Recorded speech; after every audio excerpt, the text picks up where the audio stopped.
From 16 teams, we are now down to our top 8. At pagkatapos ng weekend na ito, we will find out who the top 4 Wild Rift teams in the Philippines truly are. And of course, with that, ladies and gentlemen, welcome to the playoffs of Wild Rounds Pilipinas Open Split 1. My name's Rebesco, and of course, ang kasama ko ngayon sa panel is none other than B1 and B2. Oh, CM me that! I love it. Guys, Solid. kung hindi nyo alam, their first names are Brian with a Y and Brian with an I. No. Or switched, or both. Ay. Hindi. Oo nga pala. Ikaw na na-confused eh. B1, B2. Last one tayo dyan, matagal. Ngayon lang tayo ulit nagsama. It's been a while. Yeah. Long time no see. Yes, sir. When was your last cast together? Nang yung pinaka-solid talaga for Wild Rift. Well, last year we did cast Wild Rounds. Yeah, Wild Before Rounds. that was Wild Rift League Asia. Doon nagbunga ang B1 and B2 connection. At least may reunion na tayo. And of course, you know, proper introductions, of course, we have Crazy Apple and Young Gaming. Well, Uy! naka-double shades ka? Magic, no?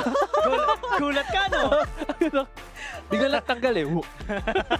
I didn't even notice. Pero of course, guys, nandito na tayo sa playoffs. Of course, we were talking about how, you know, we have our top 8 teams now. Of course, we have Split 2 coming up. But of course, going into the day, it's just so exciting to see that, you know, we're finally here. It's almost the end. Now, ano yung thoughts nyo about the teams that we see here today? Ang pinaka-naisip ko lang yung sinabi ng AC bonus round last week. They wanted SKL, they got it, and there they are. I think they're gonna be one of the anticipated matchup dahil lang sa performance na binibigay ng parehong teams na ito. And I think this bracket overall is very balanced. Yeah. Yeah, I agree. Apart from being very balanced, I would say ito yung naging, for me, itong 8 teams na to are the best of the best that we have right now, and that is proven because we had that group stage na nagkaroon pa tayo ng round robin between all of the teams. So talagang hasang-hasa tong mga teams na to coming into today's matches. I totally agree with you. And I mean, sa power rankings and being balanced alone, I was gonna say parang it's not balanced, but then when you look at everyone, Yeah. everything is a highlight match, especially from what we've been seeing for the past few weeks of Wild Rounds Pilipinas Open. But of course, for today, we only have 2 matches.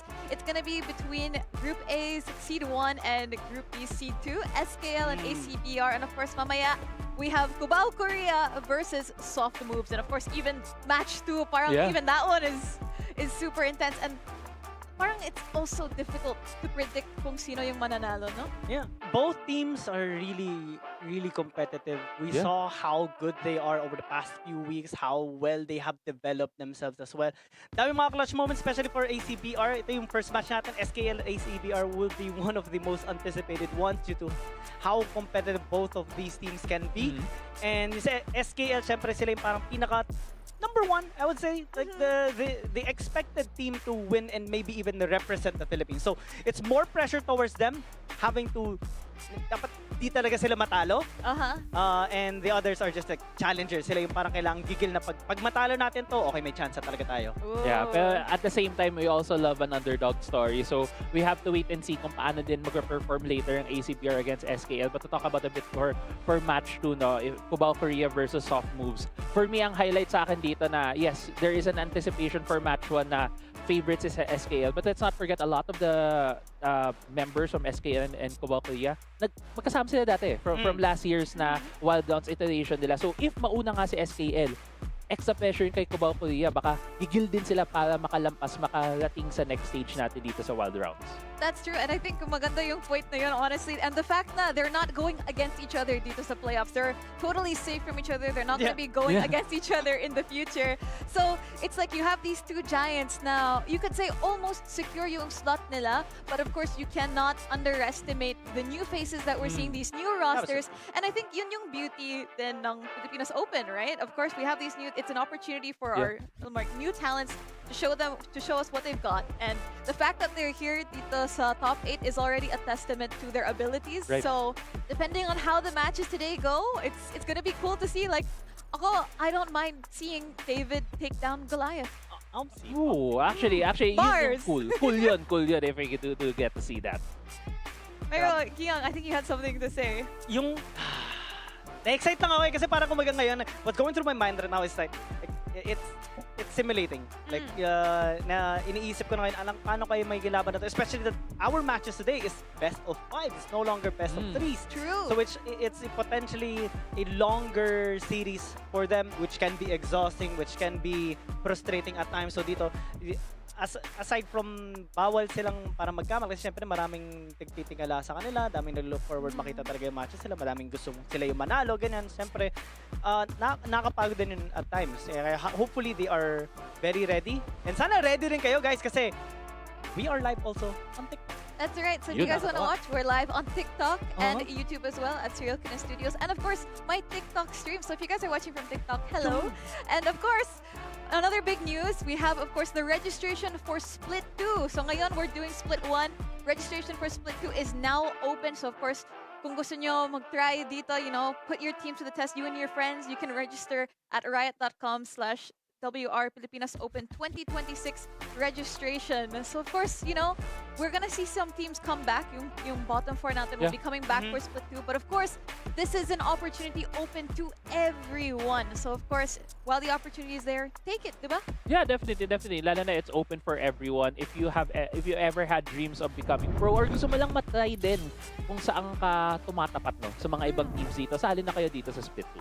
Lalo na ang dami mga teams actually nagpe-prepare na. Like, there's so many rosterings actually going on right now and behind the scenes. Siyempre, ang ganda kasi ng future eh. Like, I mean, going to Korea, going to Korea. Oh my God. Yun talaga yung inspiration ng mga tao. Samida. That's true.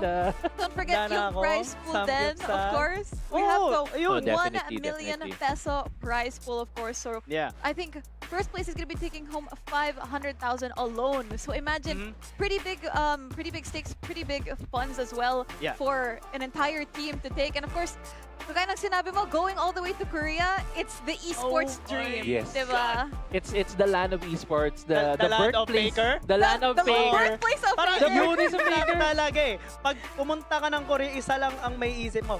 Faker. Tama, Kung tama. hindi yun, yung chicken nila sa ako naman. No. I mean, on top of food, alam mo, if you go to the convenience store in Korea, lahat ng convenience store, a lot of food has Faker's face on it. That's Kahit true. Cup noodles, yung face wash, may mukha ni Faker. lahat. Everywhere you see is Faker.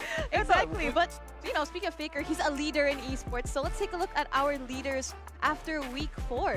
Grabe, no? Number 1 kill si Daisy. Nakita din natin last week, parang back-to-back MVP siya sa performance niya. We have Chessman or aka Larawan. Yeah, Na Larawan. highest GPM. Sa assist naman, si Arisen with so many, 38, grabe.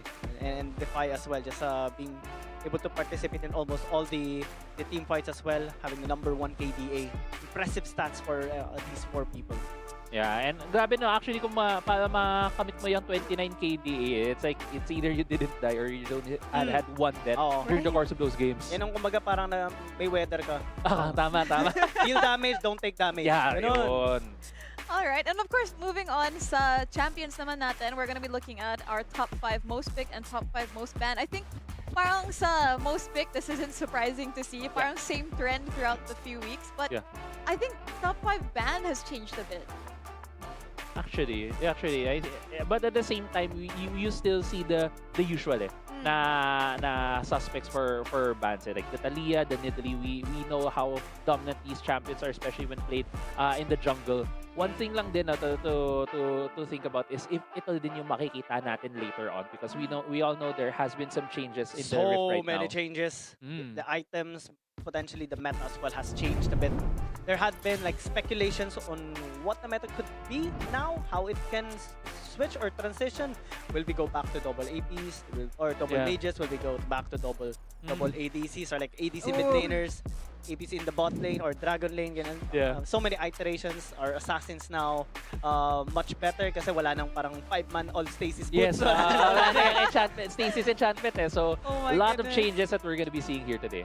That's right. And of course, I think we're going to be going over the patch notes in just a second because we all want to be updated. But of course, we want to talk about match number 1. Isang hakbang na lang. Because of course, these players, again, we've been, like you said, Giyang, I think Giyang put it best that this team, they're just it's one hurdle away. One more match, one more opportunity for them to get over the hurdle and really take it all the way to Split 2 and possibly all the way to Korea. Yeah, and kasi these teams right now, itong mga matches may kita natin, they just need to win this one more match and they get to the playoffs. They get one step closer, as you mentioned, to road to Korea. You know, Salatonte, Kani, Helios, Tactical, and Disaster. All of their games has been almost like one-sided except yung isang laban nila against SM, which got to like 24 minutes. Medyo nakapalag-palag sila nung week 1, day 2. But almost every single game, sobrang linis. They're very, like, nasa player list ng nila, Tactical. In all of the things that they do around the map, yung drafting nila laging pristine. They like to play around their opponents. They even picked up a Yasuo. At some point, Yasuo Nunu na may Gragas gamit yung Disaster. So, ang hirap in terms of like yung composition nila, malayo talaga yung champ pool nila. So now it's up to AC bonus round on how they can find that one weak spot na pwede lang puruhan para at least mahirapan yung SKL. Yeah, and yun na nga, AC bonus round coming into this series na is gonna be the underdogs compared to SKL. But at the same time, ang inaantay mo sa isang underdog team is how to innovate, how they're gonna make things change, how they're gonna make things into their favor. And lalo na with a new patch coming in, baka meron silang mga pakalo na pwedeng ilabas dito. I mean, may in terms of like innovation, right? AC innovated in their last match against UA1, picking up the Olaf against the Sante and even landed like the MVP in that match. And right on the head-to-head, grabe yung mga stats na kita natin. I love numbers. It does feel nice. Usually when you want to see stats for Wild Rift, kailangan mo mag-research on your own, di ba? But now, of course, you know, shout outs to Serial Kitten, of course, for putting in the work and putting all of this information out for us. And of course, if you guys haven't tried, we also have a website, an official website, to see all of the stats for Wild Rounds Pilipinas Open. I think it's also posted on the Wild Rift page, so you guys can go check that out.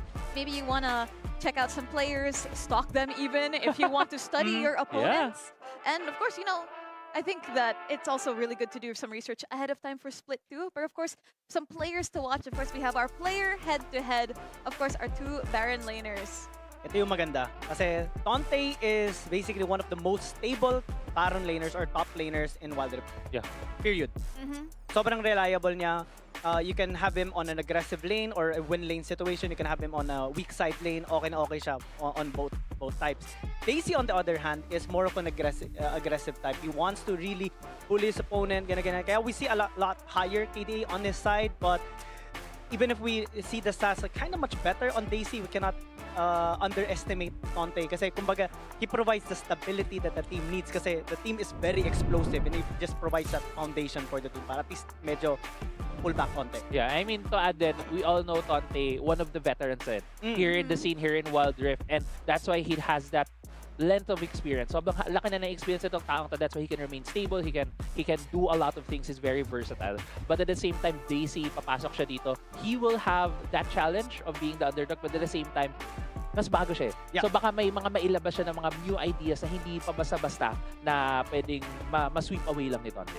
That's true. And of course, just to quickly address yung predictions namin here on the panel, I think we're all going for SKL this time. Of course, just because I think on paper and also from what we've seen, what they've shown us this season has shown us now, we definitely have a lot of faith in them. But of course, I think we all don't mind having an upset here today. And I think yun din yung like one thing about being the underdog here is I think there's a little bit less pressure. Of course, my pressure going against really veteran players, but at the same time, the expectations are not on you. They're on SKL. So pressure's on them. Again, it's just you coming in and playing your own game. And I think ito yung real challenge for these players because now we're going into best of 5s, which means, of course, more games, longer playing time, and of course, yung fearless draft natin, they have to look out kasi once the champion is played, you cannot pick them anymore. And imagine if we go all the way to game 5. Yeah. Right? Yeah. The bans are Busan going na to be talaga. crazy. Busan. I mean, one thing to think about here is that when we get to Game 4, uncharted territory ito for some of the teams here. And most of the teams coming into this tournament na kasi at that point, okay, mas maraming champions na wala. Ano nang ipipick natin? Doon matitest kung ano pa yung champion pool ng mga players natin. That's true. Sobrang nakaka-excite. Kasi itong yung sa SKL, madalas parang gusto talaga nila para tapusin talaga yung laban kagad. They don't really like the best of three. That's why most of the games, not all the games that we have seen sa SKL side, puro 2-0 lang. So dito pwede matest sila ng ACBR. I would say that it is, SKL tayo, pero siguro mga 80% chance na parang yan, sweep ng SKL or sila talaga mananalo. 80%? Wow, that's laki. That's a big stat. Pero I mean, you're confident in them. I think that's granted. I have a feeling that we may get an upset or at least a 3-1, maybe even 3-2 kasi I don't know. I think also ACBR, they definitely seem to have, although they're not really that known here yet, I'd say that they look like a seasoned team already. You can kind of get that vibe from them, even from the way they play. Parang this is not new to them, and like maybe these guys are rank demons that we probably don't really see Demon so lords. often. So you never know. I think honestly, especially from the side of the support and of course CDAC, I have high expectations. But dito sa bands natin, nothing new. Poppy Vi, Zillion. Yeah. So far, mukhang same tayo dito nang nakikita. No? One of the considerations that I just want to bring up na na-mention din kanina ni Kian is what is gonna be the difference in terms of the meta? Are we gonna see double mages? Are we gonna see double ADC? I think dito sa game mo na to, it will really show kung ano yung basa ng mga teams natin. Will it just be the same lineups or baka magkakaroon sila ng adjustments? Saka kung, kumbaga, naka-adjust na talaga sila sa bagong meta? Or are they gonna stick to what they are used to already for the past couple of patches, maybe even months or year kasi halos parang mga minor changes lang nangyari. Mga players lang talaga. Ayun talaga yung big change in items eh. Yeah. And siguro ako, ang inaantay ko dito, are we gonna see a lot of more AP Assassins? Kasi maraming naging magic item changes eh. Like there's the addition of Storm Surge. We have now the Crypt Bloom. So Yep. we might see these bursty Blackfire AP champ, Torch. Blackfire Torch. Diba? Oh. Ang dami naging changes na it feels like if you're an ADC player, parang kawawa ka eh. Kasi Yeah. dumami bigla yung threat sa'yo. Orion has been like Uy, a teka. rising star right now. But speak of Open which, Italy? yeah, Nidalee Nakalusot picked up with Storm Surge. with Storm Surge. Oh my Aray mo. goodness. Lichbane Storm Surge. Adoy! Aray, masakit! I feel so bad for whoever is gonna get sniped by the Storm spear. Surge, Infinity Orphan. Oo. Mas mataas yung stats din ngayon ng Infinity Oo. Orphan. Like, all the stats from the Do you think items we are could get like a bumped straight up one shot Yeah. Possible. with these new items? Possible, Parang possible. feeling ko we could Yeah. see a one shot here. And also remember na naiba din yung ating boots, naging mas mahal pero mas mataas yung stats. So if Yep. you have more Magic Pen now on the Nidalee, that's a higher spike in the mid game. And you can also like upgrade it later on with 1K. Yeah. Yeah. Matende pa. Ano ba pa? Dami, and then we were talking less about what's actually being picked, but more of kung ano yung implications. Kasi ganun ka talaga kadami yung naging changes dito sa patch na to, no? And we'll see here kung ano yung mga maging adjustments. Kasi so far, wala pang namimili ng ADC. That's true. Ang I'm so scared for the ADC pick. Pero, Giang, Ang nagustuhan ko dito kasi Coach Rek actually talked about this during his live stream. Yeah. Hecarim and Renekton might be one of the most stable picks right now in ACBR. I think they really took note of that as well and tested it out, and now they're trying it out against SKL. Kaya maganda ito. Laning phase I think is gonna be more stable, and pwede pa rin naman maging aggressive, as in sobrang aggressive dito ni Daisy kasi Renekton gamit niya. Yeah, we'll see kung ano yung... And I agree actually because of the... Well, Hecarim nakikita naman din natin siya in this meta. And also really good way for them to start the engages. Very stable, very quick on the clear send on the jungle. Kaya niyang possibly i-match itong Nidalee in terms of the tempo when it comes to the rotations around the map. that's right. And I think for the band so far, looks like we have a Varus and a Saya. So, more ADC targeted right now. But of course, you know, going back sa item updates and everything, the question for the Nidalee is, are they going to be adjusting to the patch? Because I think another thing that people don't consider, especially when you compete at this level for teams that aren't used to it, is do you adjust to the new patch? Or again, do you play what you're used to? Or what if they try to adjust to the new patch in this game? And then, who Okay knows? pa yung maging cost ng pagkatalo eh, no? Okay. Exactly. And I Well- think we've also talked, you know, we've done some player interviews with you know, our winning teams here. And I think a lot of them have even said na sometimes we don't even get to practice because maybe some people have work or they're busy with something else. So again, with the patch just dropping right before the playoffs weekend, it's not a lot of Kahapon lang. time. Oo, or nang sa araw lang. Oh, Yeah. isang araw lang. Oh my God. Good Before question. the season ended. Good yun yun. question though. But I think for me, if I was the player here competing, I would pick the same champions, but adjust at least 1 or 2 items. Kasi alam mo naman na yung stats, you have a feel of it. You can just play a couple of custom games even against bots and you can see kung ano yung magiging difference nun. Ooh. I like the severe pick. It's just safe, Yeah. right? Diba? Especially with new items as well. Bawal ka na gumamit ng stasis or ganyan, yung mga boost enchant. So parang kinda nerf yun para sa mga ADC, but at least with the severe, you do have your spell shield. You potentially can get the cleanse as well, depende kung ano yung gusto mo. Then just stay safe in the back line. Kasi may front lines naman eh. Andiyan naman yung Hecarim, andiyan naman yung Makakasabay ka. makakasabay ka. Pwede mo silang tulungan din. It just suits the Hecarim lineup as well. They can maybe even pick up something like a Son or Seraphine or Karma para at least movement speed off talaga dito sa ACBR. Ooh. Okay, very interesting. Okay, let's see. Akali. Oh, okay, we Okay. get the lock-in. I do like the Akali pick right here kasi usually you pick the Akali for the assassin, you try to get the Sivir, and with Sivir being a shorter range na ADC, mas mabilis siya maaabot ng Akali. Also, I think we're gonna see, I feel like we're gonna see the Storm Surge somewhere here for SKL. Most probably it's gonna be on the Akali, and we're gonna see the effect of that item here in this game. That's right. And of course, for our final pick, it's gonna be the Ornn locked in. And from the champion win rate, I like how na-calculate siya live. Napakabilis na. Yeah, and we have 54% for the side of ACBR. Pero again, guys, yung win rate natin is gonna be for the individual champs, not necessarily from the teams. Again, so, and at the same time, also, because we're on a fearless draft, at the same time, we have so many of them bringing out their best duos, their best picks. And of course, Giang, you brought up earlier the Hecarim and the Renekton. For that to be going into Game 1 against the Nidalee and the Ambessa, again, parang showing your best cards on game number 1, I feel like it's a little bit dangerous. So again, we're gonna see if our two teams here have a playbook that can run that to possibly game 4 or even game 5. Yeah, we'll see. We'll see. Akin na, usually, when you have a best of 5 series, gusto mo kaagad manalo game 1 because you want to set the momentum, you want to take control over the series. And showing na meron kayo ng mga best pick na ilalabas nyo kaagad, that really shows ko ano yung mentality ng both teams na to eh. Na they want to start really, really strong from the get-go. Yung gusto ko nga dito yung pinili ng ACBR yung Rise kasi Helios actually picks up Rise twice in the past 4 games na meron sila and his performance is just godlike. 5, 3, and 9 yung kalaban nila yung NE tapos yung kalaban nila yung SM 8, 1, and 8. So maganda na tinanggal nila kaagad and at least si King Sonic maganda rin naman yung performance sa isang game na nakita natin na gamit na ito. That's true. Ready talaga sila. That's They're right. And speaking of ready, I think our players are ready. And of course, take a look at the new loading screen we have before the game so you guys can see where our players and their champions are. Yeah. So I'm going to leave you guys to admire that. And of course, we're game 1 of the playoffs. So Giang, Crazy Apple, take it away. Yon, okay, let's go. Thank you so much, Reby. And here we are, starting game 1 of this best of 5 series between SKL and ACBR. Sobrang nakakatawa to kasi syempre ito yung mga adjustments na pag dito natin may kita in the higher league kasi syempre nakita na natin sa mga rankings, ganyan, or practice, scrims even.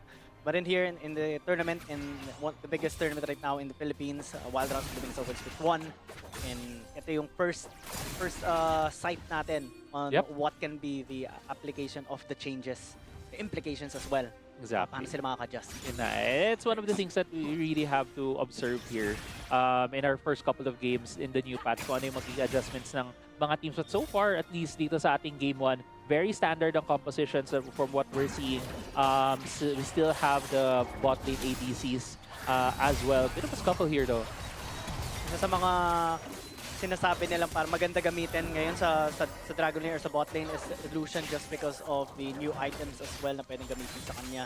Yeah. Saka, I think ADCs right now want to be really, really aggressive in the laning phase. And Tactile is one of those players that are just really good at using Lucian. Yeah. I mean, nakikita naman na natin dati pa si Tactical on this champion. One of the solid ADC players din in the server, no? And seeing right now that he also has the Nautilus, it's a very big kill threat eh.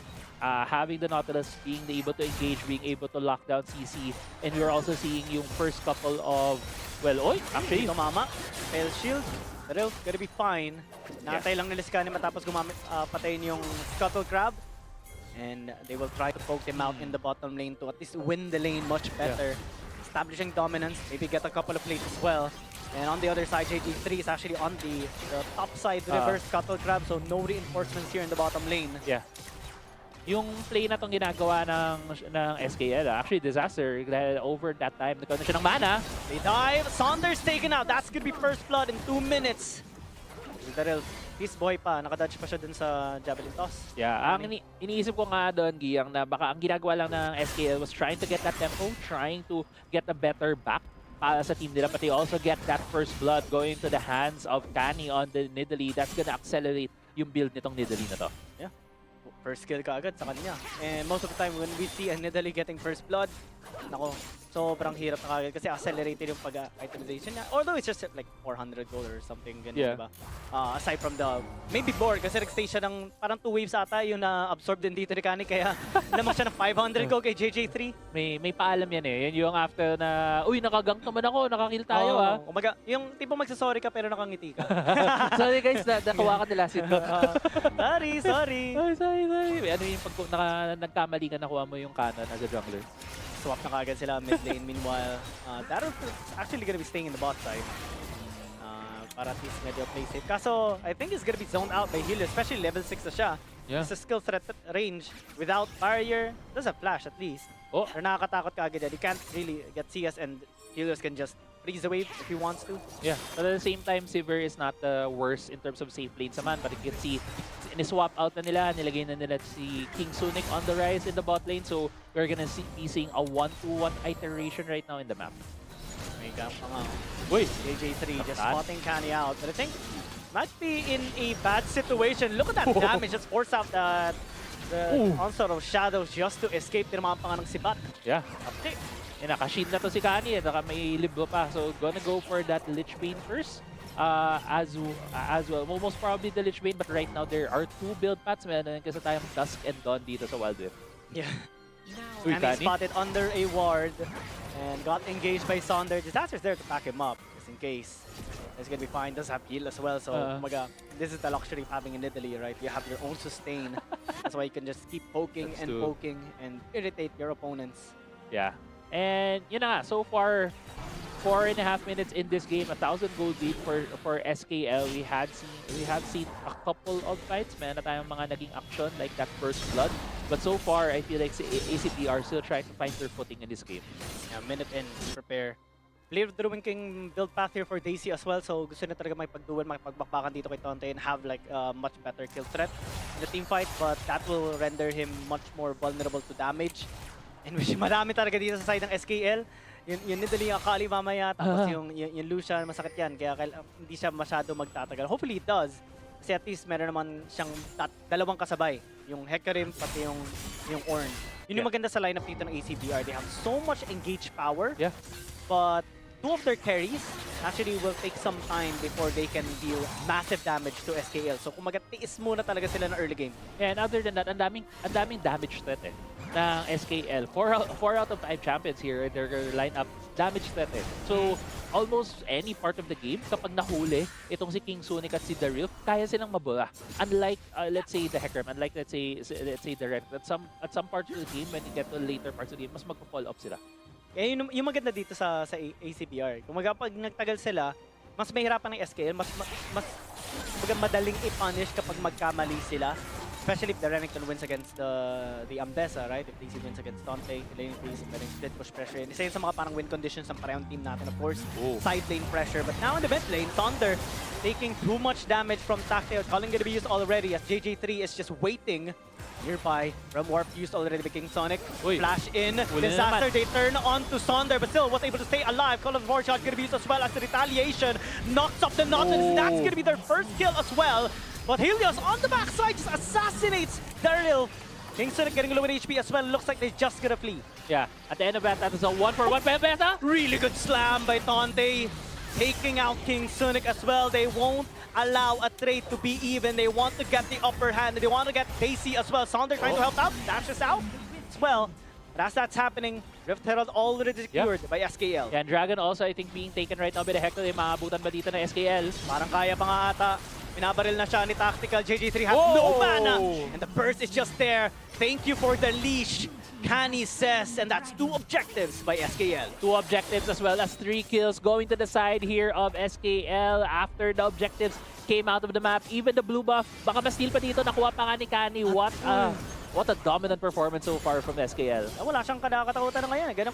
It's the thing, right? When the Nidalee is fed or at least given even the slightest lead in the early game, it's so easy to expand that exponentially, especially by a talented player like Kani. Right now, it's 2-0-2, almost 1,500 gold lead against JJ3, and he just deals so much damage to anyone.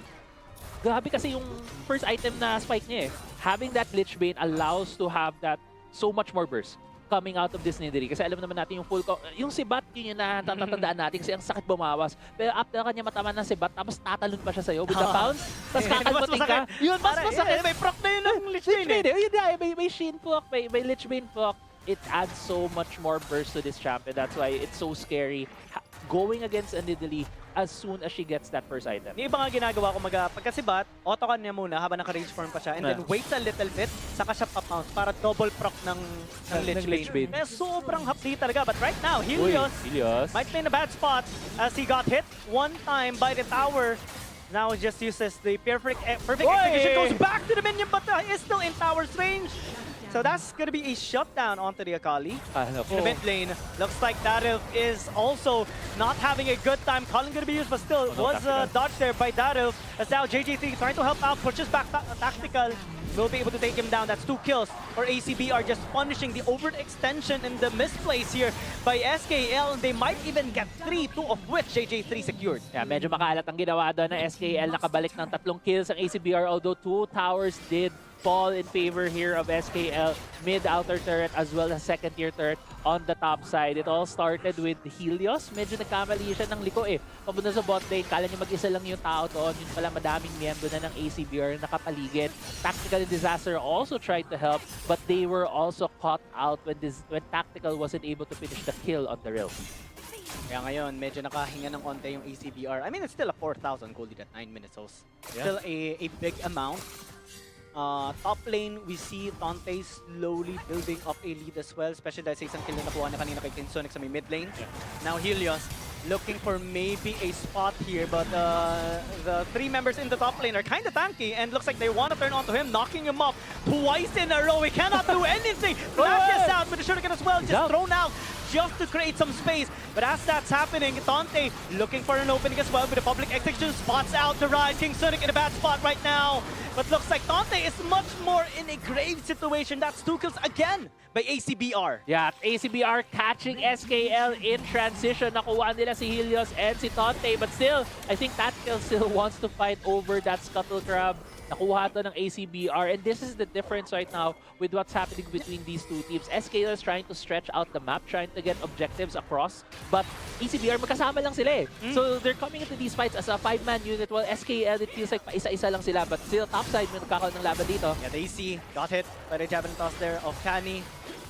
But this is the problem now. Again, this is the thing about compositions. Yeah, you build so much damage, but if they are capable of resisting it, eventually you will have a hard time taking them out, and they will have an easier time absorbing and also dealing the damage towards you. And right now we see ACBR actually winning the fights, especially as they group up. Here in top lane, that's where we saw it. Yeah, nakita natin dito sa replay na to. Wala na si Helios sa fight na to eh. And kung papansin nyo dito, parang paisa-isa, may small battles laging nilalaban dito ang SKL, habang ACBR is just one big ball of 5 members trying to face them all together. Hindi pa nga natin nakikita masyadong involved dito si King Sonic. Most of the time, we see him just dodging and trying to return some damage. But later on, when he gets his Archangel Staff and maybe Rabbanah's Death Cap, yun na talaga makikita natin na mag-pop off siya. Oh, Helios might be in a bit of trouble here. Yeah, he's the target, he's the main target all the time, even though they don't really hit him with their abilities. As long as it's close, it hits them anyways. It's already good. They throw out so much of their utilities. Disaster gonna go low with his feet, finally falls down. Heals as well, gonna be next. As now Sonder looking to disengage.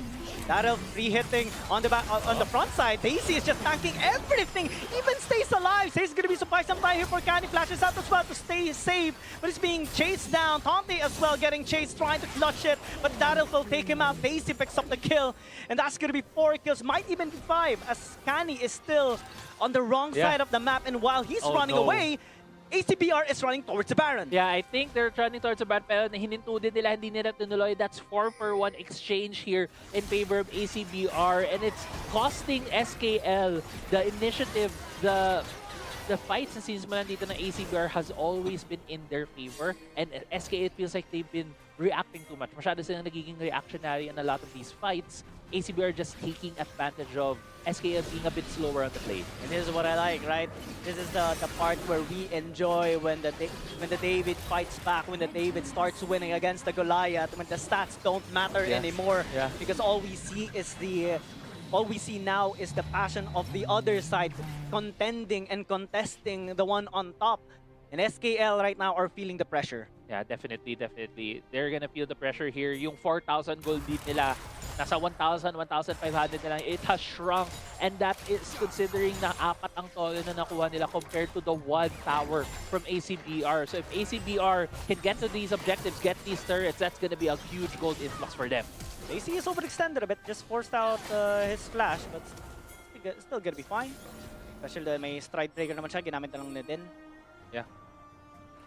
So far, naman na natin the tension of this game. At the start of the series, we thought, or at least at the start of this game, na magiging malaki ang lamang ng SKL. In the first couple of minutes, we did see that. But what?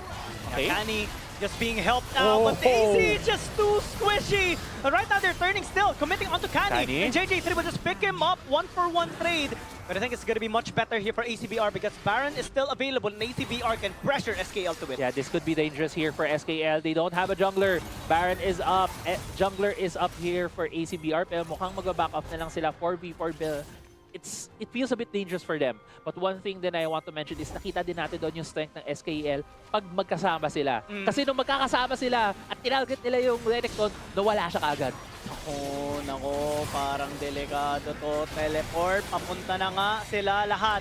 8 seconds for the Nidalee. And looks like ACBR will call it off. Yeah, they backed off. Di nila tinuloy yung Baron. They tried what if, di ba? Yung mga moments na yun, if SKL wasn't watching, but SKL knows very well these kinds of situations, how dangerous if you let off the gas in these tense games, and SKL still pressuring ACBR. ACBR also trying their best to hold that to maintain pressure against SKL. Yeah, this is already big pressure by ACBR to SKL. Gold lead is now gone. Yung 5,000, 6,000 gold lead kanina ng SKL na naging 4K, now completely obliterated. We see even King Sonic being a little bit ahead in terms of gold against Helios. That is a big thing because now he has Death Cap, Helios does not. Yeah. So big power spike dito sa Rise na pwede na silang makalaban ngayon na mas pabor sa kanila. Nakita din natin yung some of the items na dating enchantment na ngayon Gargoyle, no? items na. Gargoyle, Goredrinker, 80% yan! Gale Force, and dyan na rin ngayon dito kay Tactical. 3 items na itong Lucian natin, no? So we'll see how Tactical is going to be able to use those items here. Now Sonder just engaging, still has the Gargoyle Stone Plate if ever he wants to have that shield, but Disaster does not. And that's the only front line, that the tankiest member of SKL gone. How can they enter this Baron Pit now? They have to find a way. Helios getting committed. On-top Shadow is going to be used to him already. Dante looking for that assassination angle. Tactical as well, pushing mid lane, applying additional pressure here towards ACBR. The public execution onto the member here of ACBR, and that'll just gonna be slain. Mid lane still being pushed. ACBR, what are they to do? Half HP on the Baron, but the mid lane tower is already taken out. Heals as well, gonna be distracting them as Can is throwing down the Javelin. 5 HP! SKL right under the nose here of ACBR. They just get the objective that they have worked so hard for. Oh my god. Tactical, are you gonna get one more? Okay, well, he's just gonna stop the recall. I think we can take stock of what happened, but Daisy! Oh, they turn, but Daisy is just in a bad spot again. Barry gonna be used, still has the flash, and this time Disaster's gonna be backing him up. It looks like it's just more casualties on ACBR's side. They worked so hard for the Baron, and now all they got is casualties. It felt like ACBR was, as you mentioned, working so hard for like 5-10 minutes, securing their spot there at the Baron Pit, but at the turn of a coin, Tactical was called to the mid lane, takes down 2 towers, and Canny and Helios 2-man distraction, stealing the Baron under the noses of ACBR. What an incredible play coming from this veteran team. The potential comeback of ACBR has been put to a pause right now. Might even be put totally to a stop by SKL with that beautiful steal. 2v4 by just Helios and Kani as Tactical was pushing mid lane is crazy, bro. Oh my god, SKL, pinapakita talaga nila sa atin dito ang kanilang experience, ang kanilang veterancy with the quick macro call. Talaga napapuntahin si Tactical into the mid lane and also challenging that Baron at the same time. Nawala lahat ng momentum ng ACBR because they were actually doing they're doing really well. I can't say they're still doing really well. Except, unfortunately, that Baron was a flip of a coin. It was 5 HP na na-steal doon na SKL. Grabe. But the calls from ACBR, the usage of the Sivir ults pa makakatch ng mga members ng SKL, and how unrelenting are they to try and catch out Helios para to take him down has been really, really good. That's why this game is so close. I think it was 2,133 HP before Kani actually jumped in. Yeah. And I think JJ3 might have used his smite first before Kani in anticipation of the damage. Yeah. And usually ganun na talaga yun eh.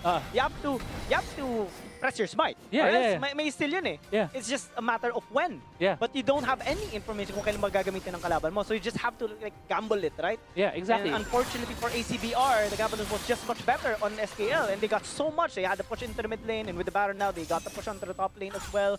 Ang pinakakailangan na lang nila i-push is yung bot lane, pero nandiyan naman si Tonte, and Elder Dragon is coming up in the next 27 seconds, so things are just so hard right now for ACBR. Sa totoo lang, ang dami mong pwedeng i-dissect. Kung paano, ini-step by step yun ng SKL. Ginamit din nila sa simula yung ult ng Ambessa just to check paano yung unang panggulo. Tapos si Helios yung sumunod na panggulo bago pumasok din si Kani. So they really layered the engages para mahirapan din yung ACBR. Magulo talaga sila ng todo. Ako sino yung atakihin? Exactly.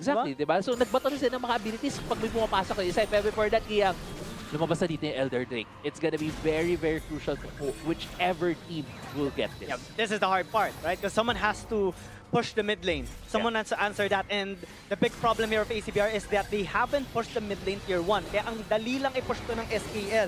You even have the tower to do it as well. Pwede kahit hindi nila i-push yan. But they're still doing it. Tactical is the one pressuring the push. ACBR, they've been in this situation before. Daisy's gonna be the one to actually try and defend the mid lane. Kaso nga lang andun din si Tonte, has the Elder Dragon is being pushed. And now public execution is gonna be used onto Daisy. Might actually fall down as now 4v3 here on ACBR side. But the Elder Dragon still gonna be taken here by Kani, and looks like it's just everything taken by SKL. They win the fight, they win the mid lane, they win the Baron and the Elder, and now they get the game. SKL showing us their veterancy right here when it felt like ACBR was about to take game 1. SKL said no and takes game 1 for themselves. And this is why SKL is the #1 team right now. You can beat them in some parts of the game, but you can never beat them in the game itself. They find ways to just turn it back to their favor. And there's so many ways that they did that as well, which is really, really fascinating to witness as well. ACBR, they did close out the lead. Wala na yung lamang ng SKL, pero doon talaga nagsimula yung sa may Baron. That play, that goal that SKL had was just genius, and they did it again. Yeah. Grabe. And we're heading into the highlights. Grabe talaga tong game na to. Like, it at the start, nakikita mo dito yung lakas ng SKL na nakikipagsabayan sila sa ACBR. And after, I think, when we hit around the 8-minute mark or around the 10-minute mark, makikita mo yung adjustment ng ACBR. Ginamit nila yung strength ng composition nila, which is having that Silver, having that Hecarim, having that Renekton as a ball, and running down members ng SKL. That's why we saw na nahahabol si Helios and stuff like that. And dun nakita ng SKL din kung ano yung weakness nila through their strength as well. You like to group up, we'll force you to actually split up. We'll pressure somewhere else while we're also pressuring in some part of the map. And that's how they kind of messed up the usual game plan that has been working for the longest time for ACBR. Yeah. It's really yun na yung naging fight of different playstyles.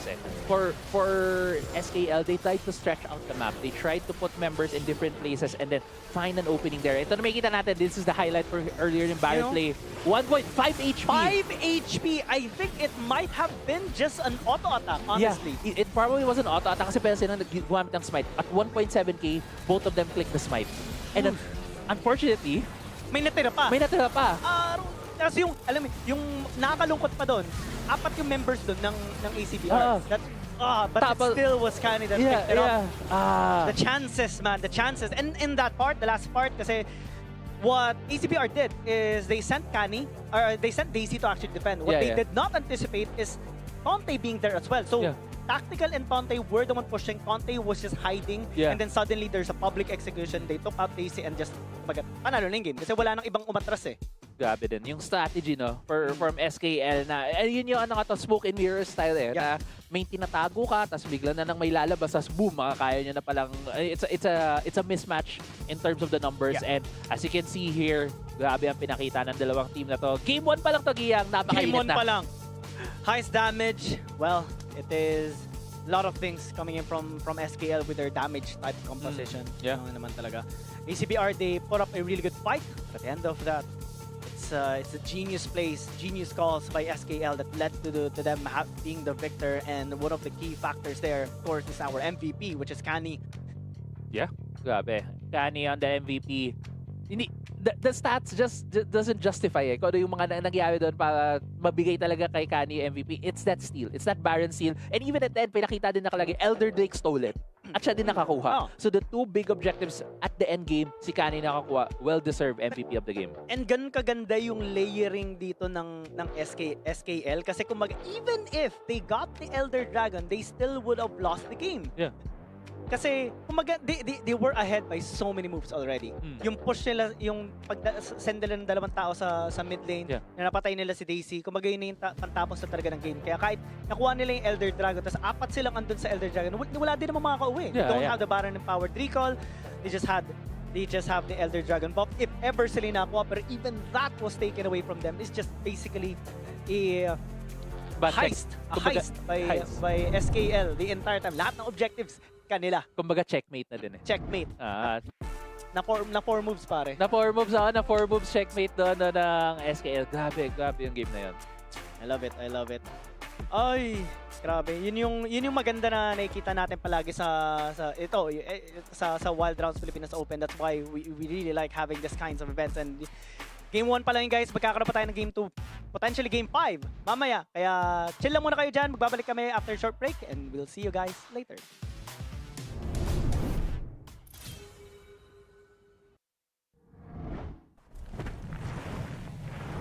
The Earth hides many secrets.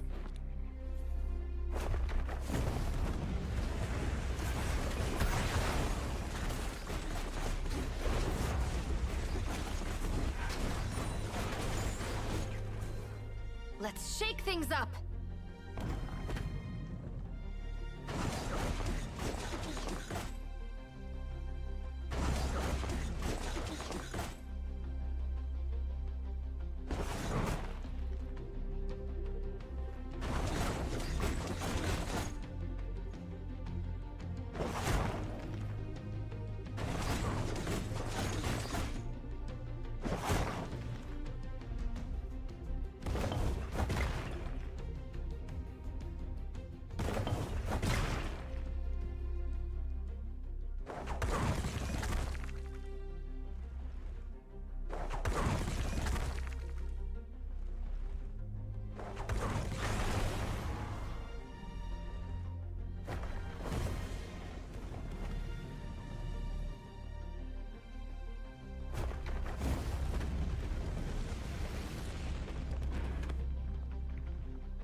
Every stone weaves a different story.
witness my might.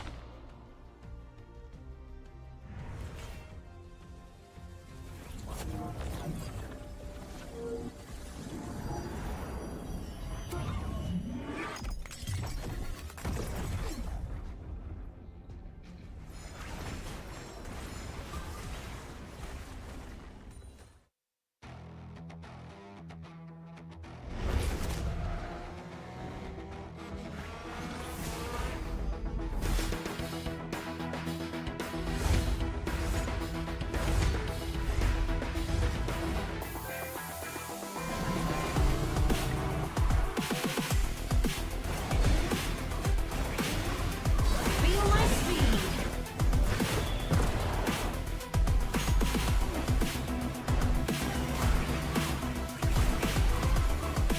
Speeding up.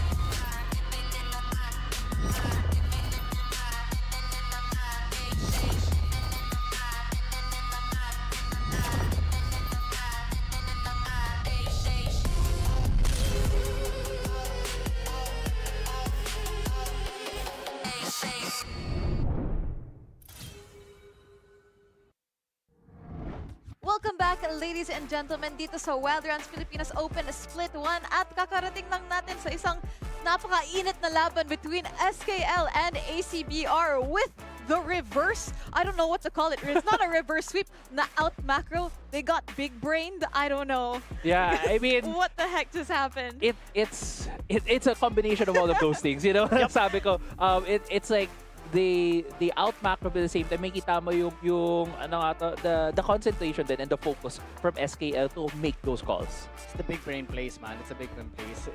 You might win against them in some parts of the game, but eventually they'll find a way to see a weakness and just take you out with just one hit. Yeah. On top Lahat of ng that, napawi nila, nakuha lang ulit eh. exactly. Parang on top of that, it could be like, because at one point in the game, you could say that ACBR was ahead of SKL. But of course, when there's no opportunity, you make one. And SKL did that. They were like, you're taking Baron? We're gonna go push mid. Oh, your Baron's almost dead? Let me go try and steal that. And they did. And of course, ACBR, you can't predict things like this. And I think that just goes to show yung confidence din ng SKL to pull off these really brave plays. Because of course, you could contest the Baron or you could go do something else. And I think gusto ko yung sinabi mo kanina, Giyang, like, wait, I took note kasi ang ganda ng quote na yun. Is like, you like to group up, we'll force you to split.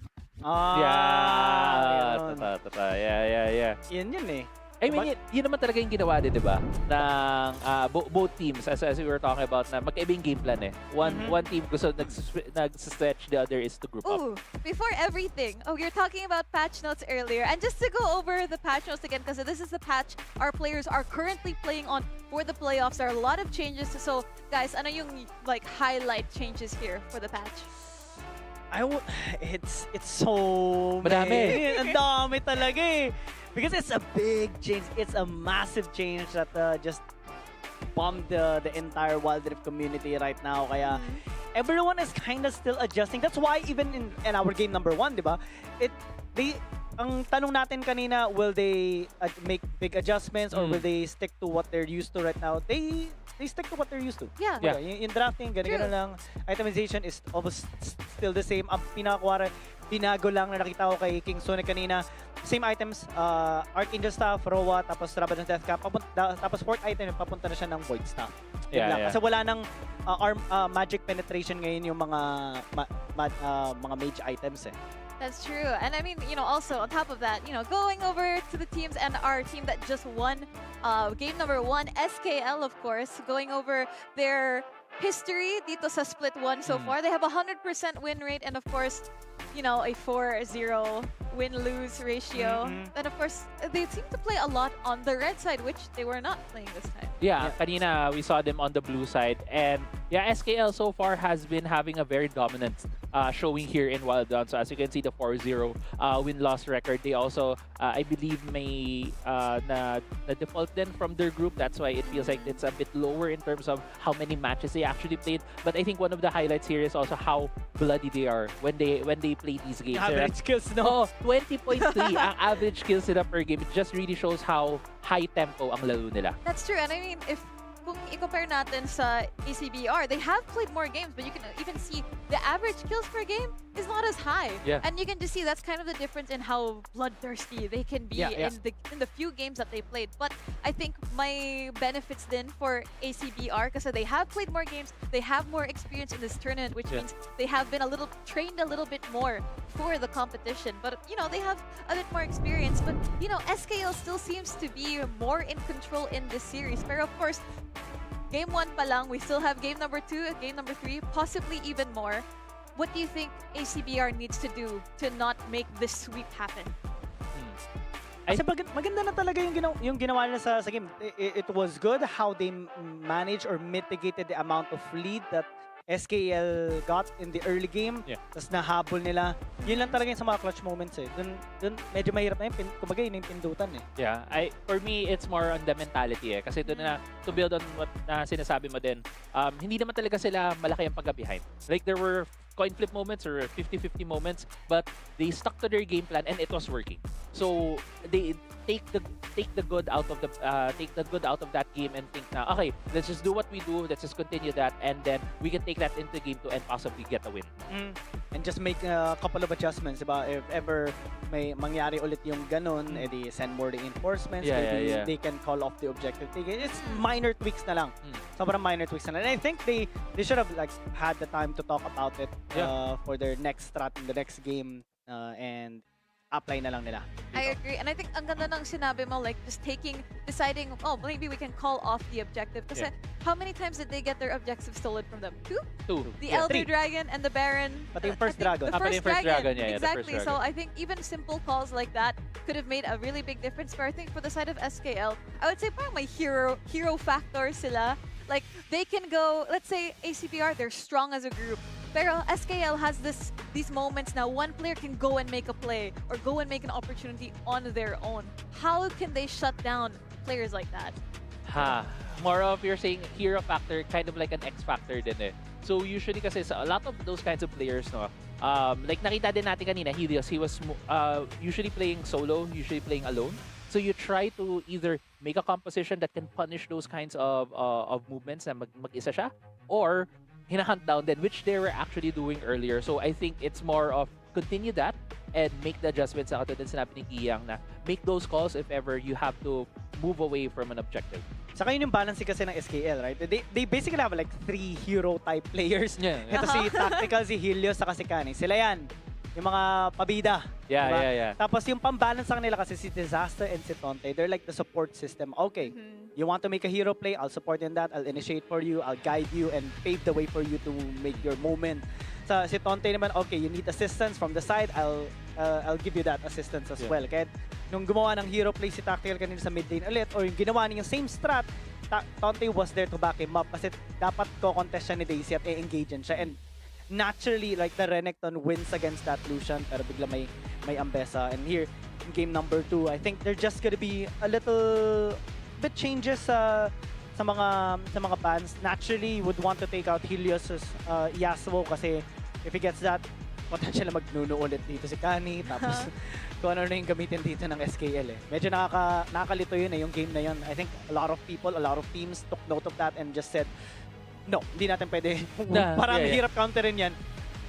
I think I agree with you there, and I think it's super dangerous na you have this really, really strong mid-jungle duo, diba? Yeah. Because once that happens, of course, you can funnel kills. If not funnel kills sa mid, you guys can roam together. You can basically have 2 junglers. You can go Baron lane, Dragon lane, and it helps you secure the objective. So I think na maganda yung ginawa nila with Helios and Canny. I'd say for the side of ACBR, we do have yung sinabi mo kanina, the Renekton and the Hecarim, the Baron lane jungle duo. But what else do they need? Kasi when you have Helios or even, I think, si Tactical was doing a lot of solo plays, who can be the counter for ACBR? Who can step up?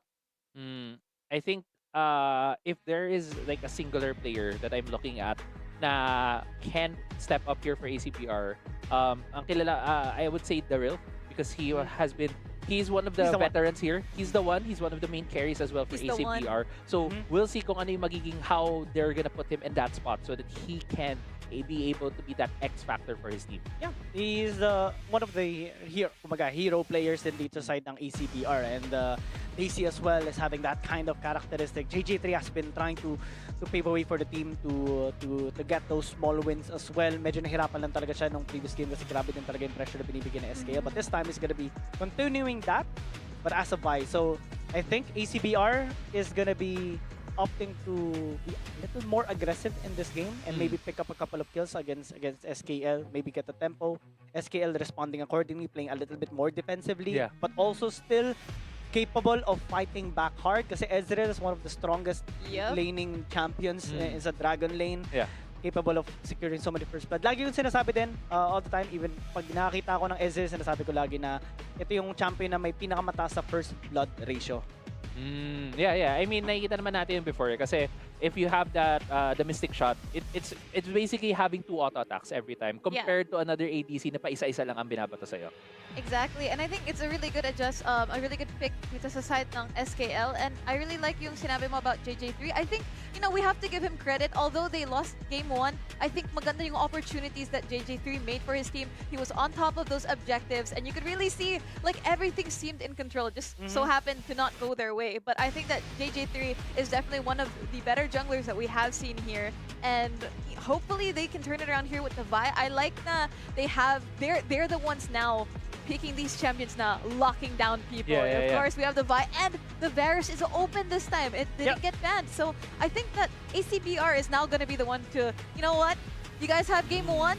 We're gonna fight back and take the game number 2. I only have one question though. Is this gonna be a poke type Varus or yung on-hit Varus? Kasi syempre parang kailangan niya mag-on-hit ng onte kasi may K-Sante and hindi Galio na Na-buff tanks siya. dito. Kasama siya sa buffs.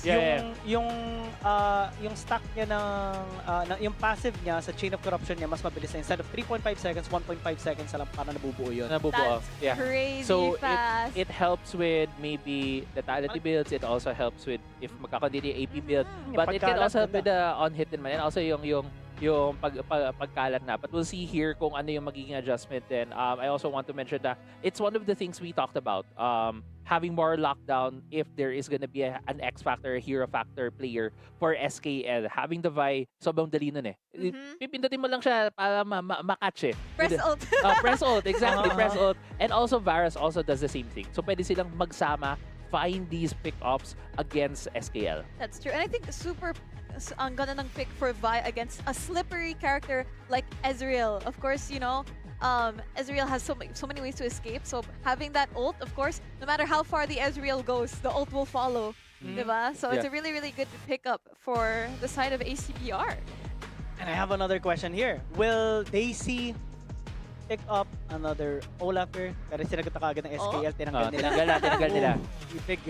Big adjustment to. Nakita nila kaagad yung potential na butas ng lineup nila at niremove nila. Nadidiretso tatakbo lang, no? Against all of the Kasante, against the Galio. One thing to mention as well, na nagkaroon ng changes with Kasante in this patch. So instead of having that bonus armor penetration when he casts his ult, it's the bonus armor na lang.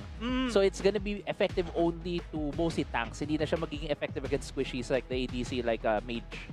As an ADC player, yay. Basically, mas hindi na magiging threat ang Kasante to squishies kasi mas hindi na magiging effective yung damage na. But we see here as well, Talia being picked up. Medyo surprising na nakalusot siya this far into the draft kasi we do see usually Talias being banned early or being picked early as well. That's Garen. true. Oh, okay. Should be fun. I mean, if you don't have the Olaf, parang Garen is a good replacement. You just Q or your first ability and then you run it down. But will this be with this kind of composition now? Naturally, like the Gwen goes into the mid lane and the Garen goes into the top lane against the K-Sante, right? Yeah. They might switch it up para at least mas mabilis yung wave clear ng Garen in the mid lane. Kaso it is a very, very few cases na nakikita natin yon. They have a good front line, additional front line with the Rel, which is going to provide a lot more safety for the Varus, but I don't see that much damage coming from ACBR. Saka walang pwedeng sumabay pa dito sa Vi. If he goes in very, very deep, pag pinulback siya ng Ezreal or ng Kaysante or ng kung sino man dito side ng SKL, including the Yone, no one's gonna be there to back up JJ3. And that's the risk factor right now that ACBR has put themselves in that can be punished by SKL. I like the Yone pick as well kasi kumbaga bukod sa Kaysante, sa burst ng Talia, sa follow-up ng Galio, meron pang pwedeng mag-flank na Yone na pag napatay na yung Varus o yung Gwen, sira na yung damage output ng ACBR. Dami. This is now parang nag-shift yung ideas about the comps this time. So honestly, really, really good points. And now I think that Vi pick could be a double-edged sword. It could work for them or it could work against them. But also, just want to quickly remind yung mga viewers natin, if you guys want to watch in full screen, if you're watching on mobile, you can watch on full screen on our other platforms. Of course, we're live on many different platforms. And of course, you know, going back to the game right now, of course, game number 2. Crazy Apple, I want to ask you, what are your thoughts about the comp of SKL? For SKL, I think I like this comp better in terms of going against yung comp dito na ACBR compared to game 1. I think as mentioned by Giang, they have a lot of tools to go against them. And one of the things sana na mention ko kanina is trying to catch out Helios with the Yone. That's gonna be pretty tough. That's true. And on top of that, SKL is on red side, their best side. So this is looking pretty dangerous for ACBR. But of course, they're gonna try to deny the sweep. So of course, game number 2, I'm gonna throw it back to you guys. And have fun in the series. Absolutely. Syempre, let's go. Omsim mida. Diba? Omsim nila nga. Kasi yung ACBR, right now, they have 2 losses on the red side, 1 loss on blue side. Yeah. So if they lose here, then mas madadami yung loss nila on blue side. I think they don't want to see like a to be seen as someone na na kaya talunin on blue side and red side kasi syempre yun yung mga ini-exploit ng mga kabilang mga ibang teams sila parang nag-draft ng parang okay, kung panalo talaga ng red side, kung panalo talaga ng blue side. Top lane, Daisy on the Garen so far is not really having a good time, pero at least he does have perseverance for the sustain, right? So naturally will have additional healing. Looks like a lane swap has been initiated by ACBR, having Darulf and Sonder into the mid lane, but in return, King Sonic is not gonna have a good time in the bottom lane. Galio, tapos Ezreal, pares may poke. Asal yan. Hirap nga talaga siya dyan. So it's gonna be very, very safe. Ang kailangan pwestuhan dito ni King Sonic on the Gwen to try to get that goal, to try to scale up into this game. Kasi ito din nasabi mo kanina, medyo parang may kulang sa damage nitong ACBR. They do have the catch with the Vi and the Varus and the Rel, but trying to take down maybe an Ezreal na magta-Triforce, maybe the Yone that does have some durability because of the shield. Medyo may pakiramdam ko na baka mabitin sa bawas itong ACBR when they try to go for these pickoffs. Nakita natin kinakaya ni Helios din yung mid lane despite the Darulf and Sonder being there. And it's one of the characteristics of Yone, right? You can use your third skill, yung Soul Unbound, para at least pwede kang bumalik na lang tapos clear mo yung wave or at least makapag-CS lang ng onte. Okay. Medyo may movement sa'yo nakikita dito. With the Pumasok flash. sa Disaster.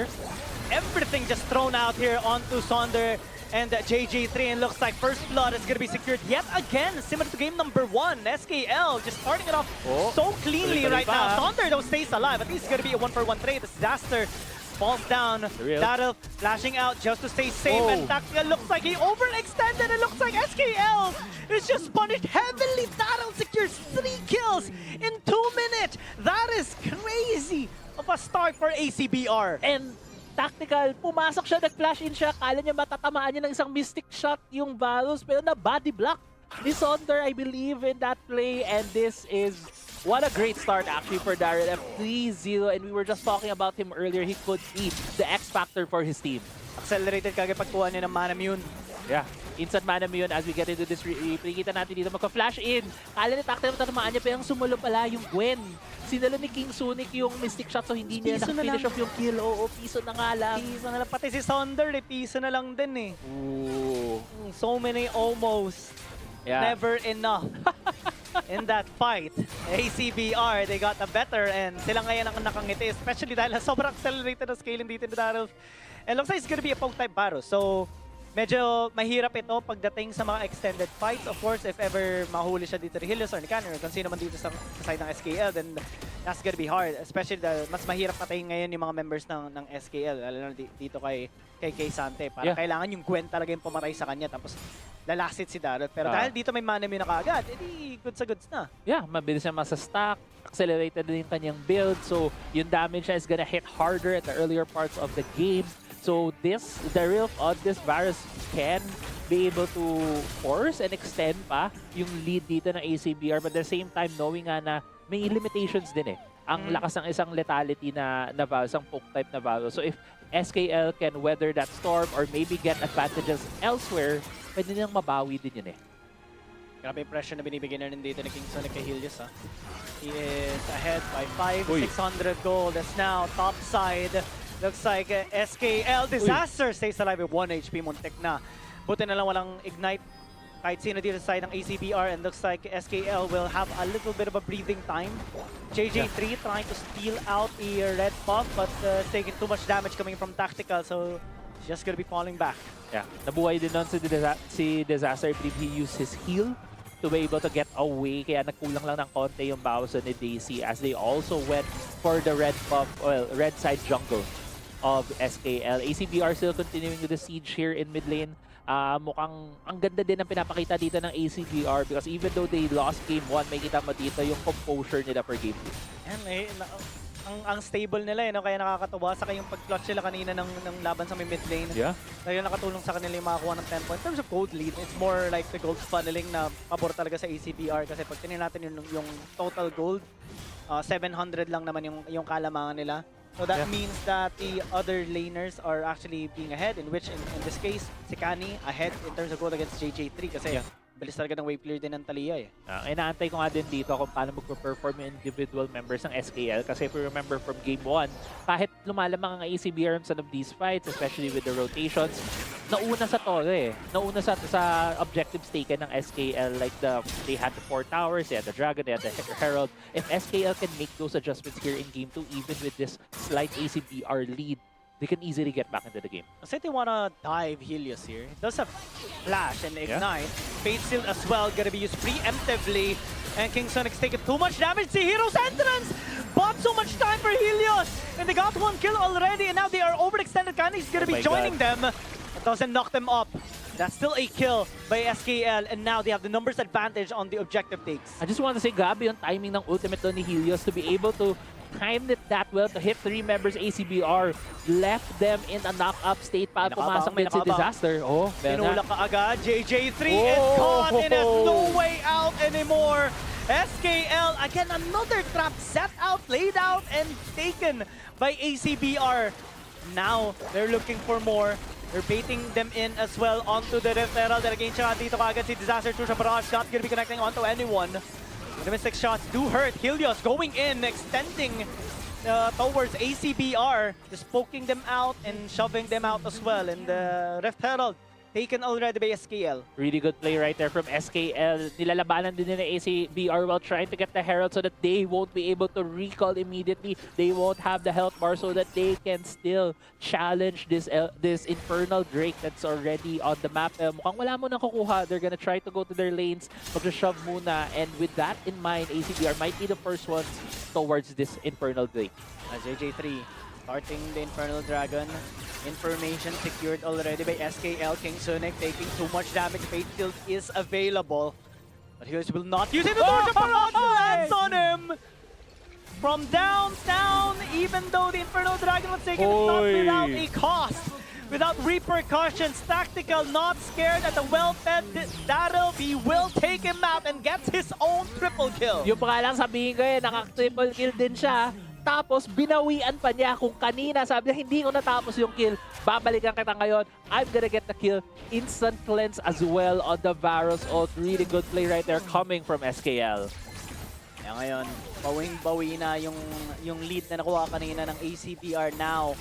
SKL is ahead by 2 or almost 3,000 gold lead. Scary. Especially the tactical now is well-fed. 700, 800 gold lead. Triforce secured already. Darab doesn't have his second item just yet. Mahirap. Hirap. Grabe ginawa ng SKL dito, and it really started from that outplay, essentially from Helios in the bot lane. Nung ginamit niya yung ult niya para mapahinto yung momentum ng dive sa kanya, na ACBR, kasama pa ng Galio ult. Really good job right there. Yun lang, may soul and bound. Oo. Tapos wala pa yung ult. So, that's another cooldown right now for ACBR where they won't be able to make big plays.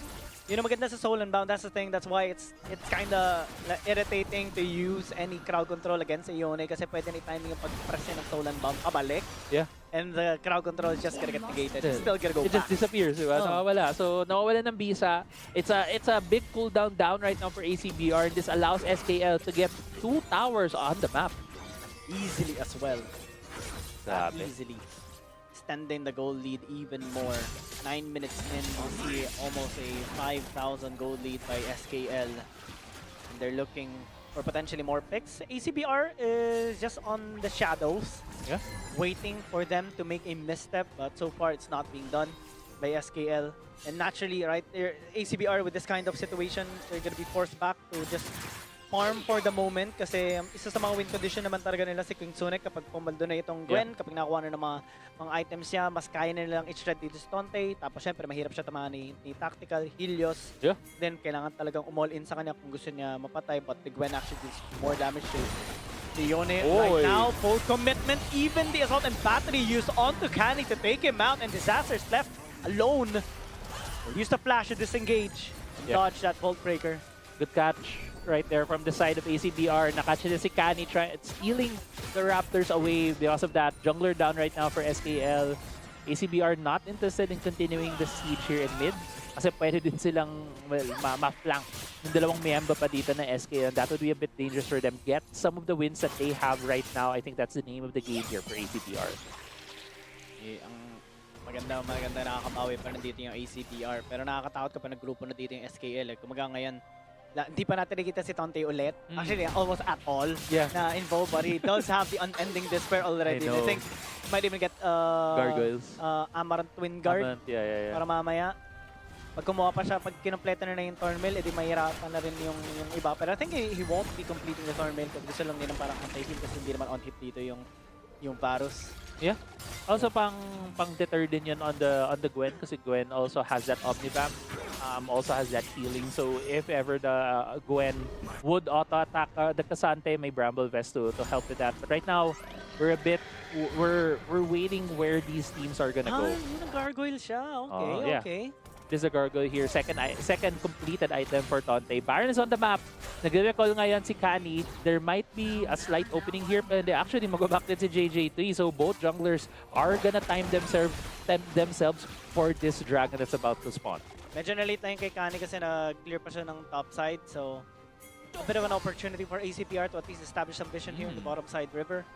Yeah. SKL though, like shoving them back, intimidating them a bit. Nisindak lang yung ACBR. Yeah, doesn't done. Second item here for the Gwen. It really helps with the on-hit. Pero Disaster is caught out, but JJ3 is taking too much damage. Might actually fall down. The Mystic Shot's not connecting though. Misses being dodged by Disaster. JJ3 as now Sunder just being too caught in the moment. Disaster going to be traded out. Both supports going to be taken out here by SKL and ACBR, but the ACBR actually going towards the top side of the river.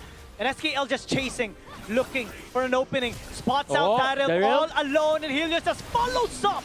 And SKL, they say, okay, no support, no ADC. Baron beside us, let's start it. yeah, and they also have the damage to take down this Baron. They have the Talia, they have an Ezreal, they have the Yone. This Baron is falling pretty quickly. ACBR trying to challenge. Can JJ3, can you do a canny to SKL? Looks like the answer is no. It gets taken out by Helios. 1-for-1 trade, but the better win is on SKL's side because they secured the big purple worm. Tactical trying to free hit. King Sonic actually stays alive. Disaster's But the here. Arcane Shift by Tactical lands the mark there onto the Gwen, and now Saunders left alone. Looks like it's very far for Daryl to actually help him. That turned out to be 4 kills by SKL, and even the Baron taken by them. Yeah, 4 kills and the Baron as well as structures on the map. The real though. Gusto nila ng bawi, and makakuha naman si Daryl. Inemotan pa nga. Oo nga, inemotan pa nga ni Cell. Biglang nakita ng kalaban. Yun lang. Ay, may bawi. Yan kasi. Inemotan din, pinakita ng between. I mean, any friendly banter na tawag dyan. Kasi kung yung kakampi mo, in-emote, syempre kailangan mo bawian. Oh, same. Ganun lang yun. Kumbaga, courtesy lang yun eh. Respeto lang. Yeah, tama. Tamang respeto lang. Ganun yun eh. Kumbaga, kung nag-hello sa'yo, hello ka rin, di ba? Yeah, tama. Emotan ka, emotan mo din. Pag binato ka ng tinapay, lutuin mo, tapos yayain mo. Sorry, nawala ka. Hindi ka lang yung saying eh. Si Bito eh. Napaisip ako doon. Pero salamat. Today I learned. Balik tayo dito sa laro natin ngayon. For 5,000 gold lead here for SKL. Meron pa silang bound buff. They're also sieging. It seems like it's gonna be a 1v1 or maybe a 4-1 setup for them. ACBR trying their best to defend. Ang dami kasing grabe naman yung lamang dito ng SKL saka yung damage nila. It's gonna be so tough here for ACBR to try and find an opening right now against SKL. Mas Dragon pa available. Hindi interesado dito yung SKL kasi wala namang soul. So, Yeah. makuha naman nila yung mamaya at most. Sinusulit lang nila yung baron nila. Basic, kahit makunat dapat yung champion yan. Nanlalambot dahil sa lamang talaga dito ng SKL. Kani already has 2 items. Papunta na siya sa kanyang Zonia's Hourglass. Nakakatakot. One thing to mention though, King Sunic, nakakapag-farm pa din siya. Even though it was SKL that is really upping the momentum here. Sakto yung ward. Doon nung nakita nila yung pagpasok ni Sonder. And those are the small traps na siniset dito ng SKL eh. Yeah. Grabe yung individual plays in SKL. Saka nakita mo yung bawas na win ni Tactical. Do kay Sonder, dalawang mystic shot lang yun. Dalawang mystic shot kalahati. Hapdi kalahati na ng buhay ng Real. Pero going back, look at the items for King Sunic. Tatlo na. Whipmaker, Dust and Dawn, along with that, with the medyo masakit na yan. Tapos Zonias pa yung susunod niyang buuin dito. Kaya meron na siya nitong tome sa kanong plot armor for the Seeker's Arm Guard. So, this Gwen is also scaling. There's a chance here for ACBR. If mapakawalan tong Gwen, if the Gwen is allowed to deal all of her damage to SKL, there's still a chance here for ACBR.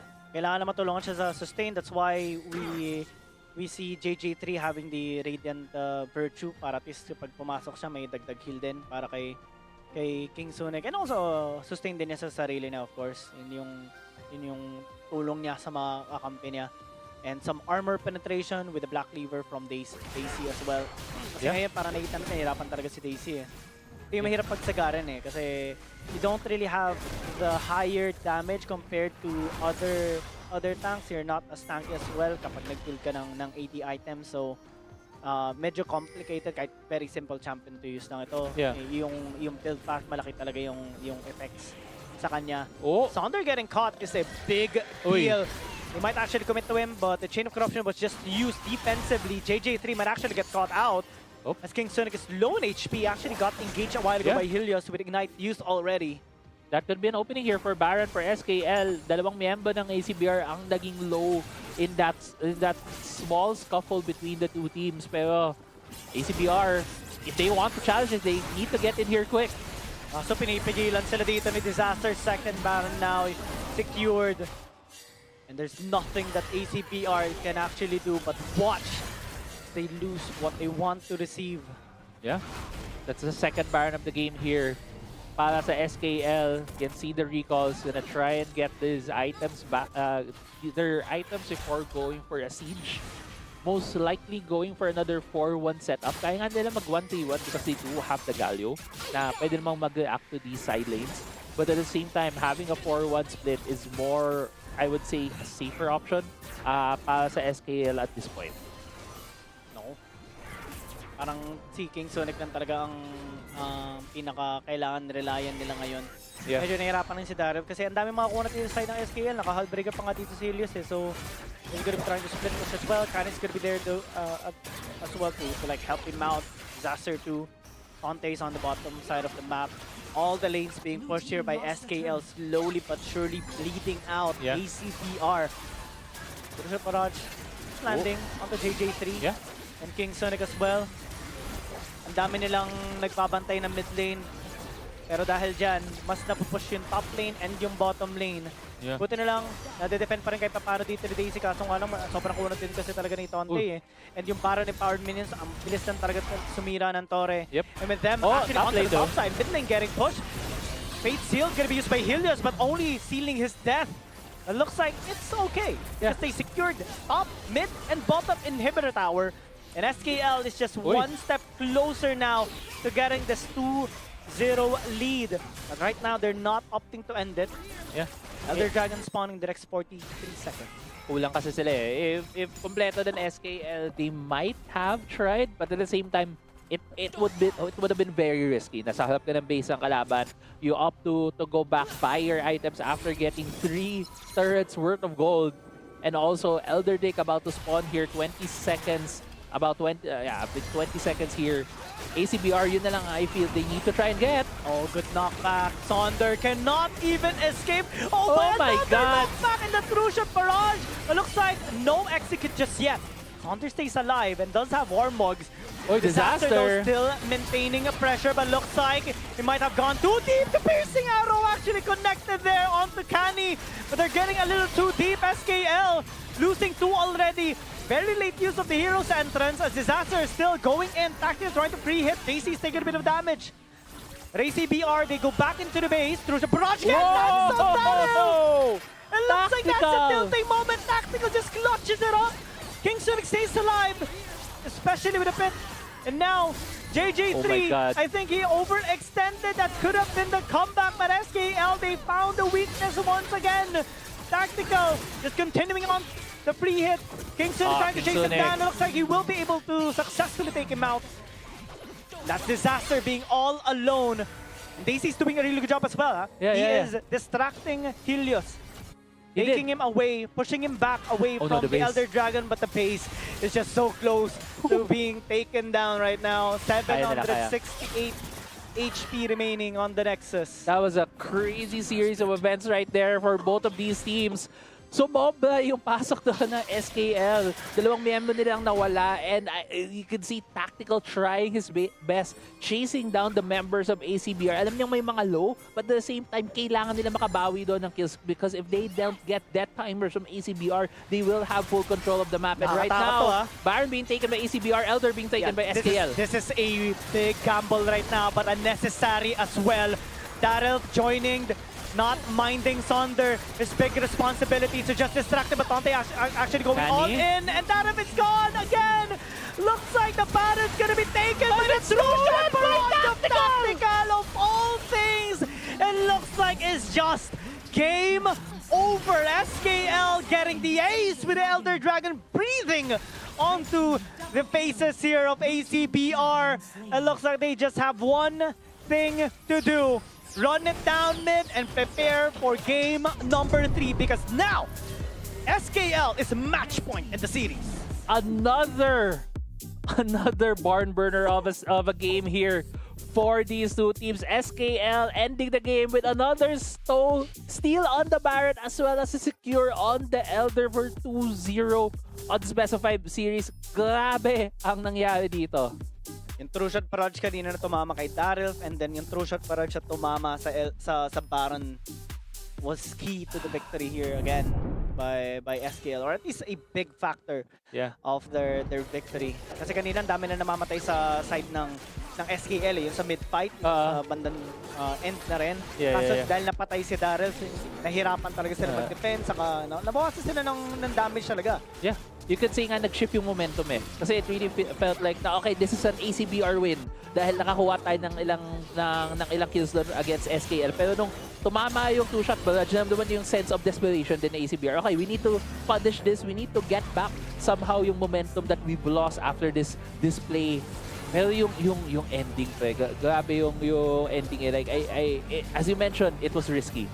Very risky na kukunin yung Baron and also leave the Elder there. Also, just to confidently be inside the pit and not re-engage for a fight, yun din yung sobrang naging risky doon eh para sa ACBR. And if maybe they peeled off, maybe if they tried to go in for a fight, maybe it would not have been stolen, but still, grabe ang pinapakita din ng dalawang team dito. ACBR, even though it felt like SKL had the lead at the most part of this game, lumalaban sila ng todo, hindi sila humihinto.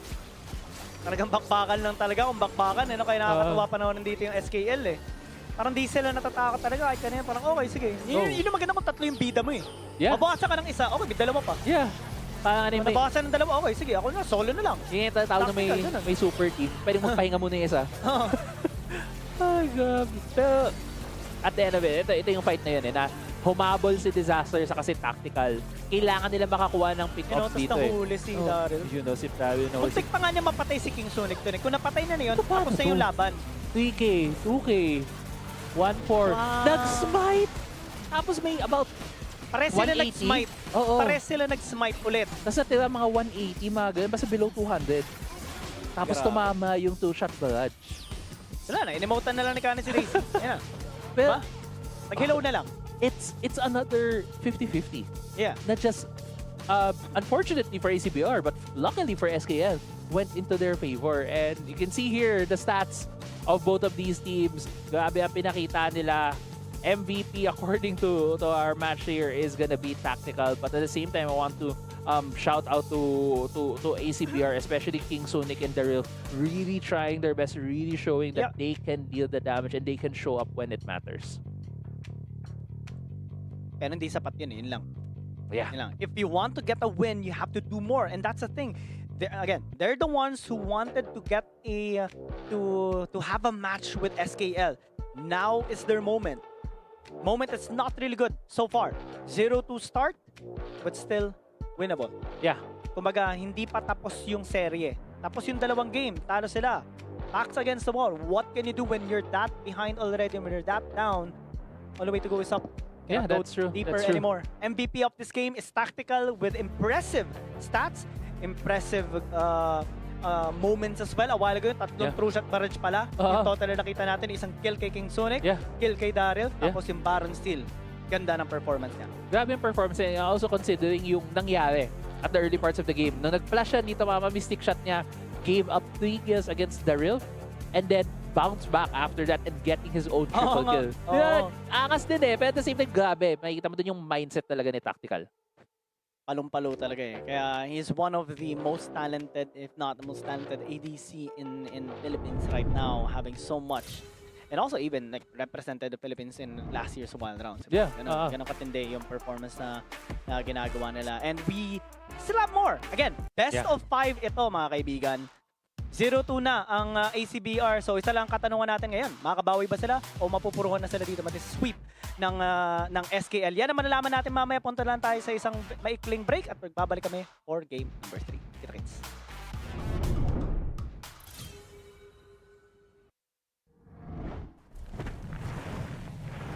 The earth hides many secrets.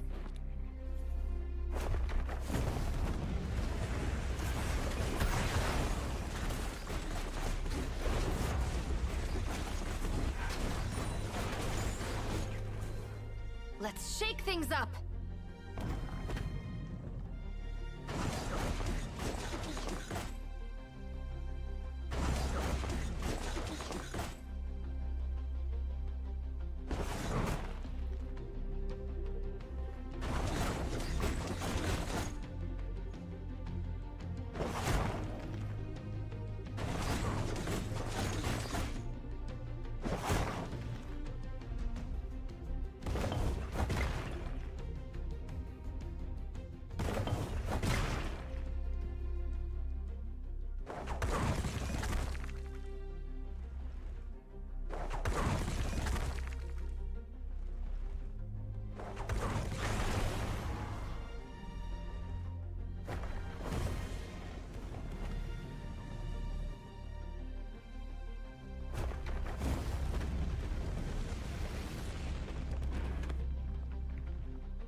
Every stone weaves a different story.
witness my might.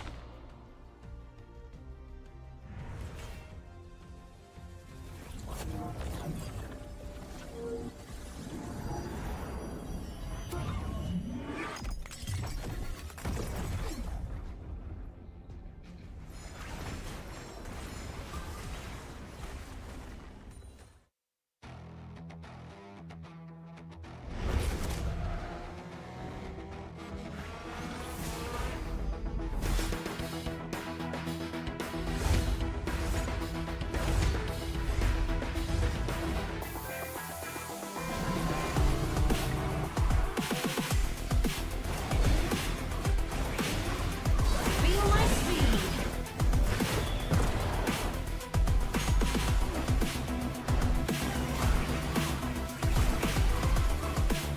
Speeding up.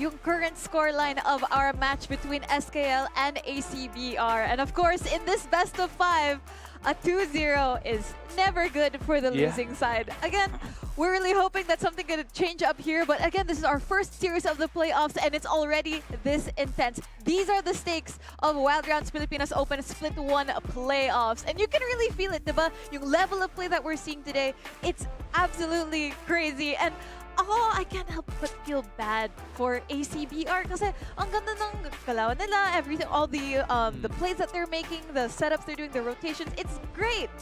But Kulang lang talaga. Ah. Kulang lang talaga. And it's not about them, it's just that, oh my god, SKL is just too good in the game. Too good in making strategies, too good at making adjustments, too good at clutching things. Yeah. Palong-palo talaga. Wala, I mean, katulad nga ng sabi kanina ni Reby, like finding that hero factor, finding that X factor, and so far SKL ang nagpapakita sa atin nun. The tactical just took over game 2. Yung after having that a bit of a mistake at the start, then dumidiretso na siya, having a triple kill, getting 3 last hits on the true shot barrage, kasama yung Baron steal. Talagang sabi ni Tactical, guys, ako na. Ipapanalo natin itong game 2. Bida din ako. Bida din ako. Ganon. Ang lupit. Kaya, I mean, it is very frustrating for sure sa side ng ACBR, pero hopefully the fire is not like fully extinguished yet, right? Diba? Kasi as long as they're still in the game, isa pa. Ito yung, well, let's say, huling chance na nila para matalo yung SKL eh. I mean, hindi naman masyadong mataas yung stakes dito kasi syempre kumbaga parang qualified pa rin sila for like split 2 and all, diba? Yeah. And, okay pa rin naman yung standing nila at the very least. But I think that's not only the goal. The goal is to be the top team in the Philippines. Yeah. To be the one to represent. And in order to do that, you have to dominate all your opponents, win against all your opponents. And this is the first step, or possibly even the biggest step that any team can actually make. Beat SKL. Yeah, I mean, to add din na sa sinabi mo, we preface this whole day na SKL is the team to beat in this tournament. And if you're ACBR, kung malampasan mo ang SKL dito, ano pong masasabi dun when you get to the playoffs after Split 1 and Split 2, diba? You really, you can even further improve before you get there. I mean, at the same time, although yung stakes, we could say that we will be seeing, of course, ACBR, they've already secured their slot.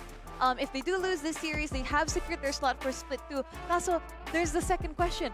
Can they also qualify for the top 4 in Split 2? What if they also lose, diba? So of course, you wanna win it here. You wanna secure your spot already kasi walang guarantee that you will be there for Split 2. So, sorry. Alam ko it's Grabe. medyo... Yeah, but it's reality. It's the truth of where we are at right now.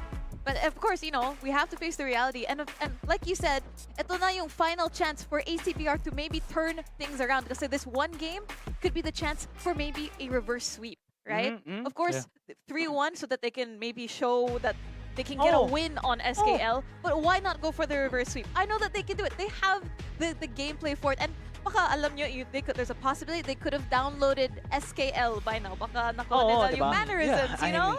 I mean, the biggest flex right now is like, uy, natalo namin SKL. Tama, Diba? tama. Pag That's may true. nan-trash talk sa'yo, sabihin mo lang, bakit? Natalo mo ba SKL? Ay, wait, sino yung nag-emote Who are you to kanina? talk? Diba? May Si may Daryl. nag-emote. Dahil sa kasi tactical. Yeah, nag-emote. dahil sa kasi tactical sila eh. Nakakatawa eh. Sila yung nag-aambahan kanina. Diba? You want more moments like that. So, of course, you know, maybe if you can't take the series, take some clips home, right? Yan. So yan, I mean, ito, we're coming to the draft here for Game 3 of this Best of 5 series. There's a possibility that this is the last game here. So we'll need to see kung ano yung magiging adjustments din ng ACBR. And again, this is a fearless draft. So lahat ng mga champions na napick kanina, hindi na natin makikita dito. And so far, SKL is on the blue side. So for ACBR, ito yung mas pabol sa kanila eh. Usually, pag blue side, mas mataas yung panalo. So SKL here, taking that away from them. That's true. But I think Kailangan talaga tanggalin yung Yasuo. Yung talaga number one. Hindi pwede makalimutan dito ng ACBR. And I hope they don't forget that. If ever, like, manalo sila dito in the next game. Kasi pag yan, naging butas sila, talagang magiging hassle yun para sa kanila. But speaking of which, one of the signature champions of Disaster in which he has been known for like so many years now is Gragas. Yeah. it's gonna be good. I think, I know you said to ban the Yasuo, pero ako, I wanna see the Yasuo. I wanna see it too. Ako din. Yeah. I wanna see that. Kaya nga nag-yoni na lang si Ilius eh. Kanina eh. Yeah, Nag-pick si Yasuo eh. what's the, ano yung closest thing to Yasuo? Yung kuya niya. Yeah, yung kuya. Kuya or younger brother, older brother? Si Kuya na lang. Alam ko kuya eh. Kuya si Yone. Kuya si Yone. Mukhang sutil kasi yung si Yasuo eh. So, Well, feeling ko, I mean, you can check the comments na Ano yung for all, vibes? for Feeling all ko of our bunso lore. yun eh. Bunso si Bunso ba? Yasuo. Feeling ko. Ano yung take nila? Ano take nila? Yung mga mahilig talaga sa lore dyan. Yeah. Let us know like it. Thank you. I mean, I think personally, I think that Yone is the older one. Diba? Parang It may feels like it. responsibility vibes. And then yung Yeah. younger brothers, the one. Siya yung rebel eh. Yeah. Yun eh. So I think it makes sense na si Yasuo yung younger brother. But, Xin Zhao? Yeah. Marky? Shin Zhao provides a lot of that early game pressure no, as a jungler here for JJ3. And medyo ganun naman din yung nakita nating style nila kanina on Game 2, unfortunately, because SKL was able to get that advantage. Hindi talaga natin nakitang mag-pop off yung Vi. And also because of the composition that they had, Vi wasn't able to really go in pabasta-basta. One of the recently buffed champions as well, Kaisa, gonna be picked up here by SKL. It is huge! I'm so scared. Nakikita natin si Tactical on Kaisa. Yeah. Oh my goodness. On a Pinalawak pa yung ano niya, yung sa Killer Instinct na yung radius nun. Yeah, kung saan ka pwedeng lumanding Oo. kapag nag-killer instinct ka. On top of that, the fact na, again, Kaisa, one of those champions na pwede mag-self-heal, you can, save yourself when you have to, and also make plays when you have to. This is so dangerous in the hands of Tactical. May tanong ako dito for the Camille. Tonte Camille? Ha? Tonte Camille, makita ba natin? Sana, Sana, di ba? I mean, because Tonte is like for the longest time one of the best Camille players in the game. Literally international players or international viewers are watching him constantly, having like 200, 300 viewers, concurrent viewers sa live stream niya, especially before, just to see how he plays Baron lane. yeah. Ooh. And also, on the Camille, alam naman natin gano'ng kabihasa din, si Tonte on this Camille. So, let's see if it's gonna be in his hands, but still, it can be a flex. Can still go maybe in the mid lane. We've seen that before. I'm not sure how good it is now in the jungle, but also a place that we have seen this Camille as well. Possibly could even be a Camille support. We have been seeing that a lot lately. Yeah, I mean, may Gragas kasi pwede din lumipat-lipat. So, we'll see. Ano kayang pampainit ang gagawin dito ng SKL? Kung meron man pwedeng gumawa ng ganun, SKL eh. Kasi bukod sa sila yung pinakamagaling na team ngayon, sila 2-0 pa sila ngayon. So pwede sila magtapon, parang kumaga, in a way, di ba, as others would say, parang tapon game. Yeah, but in a way, you can say mag-try. Try something else, try a Limit different flavor. testing. Limit testing. Kasi saan ka ba pwedeng mag-limit testing if not in the most competitive stage right now? Exactly. Locally. And I think, a team like ACBR is definitely one of the top tier teams that we have here in the Philippines, and I think it's the perfect time if you want to experiment, maybe Yeah. try something new. And I'd say these are still picks now. I'd say our players here are a little bit comfortable with, but for the side of ACBR, do you think now they're picking a little bit safer? Because of course they need to secure this game 3 or it's over.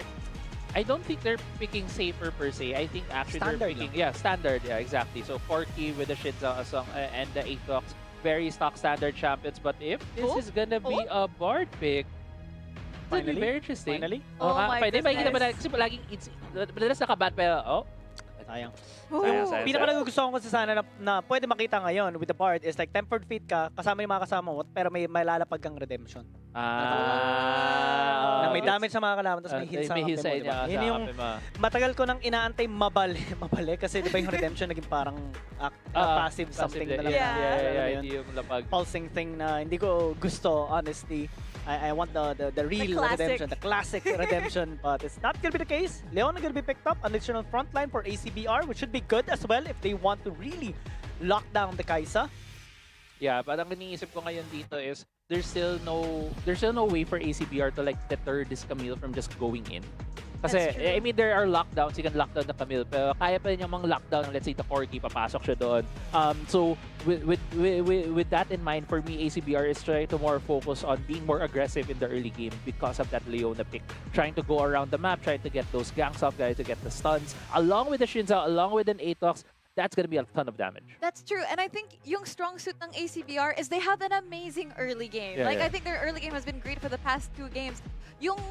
I think the question that needs to be answered is they need to figure out how to not give the momentum over to their opponents, and parang it just happens over 1 kill sometimes. Yeah. Actually, I agree. It goes, minsan ganun na nga lang. And that also shows how good SKL is. Diba? Na they can convert on those just 1 kills and then able to go against ACBR. But let's see here. Ako dito sa SKL eh. Feeling ko mangkukulit pick sila dito eh. I mean, I'm sensing a potential like kung gusto nila maging standard like Oriana or something like a Syndra, then pick a standard jungle like maybe an Olaf para pwede tumagus-tagus sa mga sa ACBR. But I don't know. If anyone can actually do that, it's SKL. I like that we see also a cinch ban kasi isa yun sa mga inisip ko, pwedeng pampagulo lang din. True. Yeah. Pick up a cinch Actually. and then ang hirap ngayon, ang hirap mag-group up or gumalaw habang nasa team fight. It could have been good for ACBR and kayang gamitin ng mga players dito ng ACBR din. Yeah, siguro ako kung may gusto akong makitang like makulit na pick from SKL. Kasi hindi pa naman natin sure kung ano yung jungle nila eh. Yeah. With the new changes right now that we have, what I want to see probably is like a Zyra being picked. And maybe a Zyra Ooh. jungle just Lakas in ngayon case. yung Zyra. Yeah. Actually, I think Zyra and Brand are like kinda buffed up right now just because of the new mage items, including yung Black Fire Torch. Black Fire Torch. Even Oriana right now, even Aurelion Sol Yeah. na matagal ko na by the way Uy. hinihingi sa'yo, Helios. Oh. Ha? Sabi mo sa akin parang may ilang buwan Giyang. pa. Sige. Sige, gagawin ko. Antay ka lang. Okay. I Antay ko mean, lang naman. It could be open still. Open, Maybe. syempre, di ba ban yan? Pag Walang sa games magaban ko yan. lang naman binaban yan eh. Pag ikaw lang naglalaro at Oo, saka kasi nawawala. wala na akong pwede ka. Pag nawala yun, wala na. Wala Wala na. Tapos na. minsan kahit gamit ko yun, wala din. Wait, grabe ka naman, Sel. Pag yan, kung nakalaro mo yung mga yan, naku, may stress ka na lang talaga. Tatawanan ka na kasi may time na naglaro kami para magkakasama kami, tapos parang sige 5v5 biglaan, kaya bigla si Coach Rek, tapos parang okay sige, tapos bilang ginawa sige isol ka, tapos dinurog ako sa mid, Oh, ano yung tinatawanan pa final ako si score? Helios yun, di ko alam, basta I think nanalo kami noon dahil binuhat lang ako, pero wala hindi ako nag-enjoy Hindi ka Alam mo, pinag- ito guys, you have to like this is the thing about Helios, right? Biglang bunot si Helios eh. sobrang galing ito maglaro, tapos ang galing pa rin naman si Rush to. Kasi mag-play siya ng mental. Literal na tatabihan ka niya. Tapos Kailangan tatawanan ka niya. Habang pinapatay ka niya. Sobrang love trip. Hindi lang pala in the game, pati mentally, Oh china-challenge my ka niya. God. Oh my God. Ito gusto mo na parang kalaro na feeling mo back in the days ka ng Com Shop Vibes. Ilias yun, men. Ilias yan. Sobrang I think- love trip kasama niyan. I think we need a LAN party for the Yeah. next tournament. We need a Oh. LAN party. Yun yung maingay. Yun yung maingay pag sa tournament, yung tumatayo, tayo. Kaya nakakatawa talaga, nakakatawa. If you want like really good entertainment, siya yung isa sa mga tao na kailangan yung tingnan talaga. Uy. Now we see an update on our drafting Lilia and Okay. Volibear, the Vladimir for Wow. ACBR. Okay, actually, let's see kung ilalaki nila. But Lilia and the Volibear being the last lock-ins here for SKL. Nagustuhan ko tong Lilia pick nila because it gives him another layer of damage, also a bit of catch as well. But, uy, pinalitan yung Vladimir. It is gonna be a Swain lock-in here for ACBR. Can be good. Interesting. Can be good, especially with the updated items as well. I don't know, yung Zonis actually big buff din yung na ginawa siyang item for mages, right? For Kasi mages. 110 ata yung AP na bigay doon, if not 120. Kasi may onting difference yun pagdating sa LoL PC and yung sa Wild Rift eh. Pero grabe yung stats sa Wild Rift din ng mga AP items natin. And maybe if they want to go, depende kung anong build yung gagawin niya eh. Kung medyo makunat ba o full damage, I think Rowa is just one of the items na pwedeng gamitin niya. Or pag Rift Maker siya. There are many iterations on Swain, depende kung ano yung composition na kalaban mo. Yeah. But in this case, I think with so many other frontlines, Leona, Shinzao, Aatrox, maybe can sit comfortably building damage instead. More damage, yeah. Yep. More damage focus for this Swain, probably. And on the other side, it looks like the Camille is gonna be in mid against the Swain. Yeah. And it's an Aatrox volley. Yeah, actually, I feel like at least for the early part of the game here for SKL, they're gonna lane swap. They're gonna put the Kaisa and the Gragas wherever the Swain is. That's true. And, you know, just a final look at game number 3. These are where our players and their champions are going to be on the Rift. But of course, this could possibly be the last game of this series. Can ACBR take the win and maybe start a reverse sweep? Or is SKL gonna take it out in a 3-0? Let's find out. Yeah, let's find out as we head into Game 3 of this Best of 5 series. It's 2-0 in favor here for SKL, and they're coming off the bat with this composition that it feels like sobrang concentrated kay tactical because a lot of the damage here most probably is gonna come from this Kaisa. Alam mo yung pinaka-iniisip ko na ngayon na meron tayong Volibear sa top lane against Aatrox. Dustin Don Volibear AP build. build. LoL PC. Oo nga, Nakita kaya no. natin dito yun. Oo nga, no. I'm just so excited to see that. If ever lang naman, di ba? Kasi Baka naman. Alam mo yung mataas yung sustain, napakasakit, tapos parang makunat for some weird reason. Yeah, like, yeah. Tapos grabe yung early game, grabe yung mid game pag nag-spike na with those items. We'll see. But so far, a bit of an advantage here para sa bot side ng ACBR. Kumuha sila ng maliit na golem against dito sa SKL. I think then Giyang baka hindi natin makita yun kasi tinignan ko yung keystone eh. Glass of the Undying. Oh, Glass pero of pwede pa rin. I mean, in terms of laning phase, it does help very well, especially if you're against a melee champion. Diba? Pero we'll see. I guess that's gonna be a big question for us that will be answered later on. But in the bottom lane, we do see quite a bit of exchanges. Darrell and Sonder doing a really good job in chunking down Tactical and Disaster. So they're winning the trade so far. Good dodge as well on that queue of Disaster. Yeah. At hindi rin natin nakitang nag-lane swap dito ang SKL because we were thinking na okay, melee range matchup in the mid lane. There's a chance na ililipat nila, but they left Helios there against King Sonic and is actually doing really well. A bit of an advantage here right now. They turn on to Kani. Kani, but looks like they're getting a little too deep because Darrell is low in HP. Good hold by Sonder, flash in by Kani, secures the first blood, and looks like he still is trying to escape, but will be at least traded out by JJ3. Yeah, really good exchange right there. First blood going to the side here of Kani on this Lilia. Ma-accelerate pa yung build ng ating Lilia, but the real it's actually JJ3 being able to get the kill. Muntik na! Yan yung nakakatakot eh! Sa Volibear, oh my god, kinagat piso na tira kay Daisy. Pero pwede pa siyang i-dive, pwede pa siyang kidlatan kung sakali, kaya kailangan na talaga umatras dito ni Daisy, and that's a huge wave in the top lane. Yeah, huge wave hindi makakatch ng XP or ng gold dito ni Daisy. He has to recall, although he is using the teleport right now, makakatch niya some of it, but that's a huge win here for Tonte in the top lane. If you look at the gold, right, we see like a 300 gold lead by Tonte just with the minion taken. Kasi XP pa na nakalamangan niya. Kaya medyo nakakatakot yung sitwasyon ngayon ni Daisy. Yan, nakakatakot. Si potential, ano ba ito? I mean, yung mga pwede lang naman dito is Triforce or Divine Sunder. Diba? Hindi ba pwede din yung Dust and Dot? We'll see later. We'll see.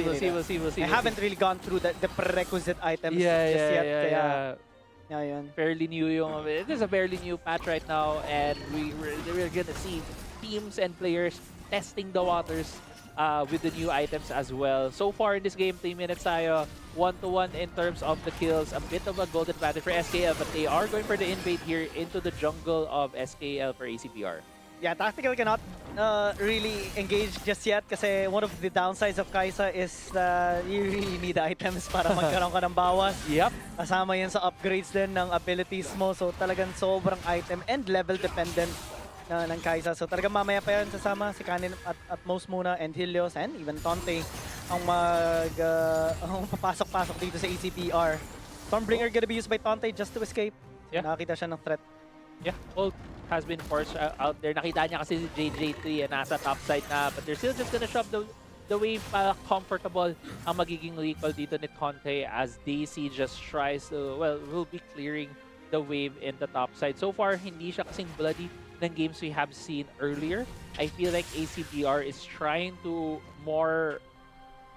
go for more safer na mga plays here, trying to look for more pronounced mistakes from SKL. Pero so far, SKL, even though with the 2-0 lead, nakikita mo talaga na they're playing this match, I would say standard, safe, and really trying to get tactical to a point where he can hard carry this game. Scaling composition eh. Yeah. Yun din kasi. Lilia, tapos yung Kai'Sa, maybe even the Camille as well, is a little bit scaling. Kaya they're just playing to textbook lang.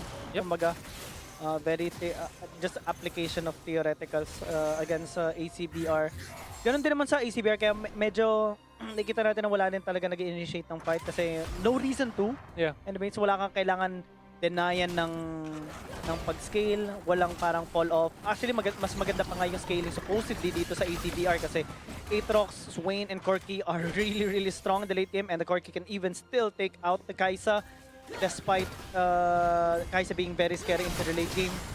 Nakakatakot na yung mga septas sa pwede gawin dito ng SKL. Just like that, explosive cast, it's just brilliant! And the follow-up as well by Helios, locking down JJ3. But here comes King Sonic, already with a demonic embrace as he just tries to get into the faces here of SKL. And looks like Tactical as well is gonna be blown up. Grabe yung bawas dito na Swain. Another never move to pull back. Disaster secures the second kill and Helios cannot do anything but back away. Yeah, and in the end, it's a 3-4-1 in favor here of ACBR. Nagpakita doon yung pakulangan pa sa items, pakulangan pa sa damage nitong Kai'Sa in that fight, even though it felt like SKL had that fight at the early part. ACBR nung pumasok si King Sunic was able to turn it around. Look at the item here of Kani, Blackfire Torch. That is the itemization you would want on anyone that has DPS. Sobrang laking tulong niyan. Yeah. Much better than Leandres in their game, of course. Pero kapag nagkaroon na ng mga HP, Leandres na ang pinamagandang engage ginawa dito ni JJ3 as now Kani actually trying to help him out. Body slam gonna reach as well as Kani got blown up, nearly gets taken down there by Daisy, but he couldn't get any sustain so far. Misses all the Darkened Blades, but they still were able to pick up Kani. Tacton as well gonna be taken down as Tonte being chased by the members of ACBR. Missile not gonna connect. That could have been a kill onto Tonte. ACBR still getting 2 kills, wanting now to push mid lane. Yeah, 2-0 in favor there of ACBR. Nagsimula yun with an unfortunate brush check there by Tactical. Pumasok siya. JJ3 was there and he was unfortunately greeted by a very angry Xin Zhao. Killed off screen as well. Helios taking a bit of damage here. Nakamalignan sa dito si King Sonic kaya pag nag-demonic ascension to, si King Sonic sobrang nakakatakot na rin. Yeah. Kani on the way to build Leandres, I think, kasi yun lang yung dalawang item na ginagamitan, yung prerequisite item na yan. Yeah. So just focusing on damage, hindi tayo makakita ng any Like Rylai, ganyan-ganyan. Or yung iba dati gumagamit pa nga build pa ng Rod of Ages or sustain items. Wala mo na ngayon ganyan. Focus on damage para at least kapag umalo siya, talagang ma-update talaga. Yeah. Also, this is the first time in this series that ACBR is able to get first dragon? turret, first dragon, and herald at the same time. Oo, laking tulong na makakuha sila ng first dragon. Ay, hindi, kaninang game din pala nakakuha sila. Sila yung first dragon kasi RH yung finocus ng SKL. But all three at the same time. Yeah.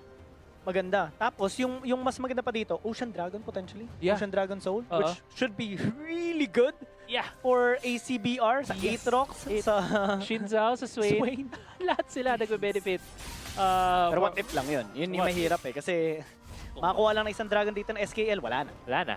That's true. But it's gonna be on ACBR kung paano nila i-maintain at lalo pang i-push yung lead nila ngayon. Looking at the map as well, makikita mo yung SKL has a lot of priority in their blue side. You can see there's like 3 or 4 wards right now there for the side of SKL. Makitang-kita din nila yung pasok kayo na ACBR.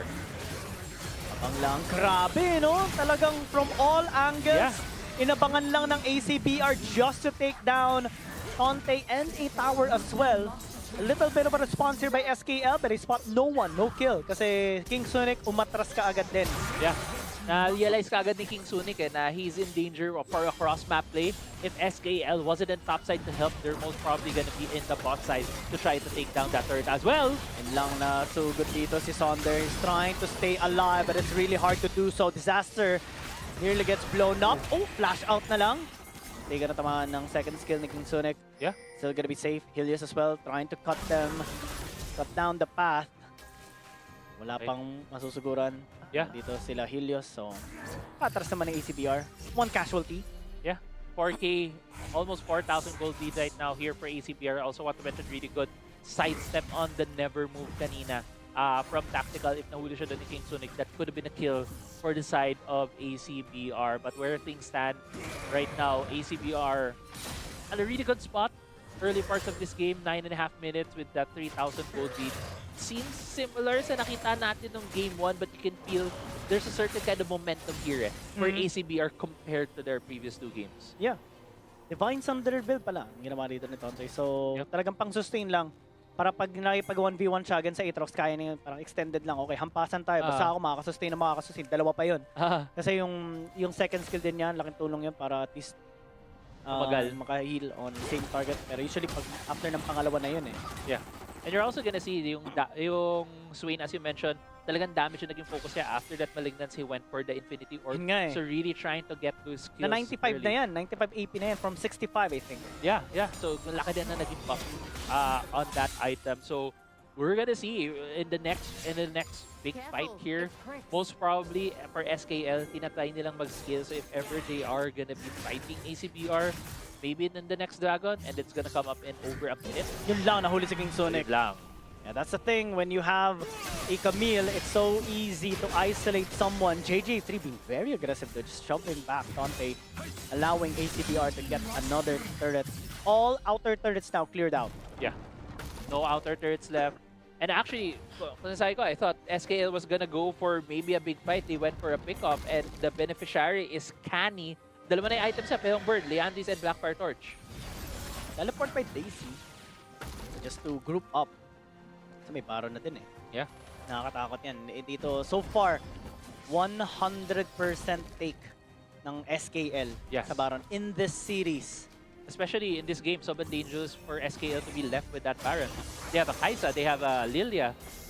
With a bird build Lilia as well, so sobrang mabilis. Possibly itong magiging Baron take nila. So for ACBR, that's something that they have to always think about na SKL might try and sneak a Baron away from them. Sobrang hapdi ng build na to ni Kani. Tapos Rabadan siya, no? Yeah. Ngayon, kaya nila mag-contest dito sa ACBR for the second dragon. Let's see though if they're gonna be successful at it. Kasi Tonte is still on the top lane. May teleport naman siya. Kaya pwede siya pumunta. Or mag-portal kasi malapit. Pero nakuha pa rin dito ng ACBR. So now they are soul point. Looks like SKL, they don't want to commit to them just yet. Yeah. Siguro mamaya na pag 3 items na si Tactical. Kaya nag-push na lang muna si Tonte. Nakuha siya ng tower na. Bot lane, they see 2 versus 1. It's very hard to win against both of them.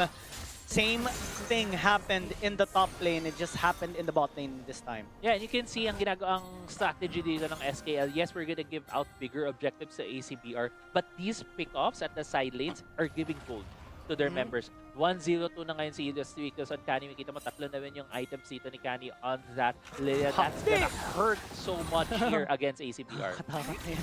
Sobrang nakakatakot na yun, men. Mas pwede siya bumild ng Zonia's third item. Actually, Ano yun? fourth Para item. pagkasugod niya, ampas siya, tapos wala. Magiging statwa So, muna siya. papatulugin Tulog niya. Patulugin niya kaya statwa siya. Medyo bastos eh. Pero yan, si Kani. Sabayan mo pa ng emote muna eh, no? Para malupit. Yun talaga. Bilis na ng... Pag sa LoL PC, gano'n eh, babadge ka muna eh, bago ka mag-zone. Pagka-pindot mo ng patulog to Zonias, pindot mo muna yung Sa LoL badge mo PC eh. nga, pwede mo i-same na key binding eh. kaya combo yun, men. Combo yun, man. Tada ka, Balos! Tinitake dito ng SKL, alam ba ng ACBR? Papunta na sila, kaso nga lang masyadong malayo si Napakabilis. JJ3. Baka makaabot pa dyan naman si Disaster. Ginamitan nga ng cast, and that's gonna be the Baron secured here by SKL. Thunder tried to interfere, but it's just not enough because the rest of the members are just intercepted hiwa-hiwalay as well. sila. Masyadong hiwa-hiwalay. AC as well, left out yung pampatulog dito ni Kani. Sleep well bigla yung ACBR. JJ3, the only remaining member here of ACBR, is not even going to be able to pick up anyone. It's only Can that actually fell down. But Baron, 5 kills, massive win for SKL. 5-for-1 at the end right there in favor of SKL. At ito na kayo sinasabi natin, Giyang, na kailangan ingatan ng ACBR itong Baron na to kasi sobrang bilis ang take nila. And after makuha yung Baron dahil ACBR felt like they weren't sure of what they're gonna do, nakatch sila ng hiwa-hiwalay. And after that, it's just structures falling down all over the place. SKL, after this push, when they go back, they're gonna have like a 7k gold lead. Paldo. Third item na yan for sure para kay Tactical kasi matagal siya hindi pa bumabalik sa base. By the time he actually goes back, that should be another item for him. Yeah. As we go into this instant replay, this is after the Baron taken. Grabe din nung napatulog ni Kani yung Swain si King Sunic Flash going for the just finishing off, making sure that SKL wins that fight. Third item, Terminus para kay Tactical din, kaya sobrang mas mahapdi na itong Kai'Sa na ito, and looks like they're just not scared at all against anyone. Di ba nag-ascension yung ginamit na nga dito ni Pinsonic, kaso nga parang masakit din Oh. hapdi. Actually went for Proto Belt, third item. Okay. So again, that's a 2-for-1 in favor of ACBR. Medyo lugi yun doon lang. na SKL, pero naghanap pa rin sila ng kill. Might Kasi be wala able to si get one. Kani kanina. Oh. Eh ngayon nandyan na siya. What the hell, What bro? the heck? What? Huh? Isang wagay-way lang yun, pre. Huh? I guess ito na, kaya 2v3. Yeah, We're at the Nexus. Suddenly, all hopes are extinguished. SKL, they're the top team for a reason. 3-0 sweep against ACBR. Medyo na-caught off guard pa tayo doon kasi grabe na yung pinakitang bawas ni Kani, but that was the sign, the clear sign of how far ahead this team is against the opposition, and it's a, as I mentioned, clean 3-0 sweep for SKL. What a performance from this team right here. Even at a deficit, they find ways to get back and dominate the game. I mean, isa din to sa mga binanggit natin kanina, diba? I mentioned a while ago before the series even started, 80% chance for them to actually win. And it's actually a little bit more conservative. Yeah.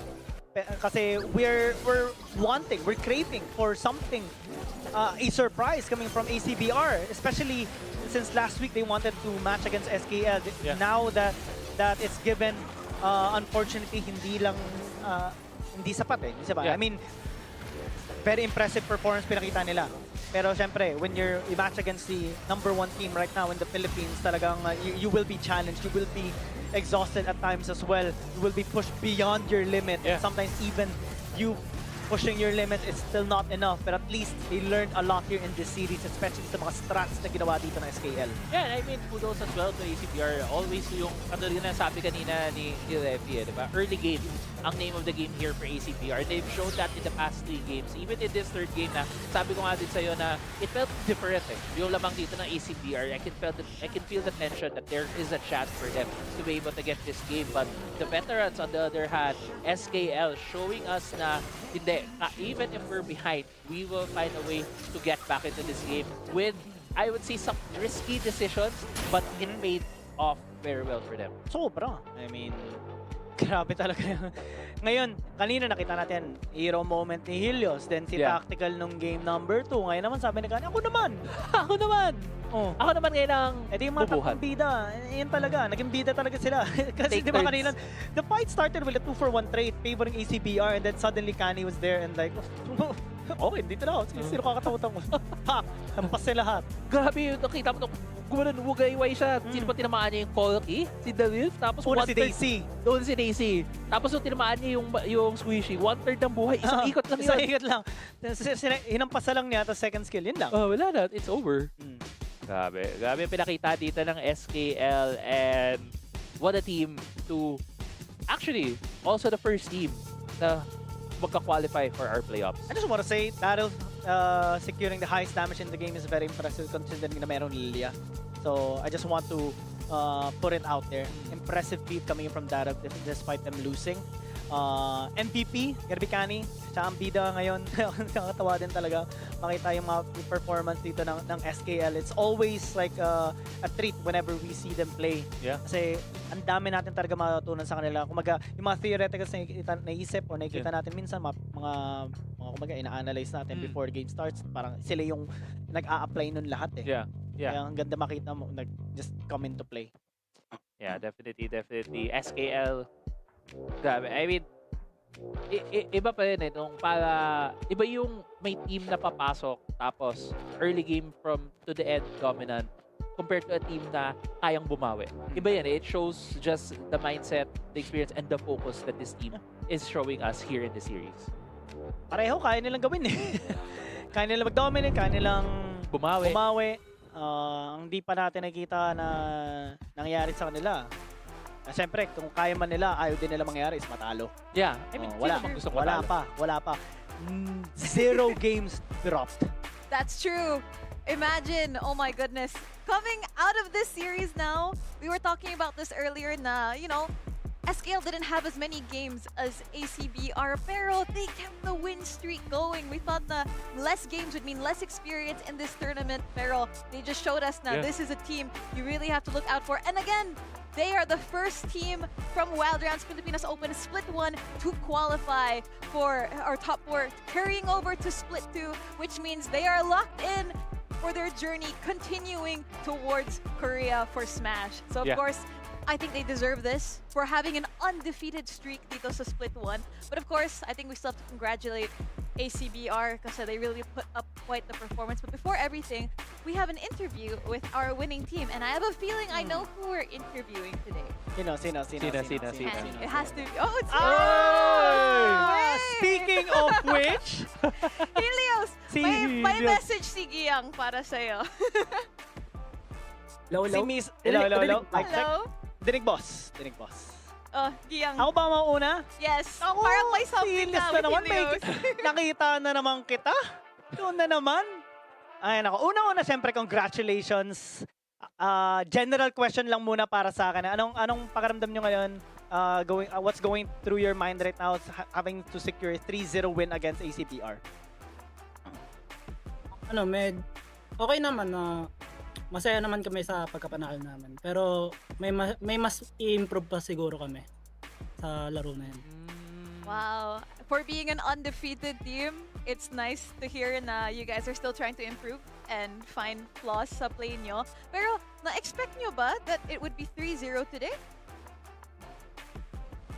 Hindi, expect siguro namin mga 3-1 ganun.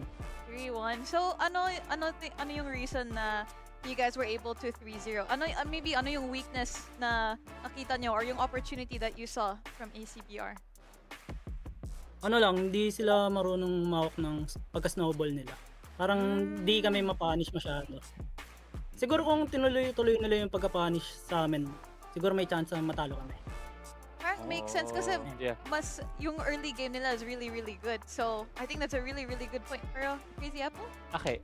Sa akin, again, congratulations, Helios, for the win here, the 3-0. Ang tanong ko, balik tayo sa Game 1. No, yung Game 1 kung saan nag-50 nung 2v3 na lang 2v5 kayo sa mapa noon. You were at the Baron, tapos si Tactical yung nasa mid, tas kayo ikaw, si Tonte, and si Kani was trying to get the balance. Paano yung comms? Paano nyo pinag-usapan yung pasok at paano nyo na-steal yung balance? Ano yun, makapal kasi yung wave sa mid eh. Nakikita namin yung yung minion. Bali, nag-usap-usap na lang kami na magbe-mid yung dalawa. Ay, yung tatlo. Tapos, tatry na lang namin ma-steal yung BR. Oh. Kasi yun, nagtiwala naman kami kay Kani. Kay Kani. Oh, grabe. Grabe din yun. Naalala ko yung pasok ni Tonti ng Besa, tapos ikaw pumasok ka din, tapos humuli si Kani para makakuha nung balance. Pero grabe, that was a great showing from you guys. Thank you.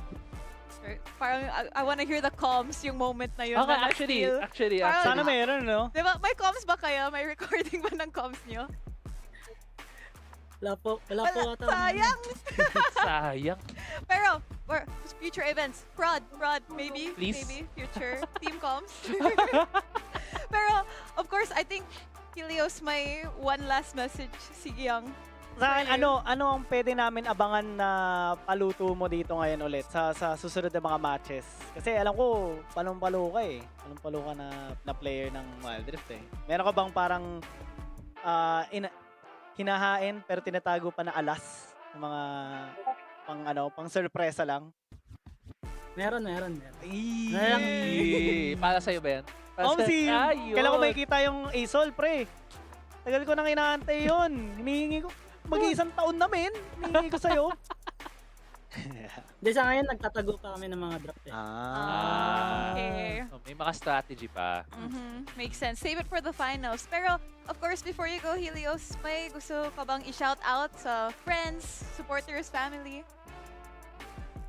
Yun, shoutout sa family ko, tsaka sa girlfriend ko, and sa mga supporters. Thank you. Yun. Well, congratulations once again, Helios, to you and SKL. And, of course, we look forward to seeing your next few matches. Oo. Yeah. Isang ganun nga na fade out. Ay, fade out, fade Isang away. fade out nga na ganyan. Go! Sa mga Yan! sa- Ay, hold mo! Ay, sayang! Ibalik nyo! Ibalik nyo! Yung next series natin, Okay. May Okay, sabang okay. may Yeah, sabang Ibig sabihin, dun interview. kasi nakadestino yun eh. Yeah. Pero of course, that is just the wrap up for series number 1. I think a lot of us weren't expecting na 3-0 yung first series natin for the Yeah. playoffs, but I think for a team like SKL, I think they definitely deserved it, and they showed us why they are some of the best here in the Philippines, here at the Wildlands Pilipinas Open Split 1. But of course, we're gonna go on a very, very short break. May series 2 pa tayo later, so don't go anywhere, and we'll be right back.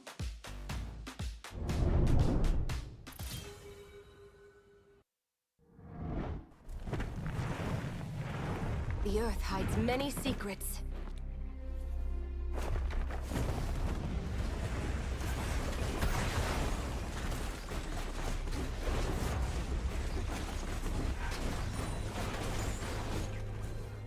Let's shake things up.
Every stone weaves a different story.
Witness my might.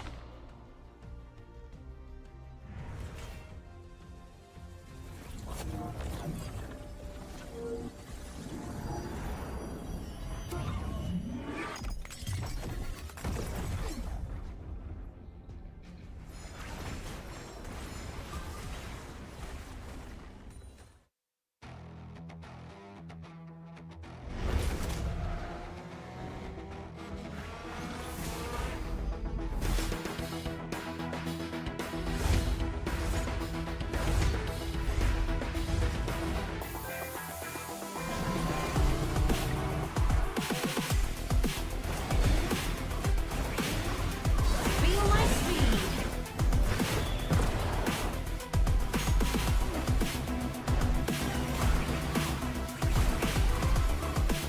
Speeding up.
The Earth hides many secrets.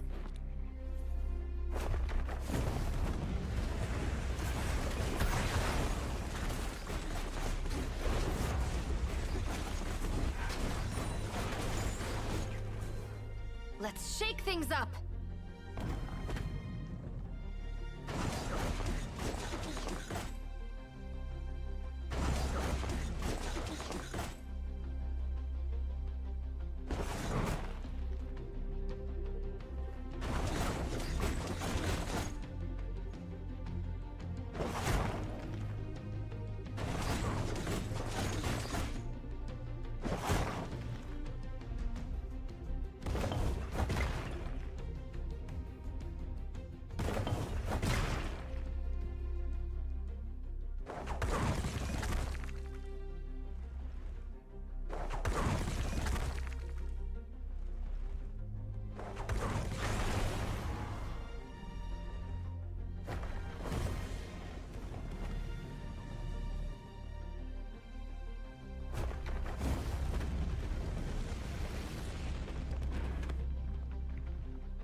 Every stone weaves a different story.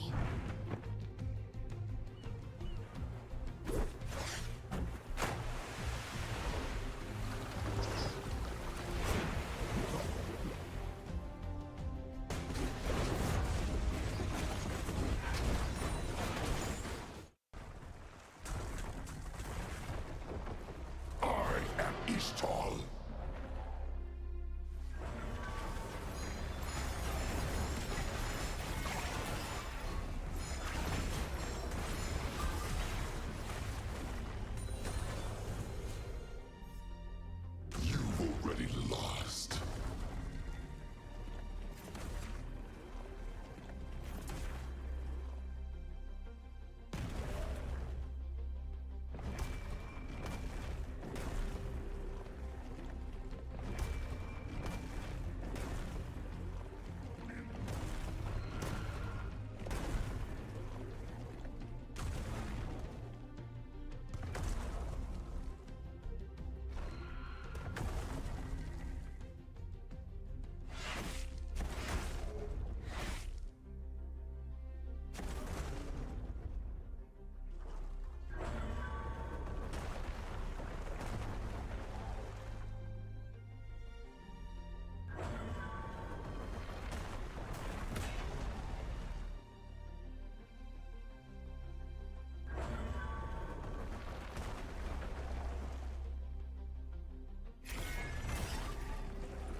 Witness my might.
The Earth hides many secrets.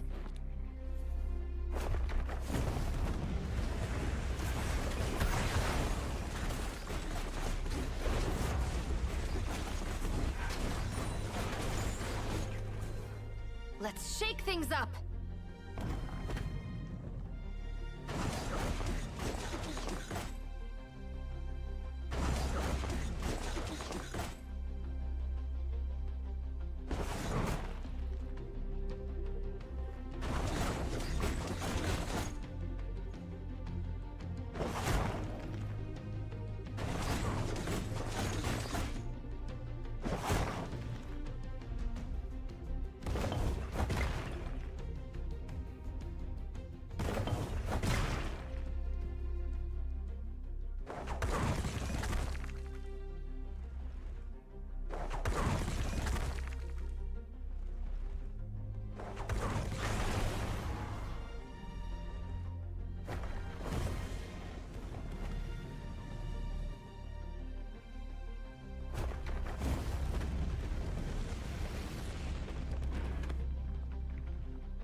Every stone weaves a different story.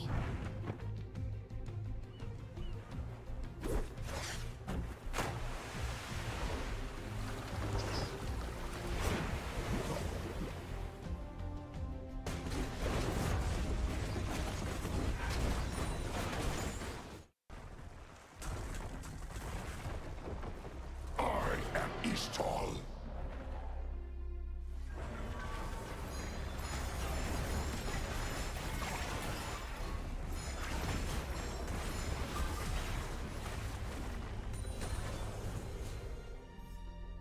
You've already lost.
Witness my might.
The Earth hides many secrets.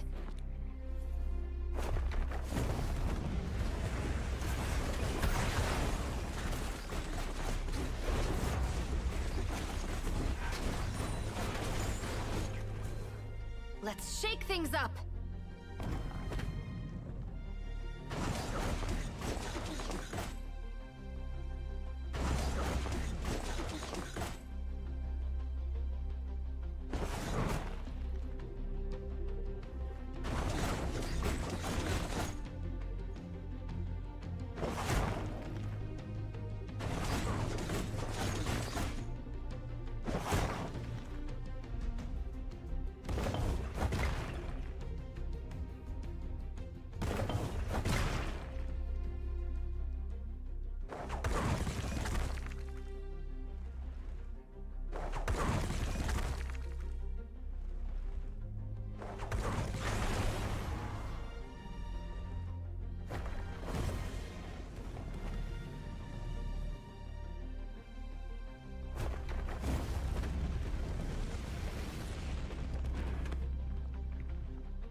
Every stone weaves a different story.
Welcome back, Summoners, dito sa Wildlands Pilipinas Open Split 1. And we are now at series number 2 of the day, here at day 1 of the playoffs. And of course, we've just come from a 3-0 between SKL and ACBR. And up next, of course, we have a very, very steamy fight with our next two teams. Pero, bagong lahat, let's talk about the patch that we just saw. Kasi ang daming new changes that are coming to the game and are being applied to our games today. So we have a lot of nerfs, a lot of buffs, and of course a lot of item adjustments here on the Rift. But of course, also, my name is Rebexco, together here with Crazy Apple at syempre si Giyang Gaming na naka-double shades ulit. Paano? Magic. Magic go. Magic. Oh! Okay.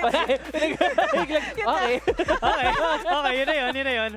Gusto ko na ma-screenshot yun. Okay. Good job. Pwede na. Na-clip Pwede na. Alright.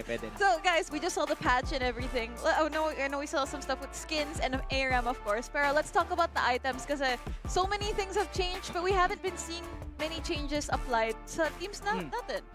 At most yung pinaka nakita lang natin kanina din is yung sa Lilia, di ba? Kaya nakita natin sobrang palo talaga ni Kani. Oh my goodness. Blackfire Torch, Leandris, and then Rabadon's Death Cap. Tapos sobrang hapdi na kaagad. He was just blowing out anyone. Not even scared against AC, not even scared against like anyone. He can delete kahit sino. Yeah. Kahit sino sa kanila. I think yung isang critical din dito yung mga nakita nating wala na yung enchantment sa boots. So nakikita natin nalilipat na yung mga items. Like nakikita natin may mga bumubuo na ng Seeker's Arm Guard para magkaroon ng stasis. Tapos hindi na natin nakikita yung stasis on ADC. So that's a boon or that's a good advantage para sa ating mga assassin players. True. And also yung boots natin ngayon nagiging iba na yung nakikita pa na same pa rin yung pagbili.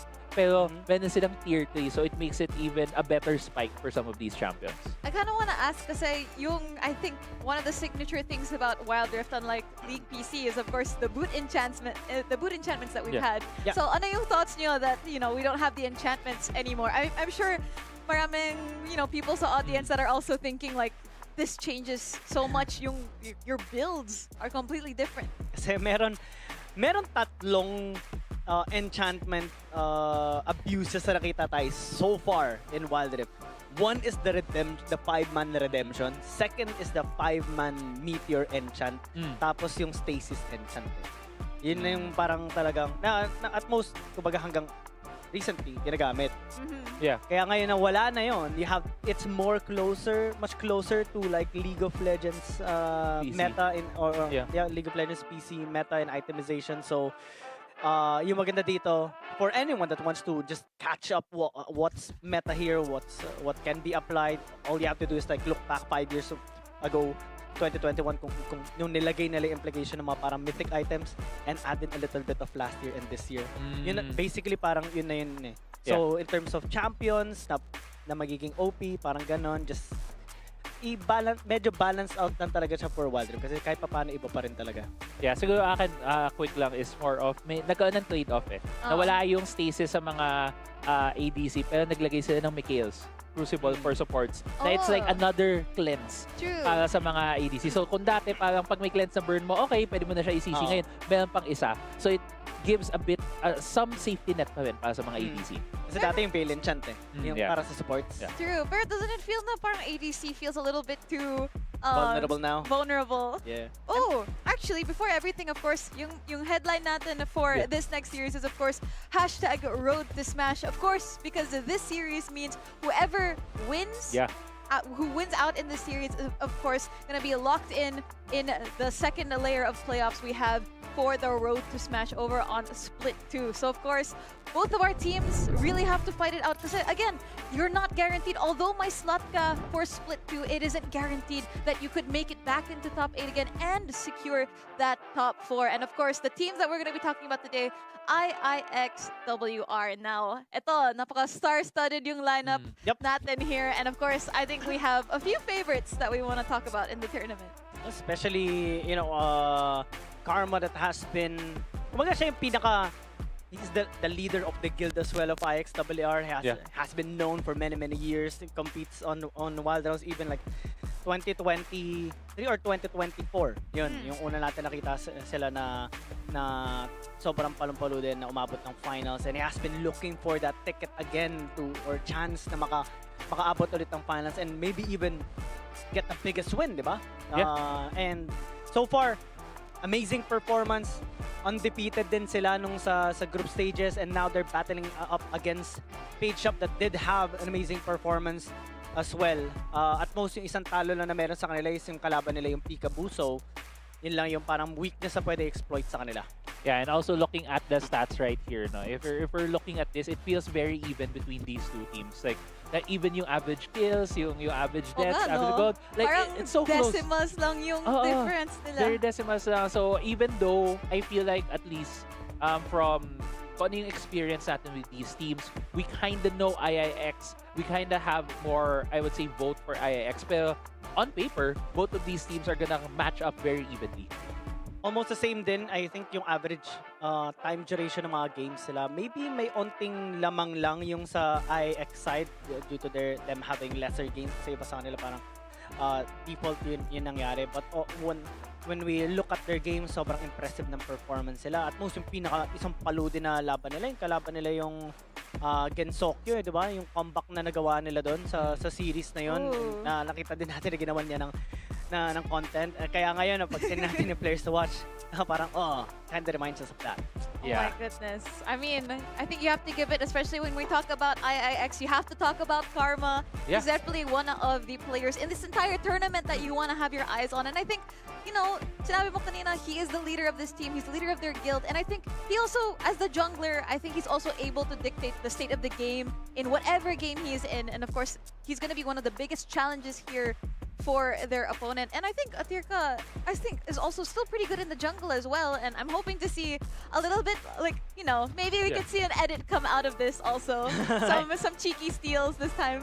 I mean, so makikita mo din is the difference in the champion pool between these two guys right now. Like, Nautilus, Amumu, and Lee Sin for Atirka, while it's a Vaishin, Zhao, and Viego for Karma. Makikita mo at least for Atirka, he plays a bit more on the helping his team out. With the Supportive Nautilus, jungler. supportive jungler, exactly. With the Nautilus, with the Amumu also is the guy to start big fights with the engage from his champions. While for Karma, makikita mo, it's more of the early game. It's more of possible having that carry potential with his pool.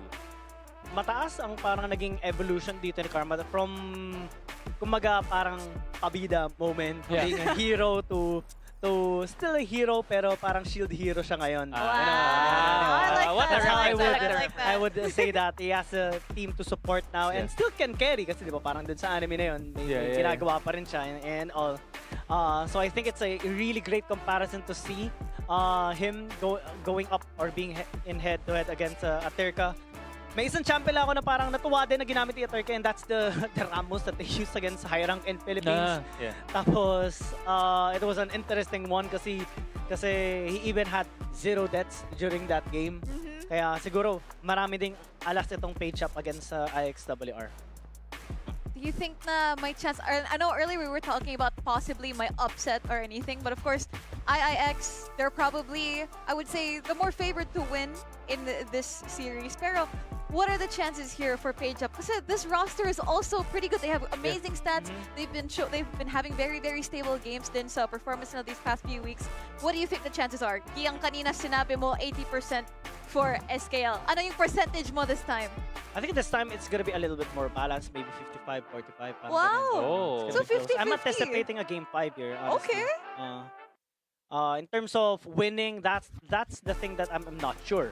Oh. Kasi naturally you would think IX is the more stable one, right? But there's a problem sometimes in them, and that usually is since most of the time parang medyo new members yung ano sa kanila. So minsan nagkakaroon ng problem in terms of synergy or kung ano man, lalo na kapag extended games. Page Up, it's kind of similar as well, pero medyo stable din sa kanila. They struggled against Peekaboo last week, and I think that's something that IIXWR can exploit. So parang yung clash na yon, yung mga problems na yun ng both sides, yun yung parang pupuruhan ng isa't isa na hopefully makatulong sa atin na makaabot ng Game 5. But we can be wrong. Things can go either way. True. But one thing's for sure, we're gonna enjoy in the series.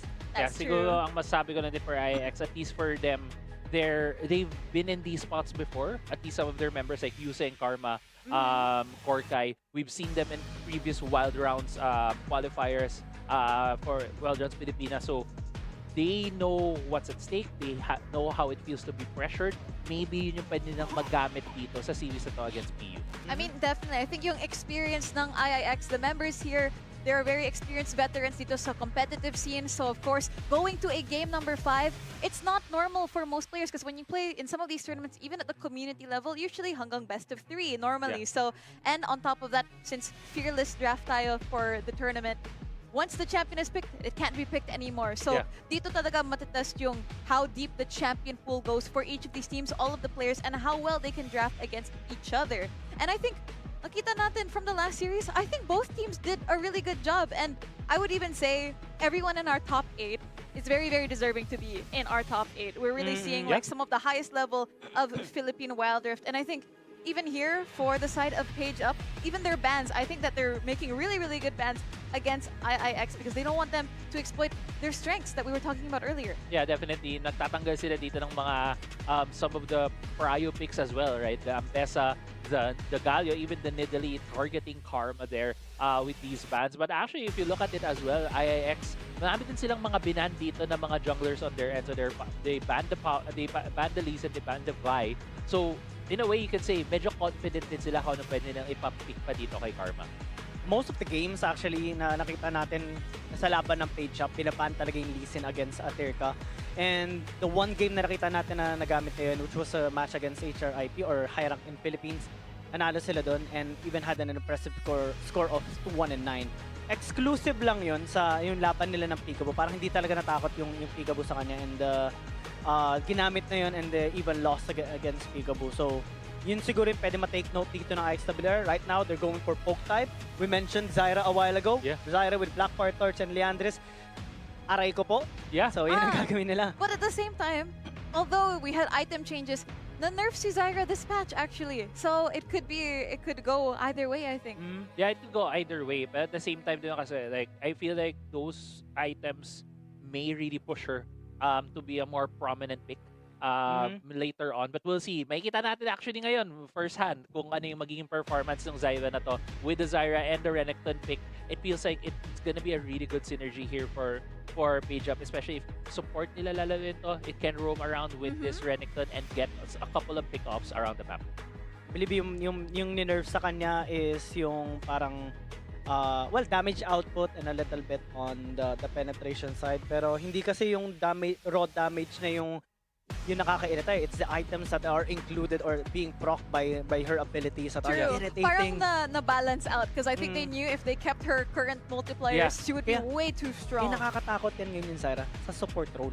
Yeah, That's exactly. true. Very lol PC meta. Yeah, it's Very a, lol parang, PC meta. I would say when you see a Zyra as a support, parang you have a free mid laner, right? Yeah, you have yeah, another free AP carry. Yeah. That doesn't even have to farm. And that in Wild Rift meta, that kind of opens up potential fighter mid laner or tank mid laner, ganyan, assassins like AD champions instead of the typical mage mid laner. Parang na-answer back ng IIX With with the the Karma. Yeah. Karma also has a lot to poke. Alam naman natin na gano'ng kalakas ang Ezreal Karma in the bot lane because both of them poke, both of them do a lot of damage. And at the same time, Ezreal, I would say, is one of those champions that can deal, I would say, easily, or not exactly easy, but better than most ADCs against Zyra. Kasi usually the plants, you have to hit them twice, 2 auto attacks to take them down. For Ezreal, isang mystic shot in auto, patay mo na yung plants. Saka pwede na tamaan ng Q ng Karma. So at least meron silang ways to easily deal with the plants. Yeah. Although medyo parang coin flip din yun kasi the plants can also be used to block the projectiles. So True. it can work either way. Nakakatawa din. Lockdown potential kinda high on Page Up kasi meron silang Camille and Renekton. Yeah. Single target nga lang, so they're kinda relying on the Zyra on the multiple champion suppression against IIXWR, in which most of it I think is just gonna be negated by the Garen kasi Garen things. Yeah, just guaranteeing naman natin yung gano'ng kakunat itong Garen. For me right now, ang hinahanap ko dito is a bit more maybe ko anong marksman or anong ADC yung pick dito ng Page Up na kasi they have a lot of choice. They can go for a Xayah if they just want a serviceable ADC na pwedeng tumakas, pwedeng hindi siya basta-basta ma-target so that they don't need to invest a lot in heal. They can also go for Varus. So just double, triple down on the lockdown and single target na mapipick off nila on their team. I like the ban on the Lucian. Sorry for kasi Sorek 1 or Seros 1 na nag-participate din sa Wild Routes last year is really, really good on the Lucian. Played Lucian 2 times and won both games. Yung isang game pa nga niya, parang 5-0 in 10 siya. Kaya talagang maganda na binan. Corky din. Wow. Isa sa mga naging panalo dito ng Page Up sa mga laban nila against SYR. I think really good respect bans here for the side of IIX for banning out the Dragon lane, but looks like possibly a Smolder here with the Zyra. I think this works really well, but I want to highlight Page Up has the open Camille, and Wiper ng Pasig is really, really good at Camille. I think all the games they've had on Camille have been a really, really good stomps for their side, so I think possibly securing that the top lane win, but of course, going up against the Garen, I feel like that's going to give them a little bit of difficulty. Well, usually Makulit si Using eh. Actually, magaling naman si Using. Usually kasi it's just a stable lane, di ba? Ang Garen in the top side, so Camille can't really take advantage of it. I like seeing the Skarner kasi Skarner! ngayon sobrang applicable siya due to the change in items din. Hindi lahat makakabili na ng QSS or something like that. Diba? That's true. No more safety. Hinahawakan ko si Giyang kasi may hover. Tapos hindi ko alam kung anong Oh, reaction. oh, oh. Huwag natin tatakutin, huwag mo tatakutin. Okay. Pero sige. No, it's not locked in yet. Di pa na-lock. Gagalit si Sel. Pinaasa. Okay. Parang they did that on purpose. Dami haters ang IX, diba? Sama nyo na ako dyan. Pinaasa tapos binawi. Pero yun na nga, ang pinikpita ng IIX is the Akali para kay Laydock siya. Actually, really good pick to possibly assassinate either most probably the Smolder, but can also take down that side. Yun na! Bust! May game 2, may game 3, may game 4 or 5, maybe. I do know why though they hover the Aurelion Soul. Kasi when there is a Smolder, naturally you'll be inclined to pick a champion that has infinite scaling as well. Pero they rethought about it, thinking na instead of dealing with the scaling of the Smolder, let's just find a champion that can easily go to the Smolder and take her out. That's right. And I think on top of that, you can't scale if the game ends early, right? Yes, that's So I true. think that IIX made a really good adjustment. And parang Hindi, yung hindi thought good yun. ng IIX is really just trying to lock things down. Alam ko medyo salty ka about not getting the Aurelion Soul, but you'll have a chance. Oh. Guys, if you pick Aurelion Soul dito sa Insta-bias. wild rounds, yeah, Insta-bias, insta-bias. pare. Gusto niya ng full support ni Yeah. Giyang. Get the Isol. Oh, yan. On the serious side though, very balanced composition on both sides.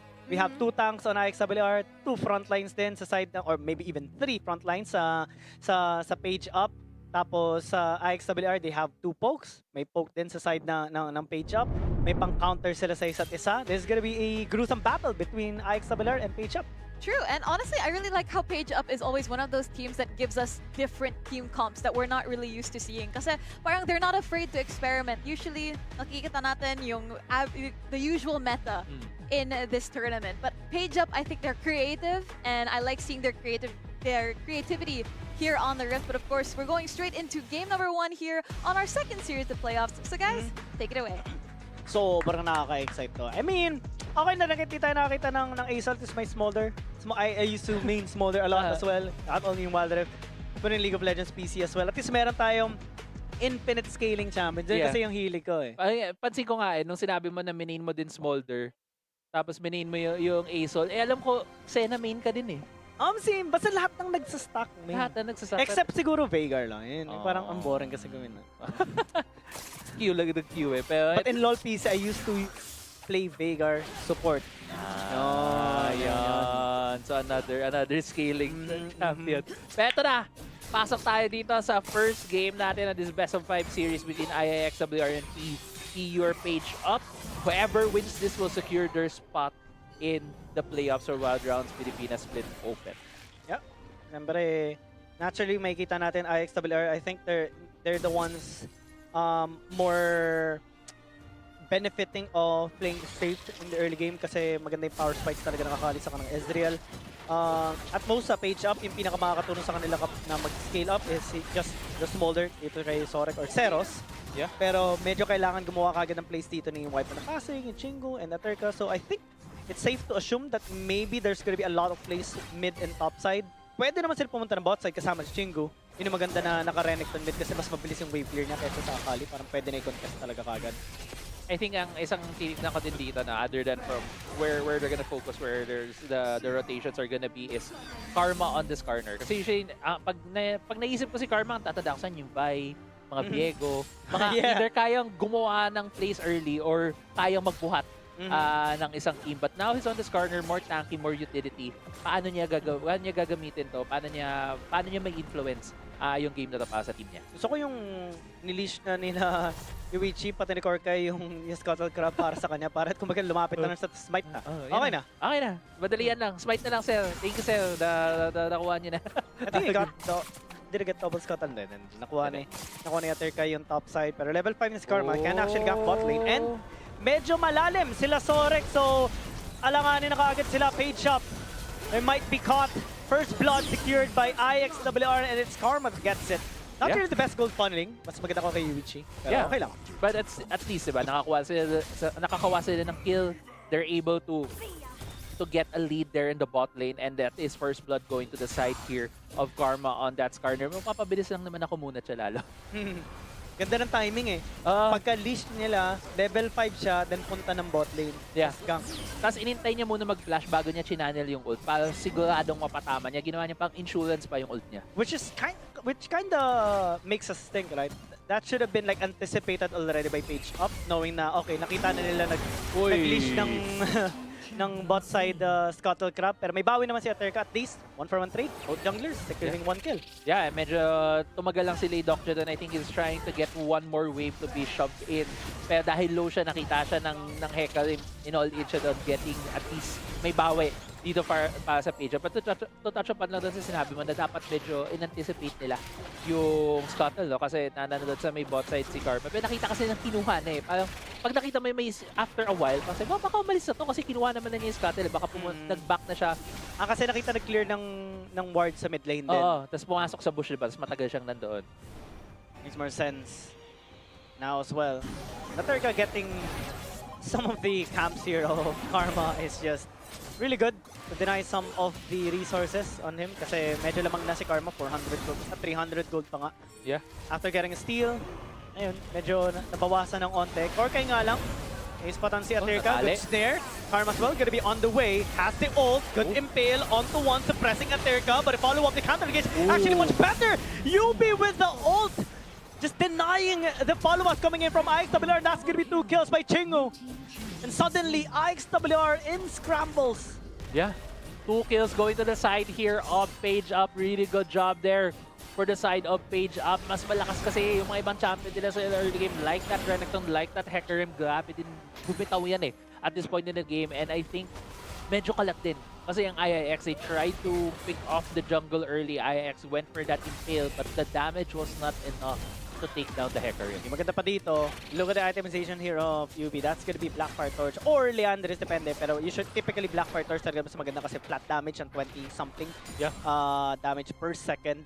Pero isa din sa pinaka-nagustuhan ko ngayon sa change ng Leandris, instead of a scaling DPS na sa umpisa kasi parang mababa na percent HP yung binibigay, now it's flat damage. So you can now build it early into the game. Di na siya kailangan i-last item. Yeah. Now they turn on to Korkai.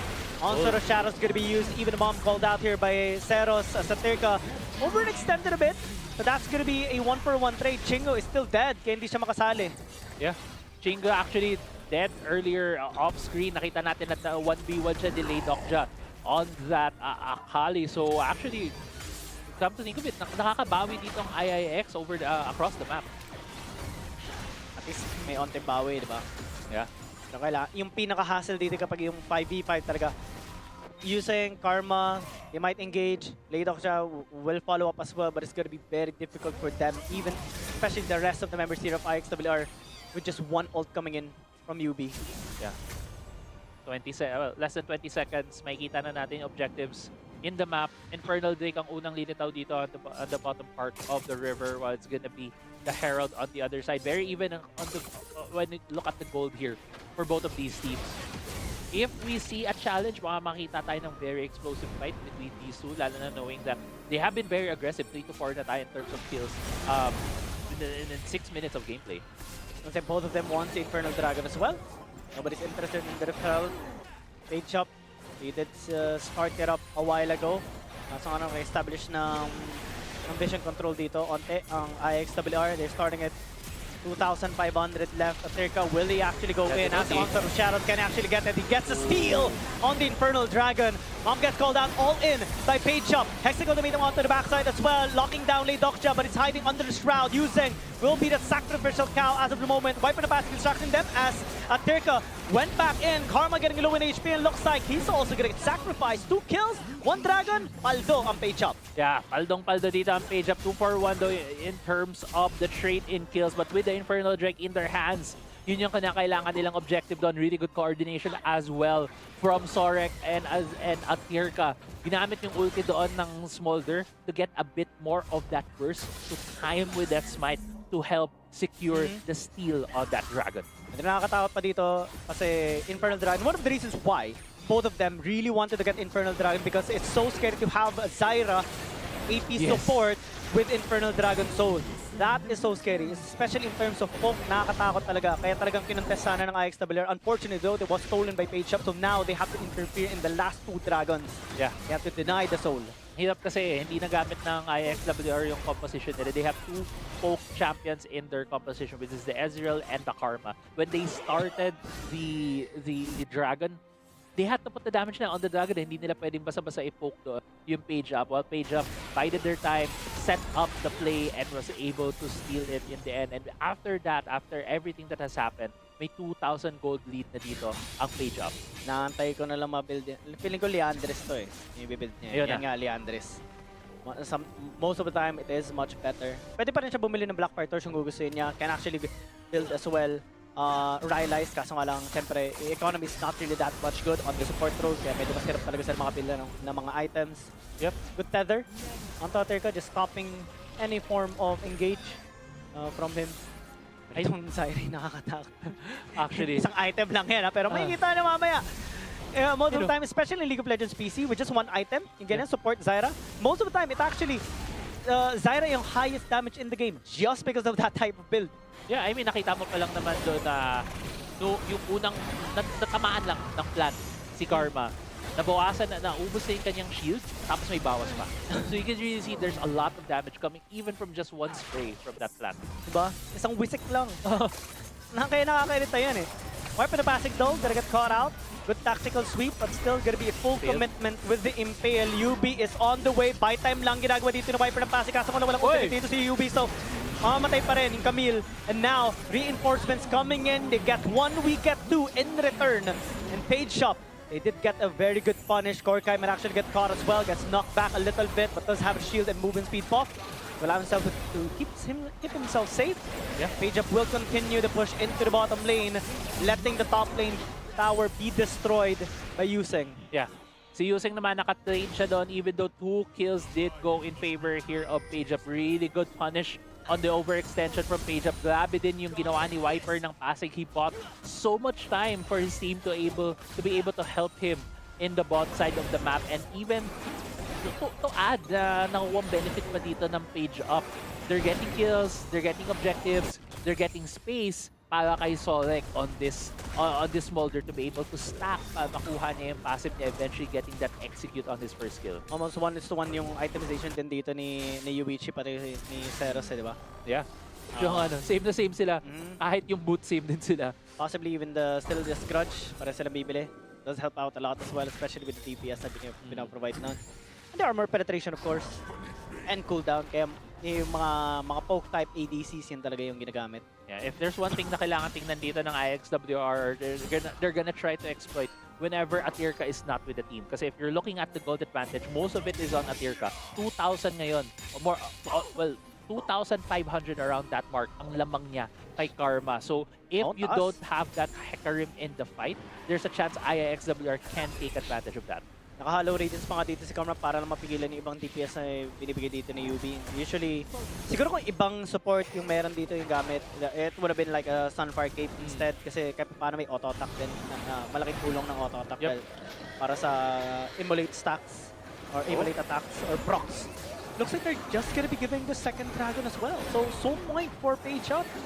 Grabe. Talagang grabe yung control dito ng Page Up, no? Hindi man tinry i-contest dito ng IIXWR. They know that, or they feel that they're that behind at this point against Page Up. So let's buy some time, get some more items, and maybe go for a fight next. But with Para the pressure space, nga lang talaga. It's just raw pressure eh. yeah, but with the space din na binibigay nila, balance sinisibigay ng Page Up. Kasi meron sila pang counter-engage. Hindi naman si UB eh. Yung Strangled Thorns yan, sobrang nakakatakot talaga.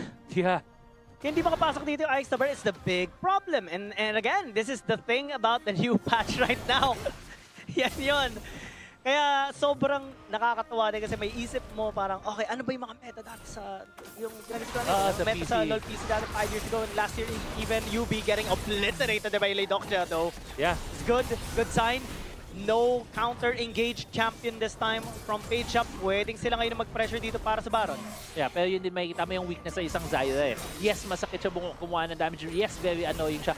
But very squishy. Kaya patayin ka agad ng isang Akali. Ngayon, si Atirka, gusto nilang patayin ka agad. Onto Rochelle is gonna be used defensively just to escape. Teleport gonna be coming as well from Chingu. Looks like they're just gonna be disengaging for now. Yeah. Buhay na rin si UB. Grabe yung bugbukan dito sa bot lane between Viper and Using. Dahan-dahan lang na kumukuha ng life lead dito yung Camille against the Galen. At some point, if magpatuloy yung kanilang skirmish dyan in the bot lane, pwedeng magkaroon tayo ng a bit of map disadvantage because mapo-force na mag-recall yung Galen. Kahit nakikita natin na mayroong 4,000 gold lead, ang page up, you can never like, underestimate IIXWR and their comeback potential. They have done this so many times already as well. And they Dokja can be quite scary. 2 items, lapit na siya makabili ng Rabbit and Death Cap niya, but it's now being targeted by 4 members of Fade Shop. Even if you hide under the shroud, eventually they will take you out, and that's gonna be the kill. Although it's gonna be a 1-for-1 trade. Good shutdown coming in from Using, landing the sword onto Atirka as now. Good silence onto the Renekton. That's why I cannot use the Slice and Dice. Everyone's just gonna be surrounding and impaled onto the backside. UB getting caught as well. Flashed in by Karma to make sure they get the kill. Chingu trying to fight back, getting the clutch, but it's not gonna be enough. It's just gonna be a double kill by Karma, but Viper na passing on the bottom lane will secure an inhibitor tower. So at least may bawi dito yung page up kahit papano. Yeah, exactly. May bawi sila doon. What a split push coming in from Viper na passing on that Camille, able to take 2 turrets as well as the inhibitor turret in the bot side. Baron trying to be started here by IIXWR, but they can't risk it. Andyan si Sole, kaya niyang pumatay pa ng mga miyembro dito. And even though that whole thing, it felt like IIX was able to get so much more advantage, so many kills. Page up with the split push from Viper na passing. Parang sila pang nag-benefit from that whole sequence. Mahirap pa dito kasi may Baron pa diba? So naturally mag-push siya lang dito. Viper na passing. Yeah. Will have his teleport up and available much faster than Using. So that's teleport advantage kaagad na pwedeng gamitin dito na page up. There's also the dragon that IIXWR needs to watch out for kasi soul point dito in page up. So much things that to consider here by IIXWR, and this might cost their demise here in this game right now. But let's see how they're gonna be handling it. Amaranth Wingard secured already by Karma, kaya mas magiging makunat na siya, especially on these extended fights. Nakatank Renekton din dito si Chingu, so in terms of damage wala masyado, pero at least yung sustain na kaninang pinapakita niya, present pa rin naman. Yeah. We'll see kung ano magiging adjustment dito ng IIXWR. Kailangan hindi nila hayaang makuha lang yung Baron dito eh. Kasi pag nakuha tong Baron, that's an easy siege coming in from page up. Wait a minute. Viper na passing. Nakita na natin to kanina. Andyan nga lang si Karma din. Talagang tumulong na. Kaso nga nandito mama yung fail niya. Kuha pa rin naman yung shutdown, but this time, like Dokja and the rest of the squad here, IIXWR might be in a bad spot kasi wala nang pwede bigay ng field sa kanila. Yuichi getting chased as well. Karma being all alone. You try to get one, but in return, that's 4 casualties. And Page Up, they will have a free wrap in a gift wrapper just sent out for free. Baron Nashor and possibly even the Dragon Soul as well. Yeah, Baron going in favor here of Page Up. And yung nakita nating sequence na yun, feels like the story of this game. IIXWR always chasing Page Up for these kills and Page Up punishing them for these overextensions. And now with the Baron buff and possibly, as you mentioned, that Dragon Soul also going to favor Page Up. Grabe na ang scaling ng team na ito. Okay, mahirap din. Kailangan nila, yung composition nila, kailangan nila talaga mag-engage. So, hirap. Ang hirap. Even Late Offja is having a bit of a hard time. And since they overextended in the top lane a while ago, talaga ang hirap makatakas. Ginamit ng Impale, kaya wala silang pampigil dito kay Terka or the rest of the squad here of Page Up as well. Now they have the Infernal Dragon Soul too, so the damage output coming in from both Seros and UB is just amplified even more. Yeah. Grabe. Na nakikita mo din dito yung effect talaga nung Zyra, no? Like, even though we see a lot of members here from Page Up really doing well, but the Zyra has just been very, very annoying para sa IIXWR. That's the thing, right? Just typical Zyra things in the game. So many things to consider. Using is just trying to front for the team, but might actually die, forced to use the flash just to survive. But all the turrets now being destroyed, all inhibitor towers just gone.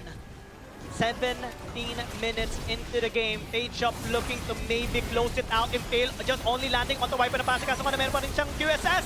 It looks like he's Oh just my gonna be God. assassinating everyone here in this match. And Page Up, they get every objective there is. And looks like they're just gonna be taking game number 1 as well. Yeah. Game number 1 going in favor here of Page Up, and what a game from them. Really good draft as well, taking full advantage na may bago tayong items, may bago tayong patch here with the Zyra pick going to UB, and Atirka on that Hecarim really showing us na he can go toe-to-toe against Karma in the jungle. Ganda, sobrang ganda ng performance na pinakita dito ng Page Up. This is what I like, and this is one of the reasons why I did mention a while ago as well na it's hard to determine who's gonna be the victor here because there's so many things that can counter each other para sa kanilang dalawa. And in this case, right, we saw a lot of a really good surprise coming in from Page Up. Really good research, R&D kung sino nag-research sa kanila pwede ganitong draft. Ganda, applying the Renekton tank into the mid lane, having the Zyra support as well as their main magic damage dealer. Yeah. Getting the Smolder as well, and just overall outscaling IIXWR here in this game, having many counters as well to the attempts to play Dokja, to Yuseng, to Karma. Yuichi couldn't really even poke out. Yung Karma Ezreal technically na-cancel eh. Yeah, exactly. Dahil lang sa mga halaman na yun eh. Yeah, doon sa mga halaman. Tapos ay nga din yung iniisip ko, like, for a comp like this, for IIXWR, you usually see sila yung nagpo-fall back, sila yung nag-absorb ng mga fights, sila yung nag-absorb ng pressure, and then slowly winning it back. Pero hindi eh, sila lagi yung sumasalo, sila lagi yung humahabol, and that is detrimental when you're going against a Smolder, you're going against a Zyra. Kasi sila din eh, pwede din gawin the same thing eh. And they're gonna get stacks, and you're slowly gonna get punished, slowly gonna get damage from the plants, from the fireballs, and everything coming in here for the side of Page Up. So really good play coming from Page Up. Ganun talaga. Maybe it's one of the things, no? What could have been? What if sila din gumamit sila ng K-Sol? That's just putting it out there. They could have had like a counter engage, someone who can provide that CC chain and all, and just prevent all counters. Right? Just throwing it out there. Karma. Bumalik sa isa din. Hindi mabitawan. Talaga kailangan. Whoop! Hinover na kanina nila eh. Hesitated. And the other way. Didn't work. Ganun talaga. Sometimes it is a case. Pero magandang performance pinakita dito ng parehong teams natin. It is the Page Up that is the victor though, with their amazing strat. And IIXWR, they bow down for now. Best of 5 naman to, kaya okay lang. Yeah. So many ways to come back. But many champions already removed from the game. Kasi so this is the fearless draft. Actually, for me, marami namang pwede pang i-adjustment ng IIXWR. We always talk about Karma from that team. And then, dami pa siyang pwedeng champion na i-pick eh. Like, I mean, yes, natanggal ang Hecarim, natanggal ang Skarner, but ano ba usually yung pinipick? He goes for like the Vi, he goes for the Viego, something that he might be looking for in the next game. Kaya nagulat ako, isa yun sa mga parang mga binandin ng IIXWR eh. Rest game, Atirka, jungle, MVP of this game. So many good plays, really good steals as well, and just allow the team to funnel through this game number 1. So dito talaga kailangan makabawi ng IIXWR kung sakali so many people are watching, tuning in to this game already, and looking forward to what's going to happen, especially na medyo high profile ang IIXWR in terms of like the Wild Rift community, right? So many teams are wanting them to win, many teams are wanting them to bow down to other teams as well. Page Up right now, just making sure they're the ones having the praises so far, especially with their amazing performance in Game 1. Yeah, and siguro isa lang din iahabol ko doon na 100% pala yung teamfight presence ni Atirka. So you could really see the team is playing around him and they're converting that into a win. Grabe yung performance. Eh, dito natin makita sa susunod na game kung sino ba ang mas magiging present in mind, in skill set, and also in the adjustments sa game number 2 natin. But before that, of course, we're just gonna be heading down to a very, very short break. You're still watching the Wild Rift Pilipinas Open Split 1. I'll be back for game number 2. Thanks.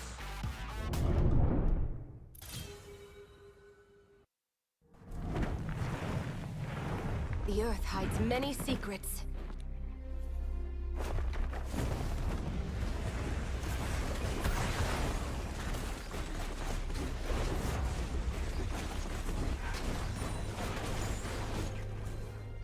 Let's shake things up!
Every stone weaves a different story.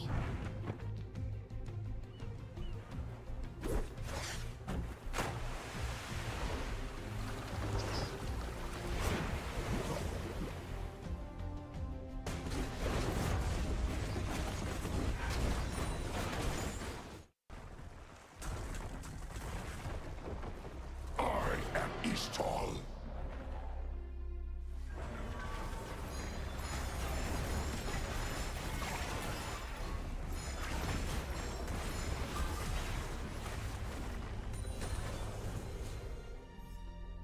You've already lost.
Witness my might.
magandang gabi sa inyong lahat mga ka-Wildrift and welcome back dito sa Wildlands Pilipinas Open Split 1 and we are going straight into game number 2 after Page Up took game number 1 from IIX. Grabe, parang again on paper we were expecting IIX to take the win but I think again Page Up, they really have some fight in this. Page Up, nag-step up at nakuha nila yung game number 1. I love that. Bars, mic drop. Yun Grabe Andito yung mic, ano? How do you drop it? Pero Mamagalit si Direk. Magalit si Deke, drop pa yung mic talaga. Pero grabe yung pinakitada ng Page Up. Expectations natin, IIXWR yung taking the game 1. Pero grabe pinakitada ng Page Up. Kasi as we mentioned na, nung nakita natin yung numbers, very close silang dalawa eh. But how Page Up edged out was essentially just taking advantage of the new patch.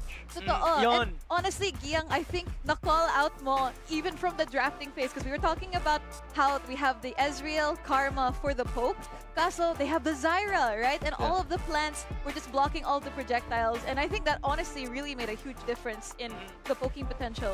Nabawasan sobra, hindi makatama ng Q yung Karma, hindi makatama ng Q yung Ezreal. So, naging mahirap talaga. And the Smolder eventually outscaled them as well. That's why I did comment a while ago then things could have been different if there was a minor tweak sa draft time. But IX, the numbers, maganda pa rin naman. That's true. If we look at their by the numbers segment here, they have a pretty good win-loss rate here. And just like SKL we saw earlier, they are very dominant when they play on the red side.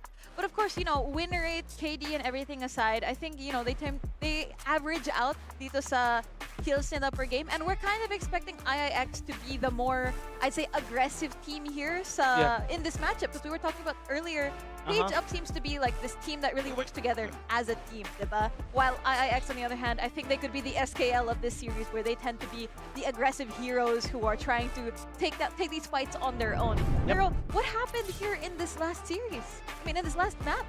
I really feel that at least for game 1, for Page Up, nagpakita sila na talagang their ferocity, their aggressiveness, medyo taken aback sa IIXWR. I feel like it took them some time to try to recover in game 1 to be able to take at least some control, some initiative. And essentially, I really feel that naging sobrang impactful yung Zyra pick na yun because of how annoying yung plans niya. Sobrang imagine one item, essentially full build ka na. Yeah. Yun. Liandis lang. And Zyra support was kind of a thing as well even before. The only reason why Zyra was kind of like out dahil sa ginawang change lang sa Liandris, yung ginawang scaling damage siya. Instead of flat. Instead of flat. Ngayon na binalik, 2%. Pwede na kagad. Pwede na, tama. Kaya nga, isa din sa, for me, ang inaantay ko na pwedeng iteration ni Zyra later on is a jungle pick kasi mas mabilis yung tier niya. Oh my goodness. Kaya inaantay ko, pero I mean, we're not gonna see it Oh in this my God. series, but maybe in the future. I think ginawa din yun sa Wild Rift before eh. My memory is kinda hazy, but usually something that's applied on League of Legends PCs also like being Applicable na. experimented. Yeah. Or at least experimented lang Yeah. on Wild Rift. Pero dito, Almost like it's the same game. But I mean, kidding aside, I think Wild Rift definitely has its own may mga things that only work in Wild Rift and there's some things that only work on PC. And I think here you can really see yung creativity ng teams natin. Again, Page Up being that creative team we were talking about earlier, and even the other teams that we have here dito sa Split 1, they have been showing us their own inventions and their own ways that they play these champion duos, these item builds. Of course, going through the bans, same as always. And of course, Fearless means all the champions picked during game number 1 can no longer be picked moving forward sa series natin. But are there any champs that we're hoping to see from these two teams? Because I think earlier, some of the best picks, especially sa side ng Page Up, have already been used.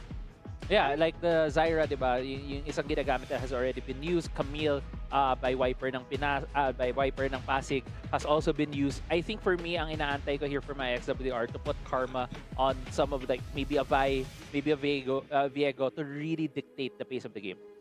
okay, medyo baka ngayon kailangan niya mag-carry ng konti. Yeah. They kind of lacked in damage a while ago. At least damage successfully being delivered to page up. Yun. Mm. Kasi kanina pa, marami siyang mga magandang engage dyan eh. Yeah, Yung isang part pa nga nakita natin na nahuli na si Zeros pati si UB, di ba? Yeah. Sabay Yung pa. sa isang impale. Yeah. And it was really, really good. But usually you're too dependent on the damage output of your teammates. Eh. Yeah, You can't deal it on your own. And again, I think we mentioned this many times already. Yung Zyra talaga sobrang hassle. Kaya at least ngayon, di na pwede gamitin kasi fearless draft naman tayo. They kind of have to settle on other champions. IIXWR, they buy again. Oo nga eh. Oh my Diba? Sila yung goodness. nagbaban.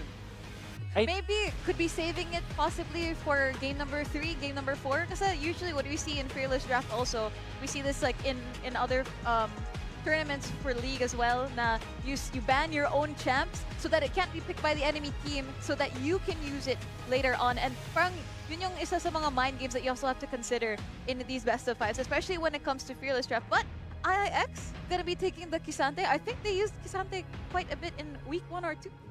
Yeah, and we saw Casante din earlier. To remind everyone, there has been a bit of a change to his kit because of the recent patch. So yung pag nag-all out siya, yung 50% bonus armor Peña is on bonus armor, no longer on just your full armor. So it's more effective now against tanks rather than squishies. Ang pinaka-iniisip ko ngayon is Page Up gonna be making the same adjustment na ginawa ng ACBR before getting the Olaf to deal with the K-Santi as well. Right now, they're hovering on the Please. Malphite, which is Uy! interesting, if ever. Kasi ang maganda sa Malphite, especially in this patch, sobrang kunat talaga, men. Sobrang kunat. Ang laking bilog ng yung sa Iceborne content at lahat. Basta, nakakairita. Nakakita. We'll see kung anong magiging effect nito Malphite eh. Yung parang may emotion ka right now when it comes to the draft. Sa akin sa witness nun eh. Nung nakita mo yung bilog Kalaban ng namin, Iceborne, di namin mapatay, men. di na ako makagalaw. May ganun pang moment. But, I mean, we'll see kasi I think madami din tayong nakikita talagang AD damage in terms of the compositions. Wala nang Akali sa game. Wala na yung wala na Zyra. There's a lot of usual go-to AP picks na mas nabawasan dito. So having that Malphite may be more effective. Ooh. Okay. This is what I'm saying. Page Up always gives us these really, really exciting picks. We get the Singe. I'm just okay. You say I exciting. love Page Up. You say exciting. For me, it's annoying. I mean, Di naman tayo yung naglalaro That's Ay, true, actually, that's okay true. lang. Pero We're not nai-imagine playing. ko eh. Like, okay, like, now Singe, mention nung ilalagay niya yung skill 2 niya, yung sticky thing. Paano yung Ornn? Hindi siya makakapag-second part. Yung ng ult Lucian niya. din, pati yung Pati yung K-Sante. Lucian, oo nga eh. So, what a draft here from Page Up. Really good read on IIXWR, pati yung application na pwede nilang gawin. Essentially, the Lucian is expected to have a hard time right now. Yes, Di ba? exactly. Just because of the Malphite and the Singe. And because of that, sobrang dali ng buhay dito ni Zeros na naman. Wow. Yep. Honestly, I think, on top of that, since obviously Lucian natin is gonna have a hard time, don't you just hate it if you're the mid laner or the dragon laner and then there's just an annoying tank who is just bothering you throughout the entire game and you can't do anything. Yeah. That's what's gonna happen. So the ADC of Page Up can just chill while they're they're messing up the game. It's just gonna open up. Usually sa akin, gusto ko pag maraming tank. Kasi Isol yung ginagamit ko. I Yes, get a lot of sacks. but Aso. Yung game na yun na nairita ako sa Malphite, naka-Isol ako nun. And the Malphite didn't even have any MR items, pero sobrang kunot pa rin. Yeah, sabi ko I was din like, niya. huh? Just Wait, tank pwede things. yun? This does Just tank not make things. sense. This does not make sense. Nahihirapan Oh talaga my. ako nun. And they're gonna be removing one of the possible counters towards the Malphite as well. Yun na. De, akin sobrang grabe yung pick ban. Kasi, sabi ko kanina, AP champions nagtatanggalan, wala nang Akali. Nagtanggal sila ng Ali, nagtanggal sila ng Ryze. Tapos nag-first pick pa sila ng Gwen. Isa na lang option dito ng IIXWR, pick up the Lilia, right? Lilia, may Lilia, pero ang dami na nilang tinanggal to make sure na magiging effective kung ano yung mga pinik nila ngayon. Ngayon, mako-force kung, okay, Lilia pa pipilian dito ni Karma. Or, Oh! This Moonfall? works. Moonfall, Diana. Possible, Oh. locked in. Or pwede rin sa mid lane nila ilapag to. Pwede rin, tapos maglalagay pa sila ng Lilia din para talagang doble And also, I would say Diana right now, if they have a lot of dashes, isa lang naman malalagyan ng cinch na bawal kayo mag-dash. So marami pa rin silang pwedeng ibang avenue, a lot of different ways to get on top of this core key. Oh, Oh, the Yasuo is open. They do have a lot of knockups. They have the Moonfall. This can be They have the Ornn. a Yasuo-centric comp, and I think it's gonna be the Yasuo lock-in for the side of IIX. Oh, Now, I'm curious kung ano yung final pick ng Page Up. we'll Because see. their comp is all over the place. Yes. Kumbaga mga flex picks din to eh, di ba?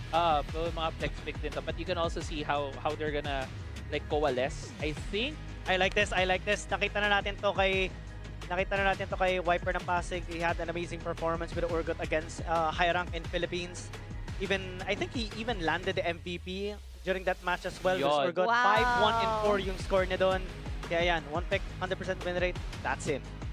wow, grabe. Parang ano nga to, itong si Wiper ng Pasig, meron siyang yung bag of tricks. Kasi nilalabas niya ngayon, meron siya kanina yung kabina niya, tapos ngayon ito yung Urgot. And I think it's also a pretty good matchup against the Casante in the top lane kasi it's one of those champions that can really bully in those lanes. I also want to mention that IIXWR has two champions that are really effective when they ult kasi meron silang bonus armor penetration on bonus armor. And against a Malphite, there's a chance that they can, maybe take down that Malphite kasi mapabawasan siya ng armor. Nakakatakot to. Feeling ko medyo nakakatakot to para sa IIXWR. At least they have lots of damage and medyo balanced din kasi may dalawa silang tank na makakatulong talaga. But PageUp does have more counters to IIXWR than IIXWR having counters to PageUp. So it's kind of leaning towards PageUp right now. Yeah.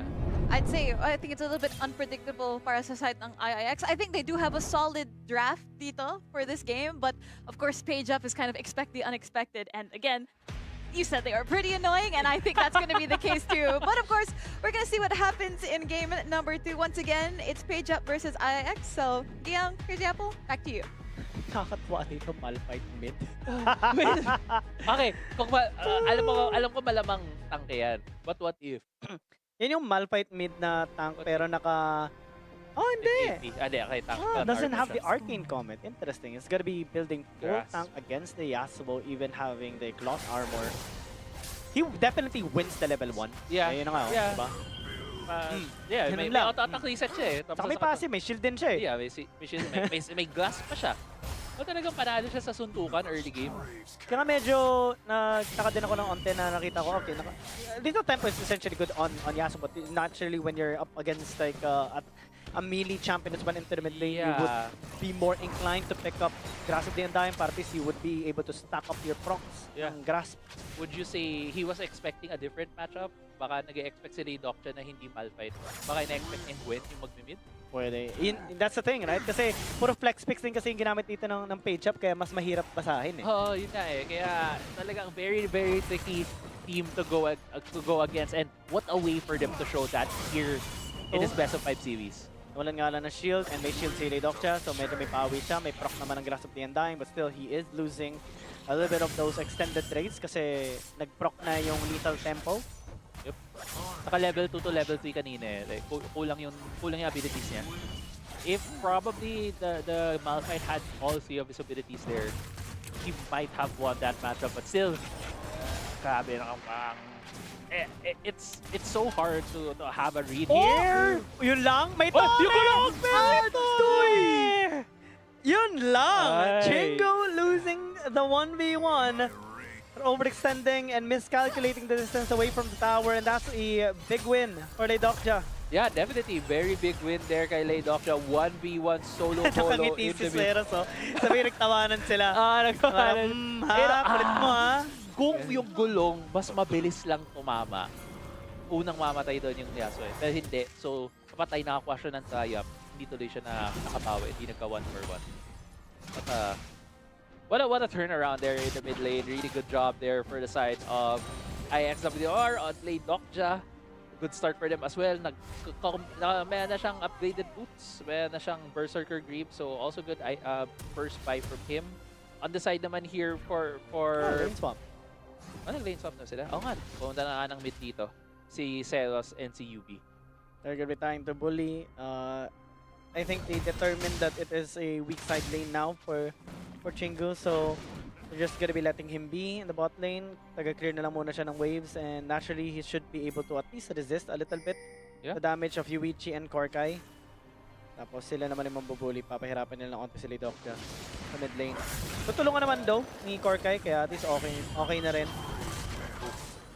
Feeling ko talagang nilagay lang naman nila sa mid tong si Chingu para early on makawalan niya ult niya. So serviceable na pwede na siyang ng unstoppable force, maybe go around the map later, but at the same time dahil nga nilagay siya dito sa bottom lane, it's gonna be harder for him to influence maybe the top side of the map. So most probably, if they're gonna go for any place na naka-center around this Malphite, it's gonna be in the bottom side of the map. Yung engage delay, pati ni Korkai, that 1 millisecond delay would have costed Ceros' life. But now, Terka, 3 versus 1, trying to buy some time. Good wind wall to block some of the projectile coming in from Ceros. But Karma still in a bad spot, got hit by the missile. Last breath gonna be used here by Lidokja, trying to clutches. Dahil na may tulong naman dito ni Yuichi, kaso nga may knock up, and looks like Ceros as well gonna be picked up. Yuichi still trying to gun down. UB will be able to pick up that double kill. Now being chased by Chingu, just 1 Q away. And it's gonna be 2-4-2. Yeah, I think that at the end it was a 2-4 or 3-4-2 actually. Yeah. In favor here by IIXWR kasi namatay din si Atirka early on in that fight. But really good job here from the side of IIXWR. Hindi mo maiisip na natalo sila kanilang game but because they are being very aggressive here in the second game. And sila pa yung lamang ng onti sa gold, di ba? Yeah. See, just a small amount of a gold lead being brewed up by IIXWR. Most of it, si Lidokja pa nga pinaka-benefit kaya nakikita natin meron siyang 700 gold lead against the Malphite. Which is gonna be good kasi faster acceleration on that Blade of the Ruin King, essentially. Yeah. Basing on the items. Oh. Now, look at the return damage coming in, but... Oh! Flash in! To dodge a Moonfall, and Chingu, even though he dies, job's done. Yeah, Mail completed. Yeah, job's done para kay Chingu. 3-2-0 right now for this Malphite. I think that fight started with him using the unstoppable force on Lidokja, on that Yasuo. And ito yung part of the game where Malphite has an advantage pa on the Yasuo. Wala pa siyang full item. Wala pa yung Bork, essentially. So, mahihirapan yung Yasuo to deal enough damage to take down the Malphite. And Malphite by itself, at the start of most fights that he's gonna take mention, shield, has both armor. It's gonna be hard for any AD champ to just take him down. Saka high value talaga yung Randuin Omen. Oh, muntik na. Using yun lang nahila na dito ni Wiper ng Pasig. Good knock-up by Korkai, but there's no Yasuo to actually follow up. Buti na lang, andyan naman bawas si Korkai kahit papano, and Karma will be picking up the Gwen as well. That's gonna be 2 kills in exchange for just using. Yeah, really good reaction right there from IIX na after napatay nga si Yusing, nakatamaan siya ng ulti doon na Core got able to get 2 kills in exchange. 20 seconds left. Magkakaroon na tayo ng Dragon and Herald in this game. And in terms of the gold, it looks like IIXWR has the advantage as we get to these objectives. Medyo nakakatakot yung Malphite dito mamaya. Yeah. Lalo pag nakaranduin na yan. Yeah. Si Karma lang talaga pwede bumawa sa kanya. Ganun nakakatakot yan. Yung Malphite na line-up na yun. Tapos mamaya bibili. Ang pang-counter na lang kay sa magic damage is building Gargoyle. Yeah. Yun yun. We'll see. Ending Despair. Tapos Amaranth Twin Guard. Yun pa lang. Kasi hindi nyo naman pwede din i-ignore itong Malphite na to ngayon. But Herald has been taken by the IIXWR. Dragon being secured here by the side of H-Up. Actually, yung Herald, aga na ilabas. So they just want to Make sure chip na. down Yeah. mid lane tier 1.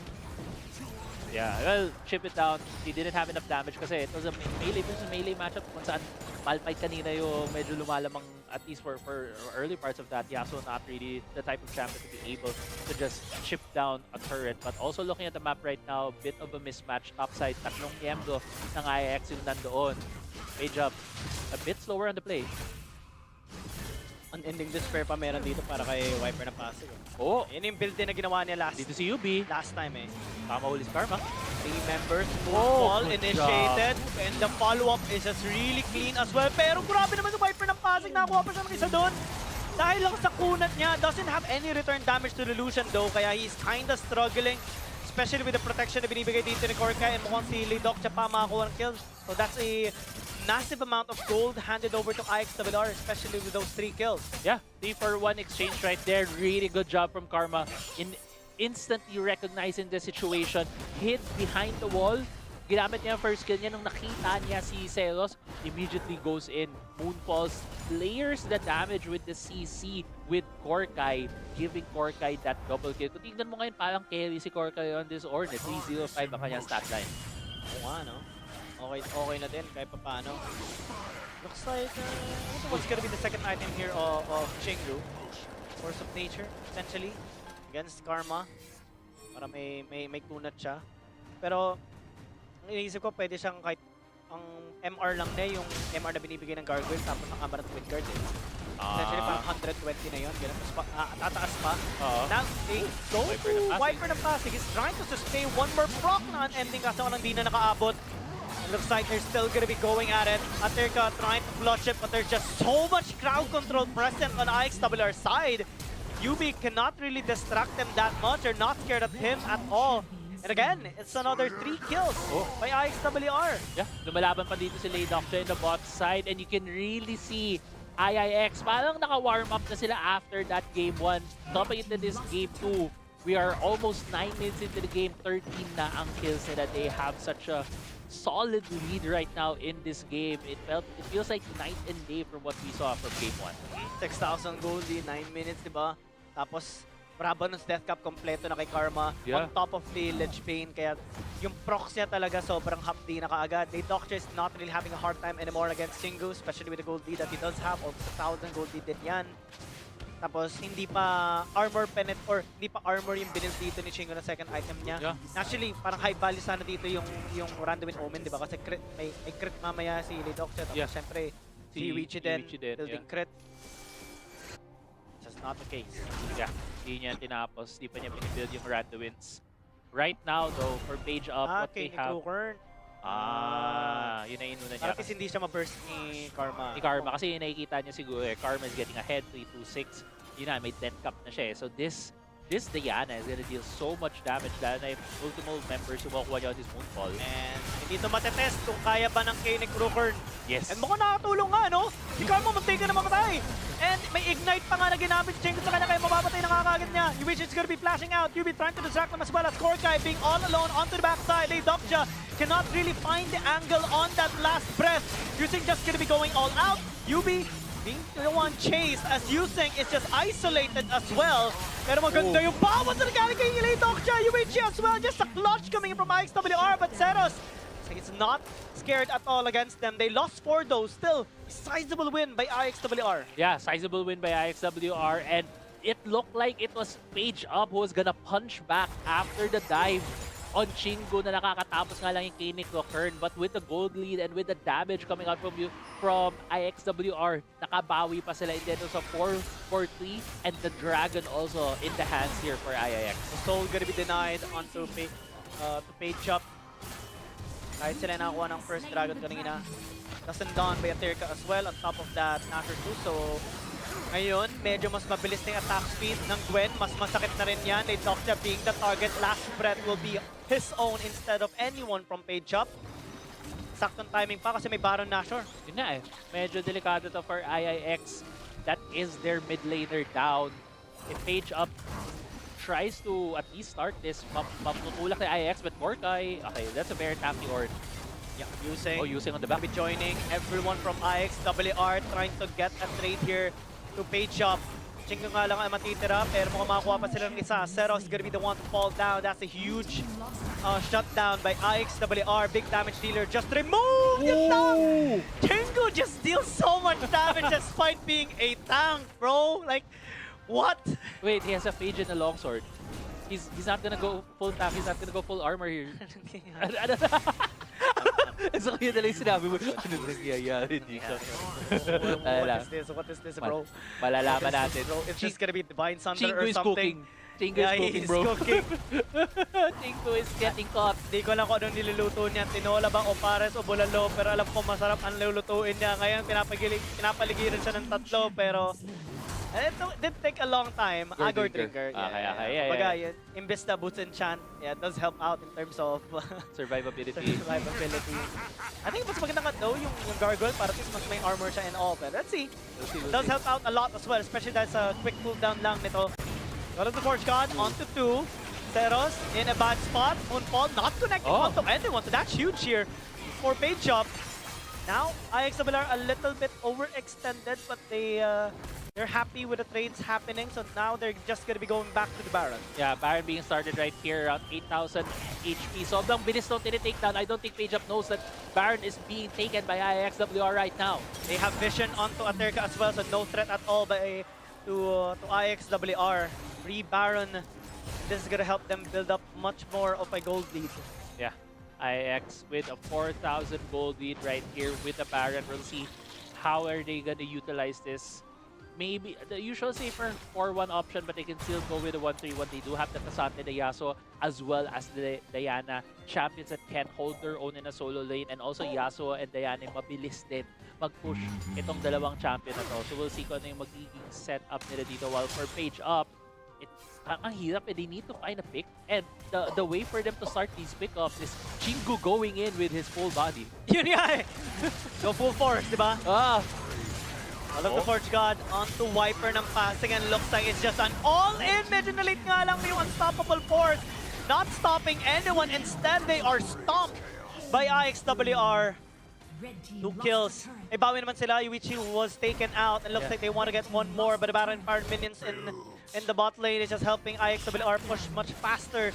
Inhibitor tower into the bottom lane, gonna be taken down very easily, and looks like they're just gonna be switching into the mid lane as well. Yeah, on the one hand, dalawa ang namatay doon from Page Up. On the other, Atirka was able to get another kill, and this Gwen, if can be their lifeline. If this Gwen gets full items, if this Gwen can have a chance to just free hit the members of IIXWR, there is an opening here for Page Up.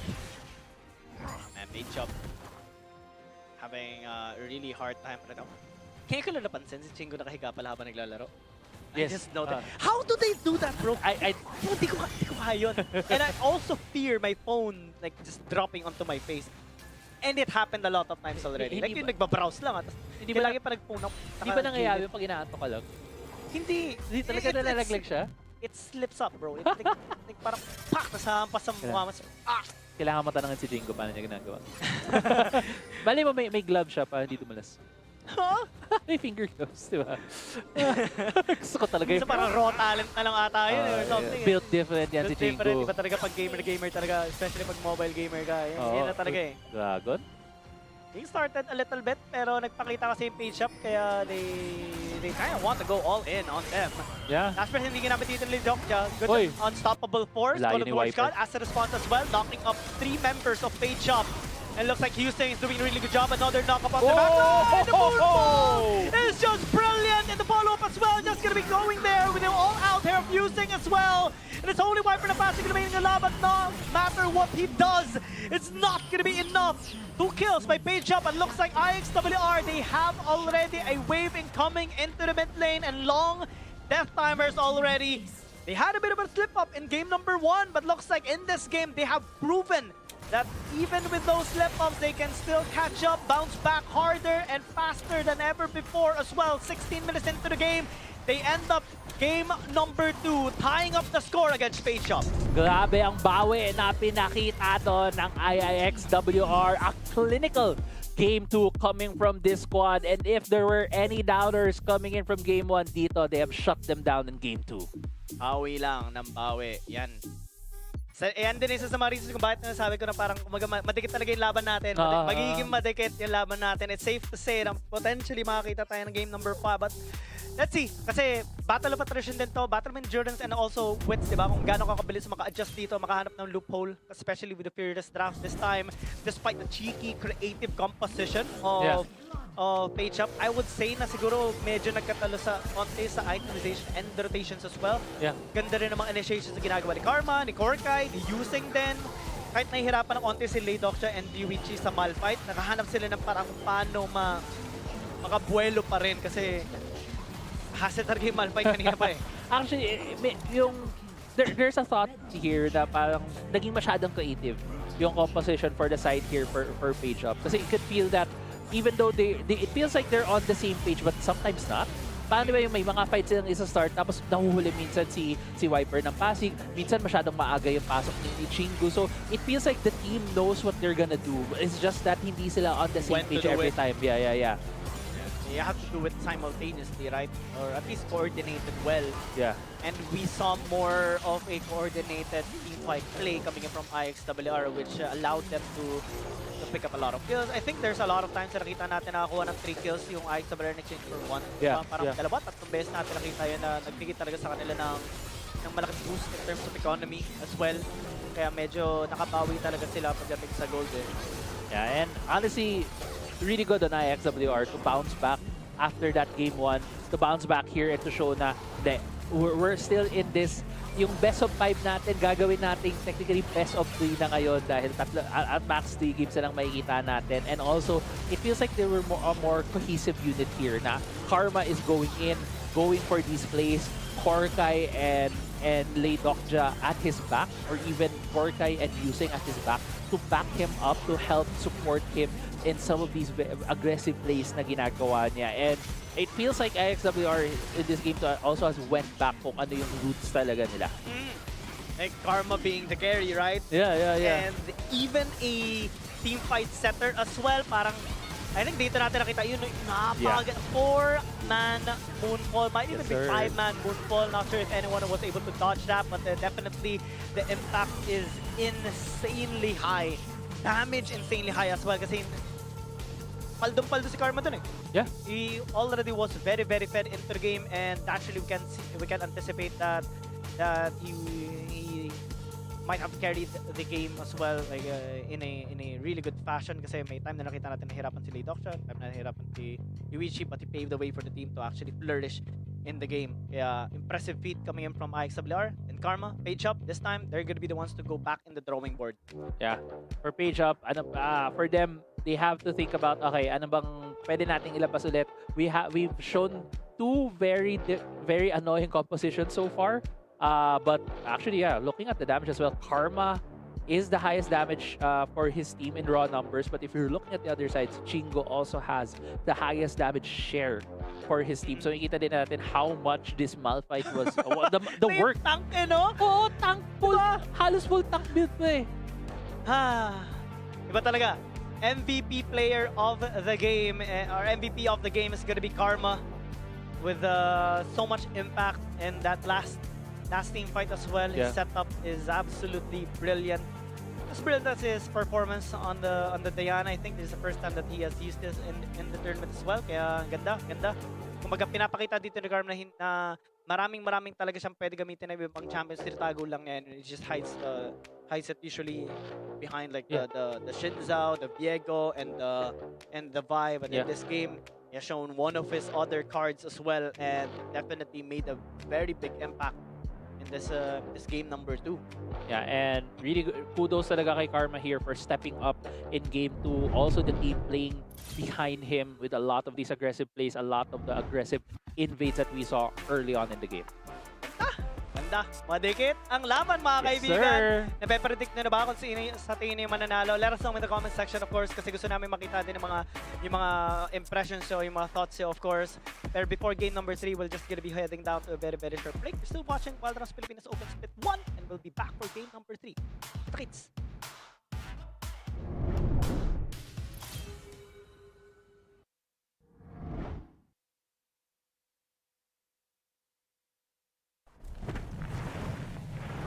The Earth hides many secrets.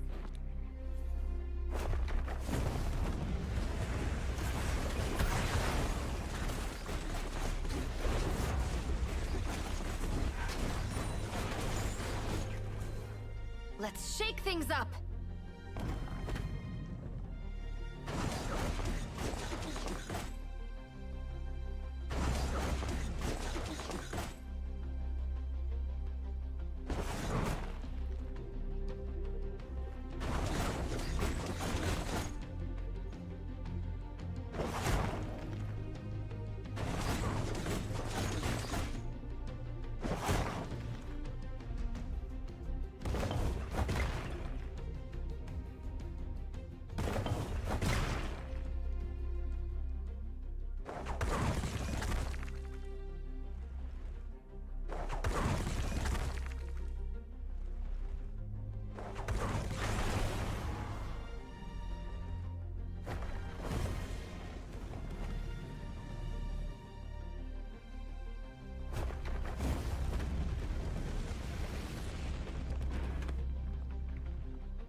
Every stone weaves a different story.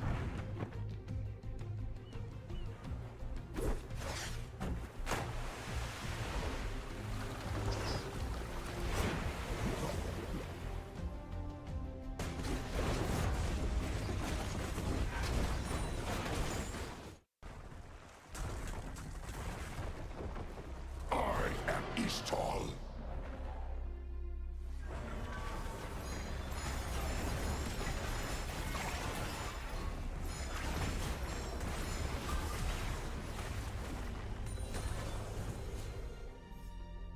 You've already lost.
Witness my might.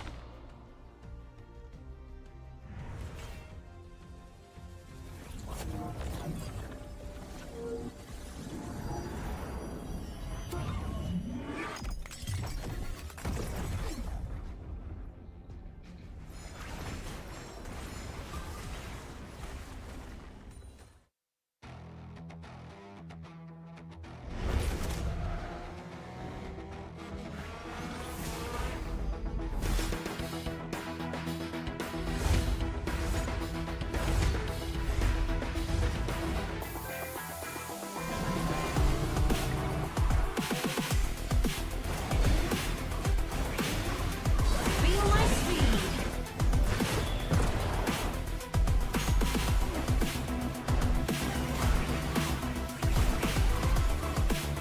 Speeding up.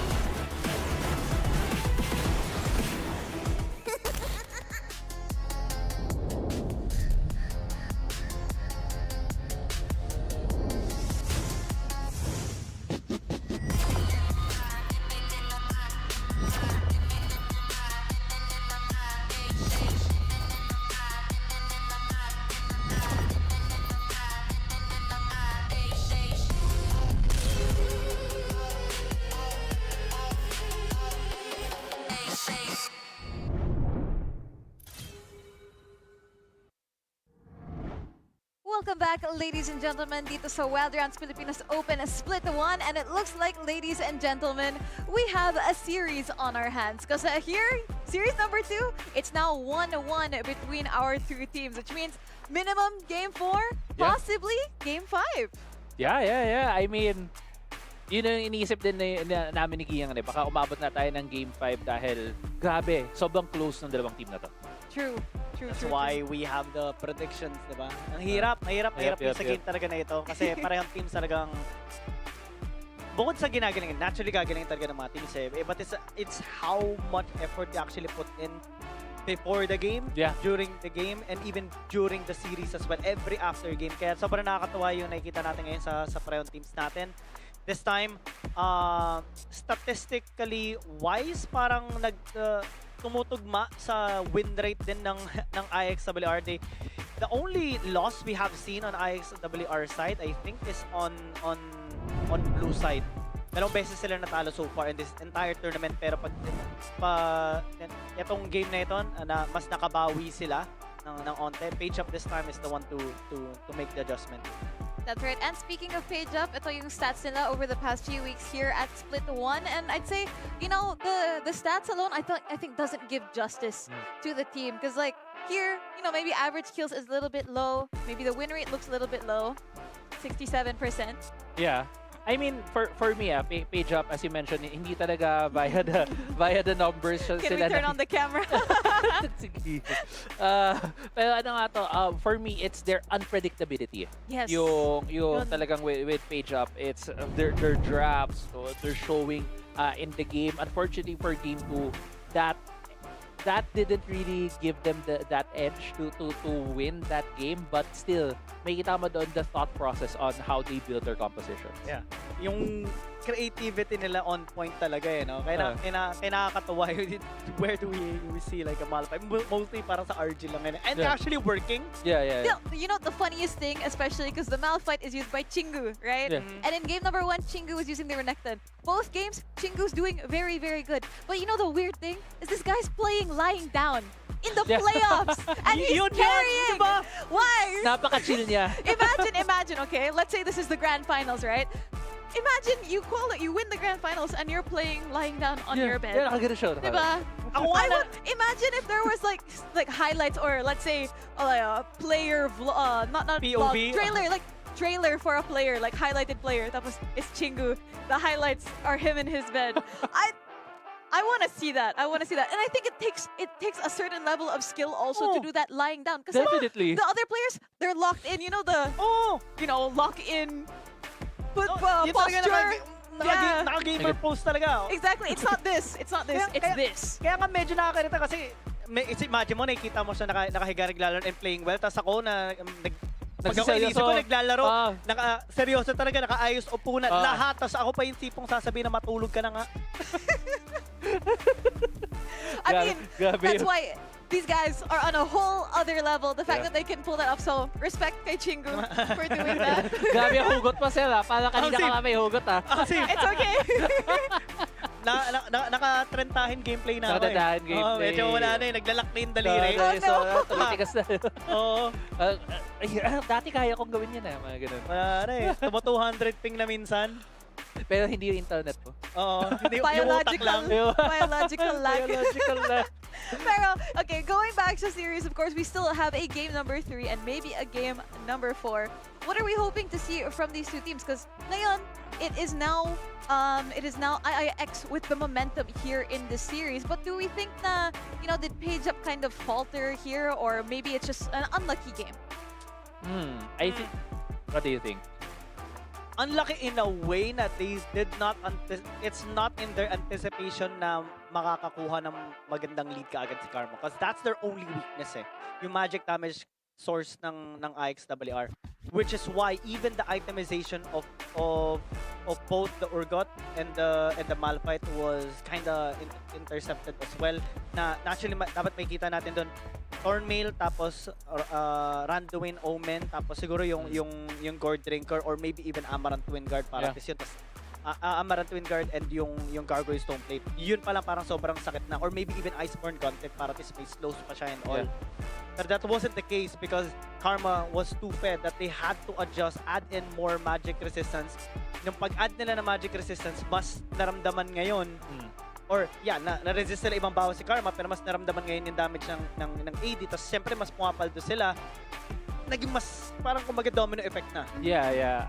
For me, I wouldn't say unlucky. I really feel like it was IIXWR making the adjustment. It was more of IIXWR taking initiative, being more aggressive, Karma really leading the way for his team. So, kaya nga feeling ko, it feels like a reset coming into this into Game 3. Kasi feeling ko naging pantay ulit yung dalawang team eh. Kasi after Game 1, it feels like, Page Up really showing up here, and it feels like they're miles ahead of IIXWR. Pero humabol ka agad si IIXWR. So ngayon, parang pata sila ulit coming to Game 3. 16-minute game lang yun. Mas matagal ata yung game number 1 natin compared to game number 2. Yeah. Kaya, isang reset, isang best of 3 na lang ang natitira. Yeah, Wala pang parang pagod. basically became best of 3 now. Yeah, Kasi yeah. 1-1 na yung series. But I think interestingly enough, akala ko rin this felt like a really, really fast game, even though mas close sila. Like, even the gold lead wasn't that big towards the end. So, I think, they're not so far from each other. It's just who's ever able to push the lead a little bit more towards the end. So, of course, IIX will take it. But momentum-wise, I think both of them are still going, parang same level lang yung momentum. Yeah, I think they're in a very same level right now as we head into the pick and ban phase. So, for me, ito yung magiging key here. What are we gonna see in the draft? Are we gonna still see page up? Very annoying, very different flavor sa compositions. Nagpalit din sila ng sides ngayon or IIXWR. Makikita ba natin na yung mga signature picks ni Karma? So, this game theory, again, that's why I feel like it's a reset because there's a lot of things that we might see here that are different from games 1 and 2. Ang pinaka-iniisip ko nga lang dito kasi, di ba, madalas nakikita natin IIXWR, they're the ones panning out the buy, and now, pero sila yung nasa blue side, will they open this? And if they open this, will Page Up pick it up? Yeah. Is it a setup by IIXWR na papiliin yung buy and then pipili sila ng ibang champion? Ganyan. Kasi marami pa naman ng mga kumaga pocket picks dito ang parehas na Page Up pati IIXWR. Hindi pa natin nakikita yung Ambessa ni Yuseng, hindi pa natin nakikita yung Ramos ni Atirka. So, in terms of bullets remaining in their magazine, there's still a lot that they can still pull out here in this game. It's up to how they're gonna be combining it with the other champions na pwede nilang gamitin while countering each other as well. That's making the game or the drafting phase a little more complicated than usual. We'll see. Still no ban here for the buy. I'm kind of expecting no buy ban here for IIX. I think they want to open with it now, but of course it's kind of dangerous with them not being first pick here. Yeah. And I think Page Up is very well researched on what to ban here for IIX. So maybe we could see a denial. But I want to bring up a point kasi kanina, if we notice game number 1, MVP, Atirka. Kill participation, all there. And we could say, we were talking about yung style, yung play style ng junglers natin for the series. Atirka is that supportive jungler, make sure that he's always in these team fights, helping his team, while on the other side, Karma, very aggressive jungler, hunting for kills. And we could see both games, in the second game, Karma was the MVP. So it really matters which jungler is kind of in the lead for this series. Yeah. But do you think, aside from the jungle, which players are the second people to decide the tempo of the game? Ito tingnan nyo. Dito magkakatalo yan. kung anong kung ibaban ba nila yung buy. Yes. Yeah. Actually, natin kung are they gonna ban Vi? Are they gonna ban Italy? Ooh. Italy still open. And we've seen Atirka also can also take over games. Diba? Kaya parang pwede nila gawin, open nila yung buy, take nila yung Nidali or such, diba? Open nila yung buy. So parehong Both inopen are nila. It's a chess open. game, diba? Yeah, it's a chess game. Pero in terms of champion pool, I don't think Atirka really plays those aggressive junglers. So far, but we've also seen him play Hecarim, even though, yes, we nakita natin historically, he plays a lot of these like champions that are more supportive, more setting up the team. But you can't really say the same for Hecarim because Hecarim also has that way to go in to deal a lot of damage, and instead different ang naging direction dito ng Page Up with that Ambessa lock-in. Yeah. Ang maganda dito kasi bukod sa na-deny nila yung Ambessas kay Yuseng, ngayon parang mas nagiging viable pick din yung Vi. Ooh. Diba? Kasi may kasabay. May kasabay na ngayon. So, this kind of puts pressure on IIXWR na parang, okay, parang hindi Nidali dapat ang kunin natin. Baka kailangan natin kunin yung buy instead. But really good response at the very least. Having the Fiora here for Yuseng. Yuseng is very, very talented in using this champion. And Fiora is a strong lane champion. Kapag ikaw yung nanalo sa lane, split push pressure na kaagad. Can pick up the Hullbreaker as well and just dominate the laning phase. And now, you see the response, diba?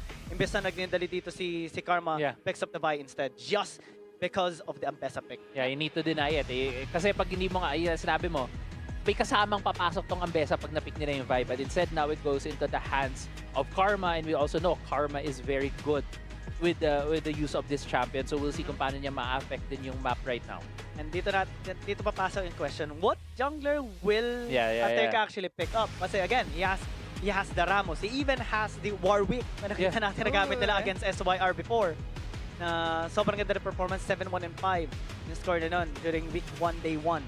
Oh, possible. Pero I like the ADC pick here sa side ng Page Up. Of course, because you have very dangerous ults from the Vi and the Fiora. And of course, you want the Saya ult to cancel that. So I Yeah. think it's a really, really good adjustment.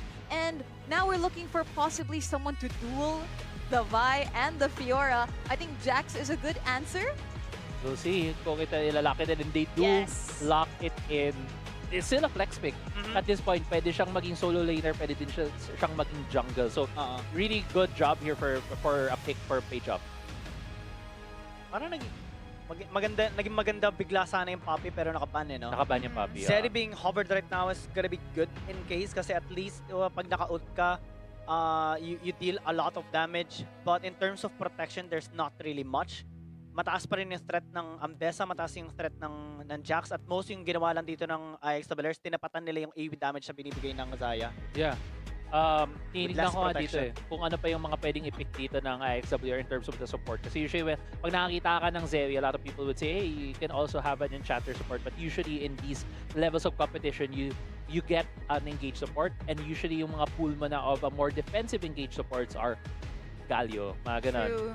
Alistar. And if these are left open, this might be an option for IIXWR. Also, Galio is a really good option for them because they do have the Vi. May kasabay yung Vi pag pumasok. That's And true, sayang. It's banned though for this. I mean, Tayo it's nga pala. first Yeah, ban. it's first ban. There's one champion though that we did see from IIXWR na nakabigay pa nga ng dalawang wins, and that's the Rakan of Korkai. Ayun na, Ooh. natanggal na. Yun lang, tinanggal din. Yeah. Yeah, yun pa naman yung isang champion na I would say has a cross between an engage and also has some enchanter abilities, can heal, can also give shields and dash around, pero tinanggal yun. It feels like a couple of bans here, madaming din matatanggal ng mga supports. As you can see, Braum already taken off the table here. You can expect maybe another engage support taken away. Maokai is one of them. Really good ban right there from the side of IX. That's right. It looks like they're kind of, again, denying both the bot lane and the lockdown potential of Yes. Page Up.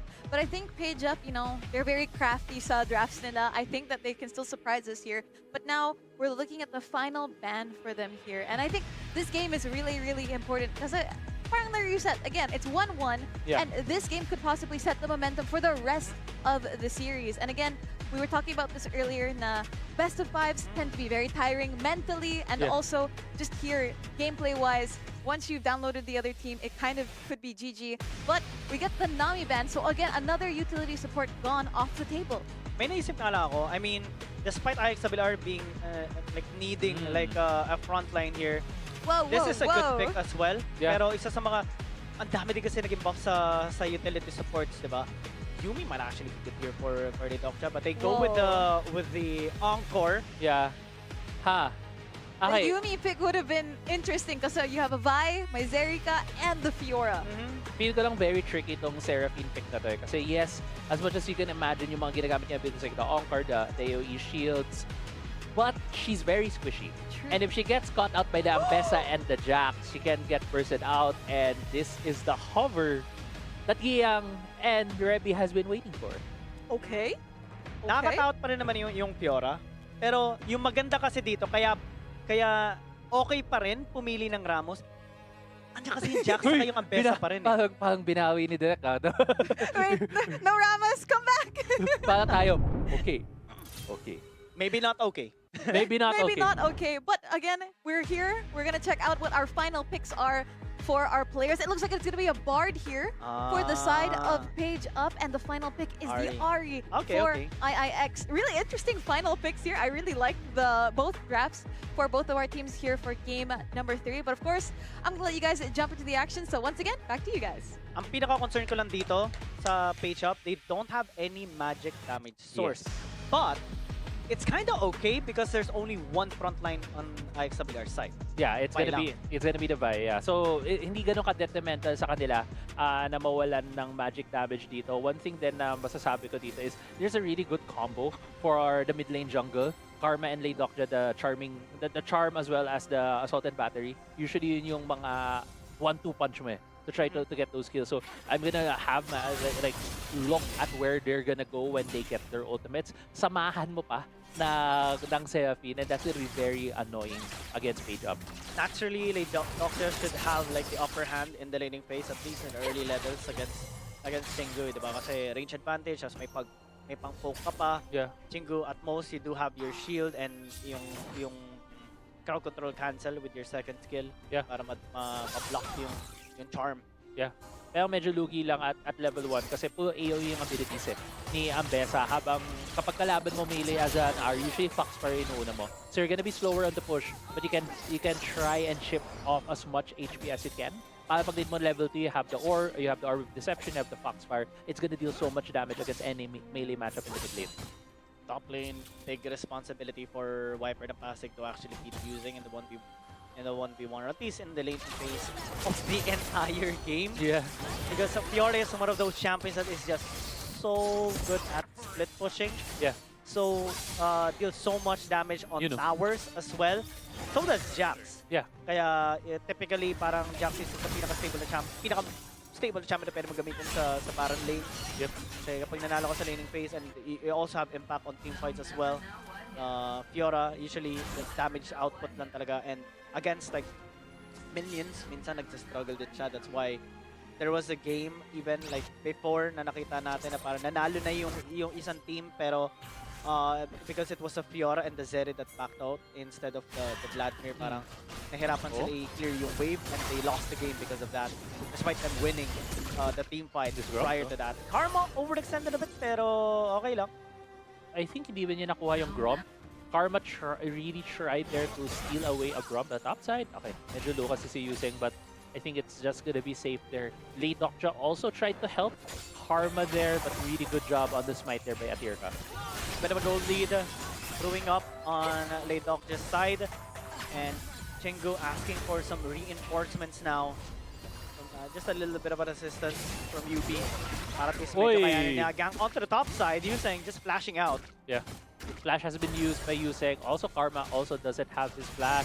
Bot lane though. Public execution is available. Yun lang, tinamaan ka agad si Karma despite him using the assault, and battery gets battered in return. And IIXWR, they're first blooded by Page Up. Could say medyo greedy yung ginawa doon ni Karma. They knew, okay, wait lang. With charm, and that should be a takedown, especially with the true damage coming in on the Orb of Deception. Yeah, really good job there. 1-for-1 overall for IIXWR and Page Up, just going back. Medyo greedy yung ginawa ni Karma kasi wala na nga siyang flash And Page Up knows that. So when he went for the invade, they just need to send more people. If he overextends, they could get the kill. Yung nakakatakot pa dito kapag masabihan lang ni Aterka yung gold ng Vi, okay na yun eh. Kasi yung impact ng Ramos sa game na ito, especially that there is a Zeri that eventually will hit an auto-attack towards the Ramos. Yun yung mahirap eh. Kasi hindi targeted yung auto-attack nito eh. Yes. Nagbabounce, diba? So, it chains together. Humarap ka lang sa Zeri, okay na eh. Oo, tayo ka lang sa harap niyan, tatamaan ka niya regardless kasi yun yung kailangan gawin ng Zeri. Hindi naman siya katulad ng mga ibang ADC na kahit may nasa harap, mag-click ka nung nasa likod niya, yun yung tatamaan mo. A lot of your damage is coming from that line skill shot na lumalabas, yung machine gun mo, kumbaga. Yun yung nakakatakot din talaga kapag may Zeri tapos bigla may nag-ramp sa kalaban. I think that's also like kind of the case na ginawa nila before. Maybe not. Page Up. This time though, we see a little bit of a lead by Viper ng Pasig, which is kind of a good sign para sa kanila. And contrasting naman sa IIXWR kasi when you pick a Fiora, you really want this champion to win the laning phase kasi yun at most talaga yung pinakatulong mo eh. Yeah. Split push talaga eh. Yung matchup na yan yung Jack saka Fiora, medyo ang basa ko dyan lagi vibe check eh. Kung sino yung mas matapang. Kasi kailangan mong timingan yung stun nun Jax bago ka mag-repose. Pero kapag nag-repose ka din masyadong maaga tapos late niya ibabato yung stun, masastun ka naman. So there are like windows there na nagpapakiramdaman yung dalawa eh. And you can really see, if you see that one guy is ahead. And just under the tower para hindi ma-damage masyado. Yung tower, okay. Saka ako eh, parang, okay. Isip ko, kala niya nandoon pa yung Ari. Pero, yun na, baka nga, para hindi lang mabawasan yung tower. Save natin, para hindi sila makakuha ng gold. Hindi mabawasan ng plating din. Baka magamit pa next week. Tripers completed already by Karma. Nirush na lang niya para sa damage output din. So wala pa siyang boots. Yeah. And nga. not sure if aabot yun appear para ka. sa Dragon or sa objective natin. Unless if they're just gonna be rotating towards the top lane. Apat yung andon. Pero papunta na si Yuichi. Korke as well gonna be going there. Looks like they're gonna be successful in defending the tier 1 tower in the top lane. Yeah. Oh. Okay, I think we're gonna see a recall here from IIXWR. Okay. Hindi nila tinuloy. Kasi lalabas na yung objectives flash! Oh! Public execution. Although Lahat laid off ginamit. siya. Hindi nga lang tumama yung stun sana ni Bard. Pero okay lang. Nakakuha naman sila ng isa pa rin. So much utilities though. Expended already. And looks like they should be able to pick up this Rift Herald. Hindi nga lang. Maganda yung rotation ginagawa dito nila Chingu. Viper passing gonna be here as well. UB just gonna be assisting them. Assaulting battery onto the Ambessa. But looks like the counter engage is just much better. Oh, Chingu though Yuichi. getting too low in HP. Grand Challenge healing gonna be helping IIXWR as well. Counter strike by Viper na pass. Hits no one as the Rift Herald gets called in into the mid lane for one trade essentially or one kill. Yeah. Nakuha ng page up yung Herald and now they're taking this Infernal Drake.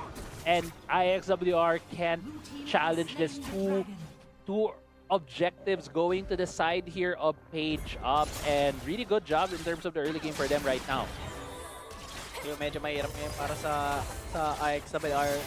Marami kasing counters yung nagawa talaga dito ng page up eh. And Stingo ngayon may Eclipse, may dagdag sustain na rin siya kahit papano with the shields being given by the Eclipse. Kaya kahit behind siya sa Ari, parang okay lang eh. Yeah. Kasi ang Nakakapag-shield kailangan siya. niya makagamit ng public Oh, execution. kailangan lang naman niya makarating sa likod. Kailangan niya makuha either the Zeri or even the Ari. Just nakita natin kanina doon sila nag-start. Just to get that pick off. Yun naman talaga yung magiging use ng kanyang public execution dito.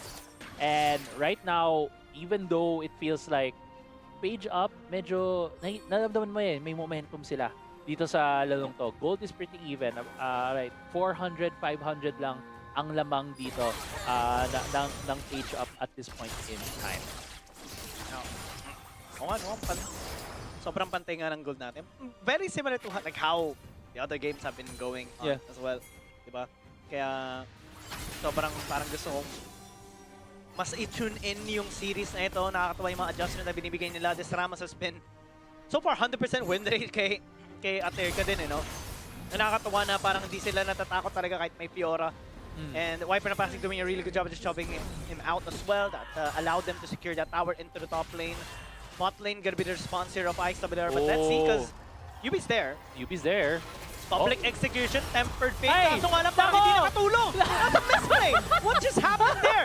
Viper na pass is gonna be here to try and at least salvage what's happening, but I think there was a miscommunication that Wait, happened. pumapasok si Atilka. Let's see though. Kasi medyo alanganin yung pwesto nila. Blade, Featherstorm gonna be used there by Seros to try and negate some of the damage. Counter-strike once again, but looks like I think they are a little bit overextended. Aterka went in as the others are going out. Charm connected onto Yumi, forcing his flash away. And as that's happened, there's a push into the mid lane, push into the top lane as well. So the value is just so high on IIXWR side. And page up, it costed them a bit too much. Oh. Okay, Atirka also tried to chase. Uy, what a taunt. Hindi, makakatakas na dito si Yuichi na go. And to summarize what happened, UB, I think ang intention niya was to try to get the Vi, Karma, under the turret, masama doon sa ult niya. Pero hindi tumama. Tapos the overextension, the overchase, the overcommitment essentially by page up to try to get a revenge kill. Gave up 2 towers. Medyo lugi sila doon. Yeah, tapos ngayon si Yuseng nag-push siya sa may bottom lane. And misplay after misplay, what is happening right now on page up? They had like a very good performance in game number 1. A little bit of a good performance in game number 2 despite them losing that game. And this time, I think the pressure is building up. Medyo, but 6 HP. We'll Medyo see. nakaka-OC yun At least someone take the tower. tapikin mo lang. Thank you, Yan, Yuichi. Kaso pero- wala lang, nahuli siya! Ay. It was a rude! Ano ba yan? Giyang, ikaw. Sorry! Ikaw may kasalanan. Sorry! Pwede ba mag-sorry? Pwede ba mag-sorry? Okay, magsulat ka ng sorry kay Yuichi dahil doon, nakita niya yung size, sinira niya yung sorry, pero buhay niya ang kapalit. I regret to inform you that I am very sorry. Ay, pero yung nakakanagyari nakita din niya yung nakita mo na OC din siya. And it's like, okay, this is a chance for us to get one more tower. But it was a bait by Chingo on the side. Kasama namin si Atila kayong buong balkada ay tinalon itong Zeri. Now, 10 minutes, almost 11 minutes into the game. Second Drake is about to come up. And right now, feels like both teams have a chance to challenge this. We'll see if Page Up is interested in trying to get this dragon because it just spawned. But they are actually more on the top side. Piniping ng IIXWR itong Baron. They might be thinking that Page Up will be going there, but actually, mukhang dragon fight ang mangyayari dito. Okay, that's a little bit odd of an engage coming in from Page Up. That's 2 ultis. Make that 3 ultis already expended. They were able to pick up the Ocean Dragon. So, sopoy na nga sila. Kaso nga na ngayon, medyo alanganin yung pwesto nila. They suffered a lot of casualties already. This is a 1-for-1 trade at the very least, but they have been overextended for a bit of a long time. UB stays Sidestep. alive. Good sidestep. As IIXWR now still looking for picks. Yeah. Especially after they got their dragon stolen away from them. Yeah, essentially, that's a win for PU right there. Able to steal the dragon. 1-for-1 lang ang nawala sa kanila. Yes, Baron might be in danger though. IIXWR already there. Atirka is very low. Baron might be secured here by IIXWR. Good buy time. At least a couple of seconds spot there. The Temper Fate expended. Chingo, good dodge on the charm. And now they turn onto Viari. Medokja is just completely deleted there in an instant. Karma might actually be next. And the turnaround is just much better this time by Page Up. Grand Challenge is going to be used onto the front line. But it's not going to be enough as well. Using falls down. 3 kills and now Baron exposed. 3-4-0 exchange right there. Page Up just increasing the momentum, increasing their lead right here with the Baron take as well. What a performance, what a step up from this team in this game 3. Yeah, they bounced back, fixed their mistakes, and clutched up that fight in the top side river. Getting the pick off onto Lidokja. Good dodge as well by Chingo, or the cancel onto the charm earlier kasi nakita siyang gumamit ng portal kanina. And that allowed them to just turn onto the members of IIXWR. Good use of the Temper Fate as well that UB that bought that time for them to just collect themselves and group up into the top side of the map. Now they're building up some gold lead. Lidokja does have the Veil, if ever. Yeah, naghihintay lang siya dito. Maybe trying to get a pick off on Chingu. That's 3 members, 4 members if we include Yoichi. Temper Fate not connecting, but this time the group up is here.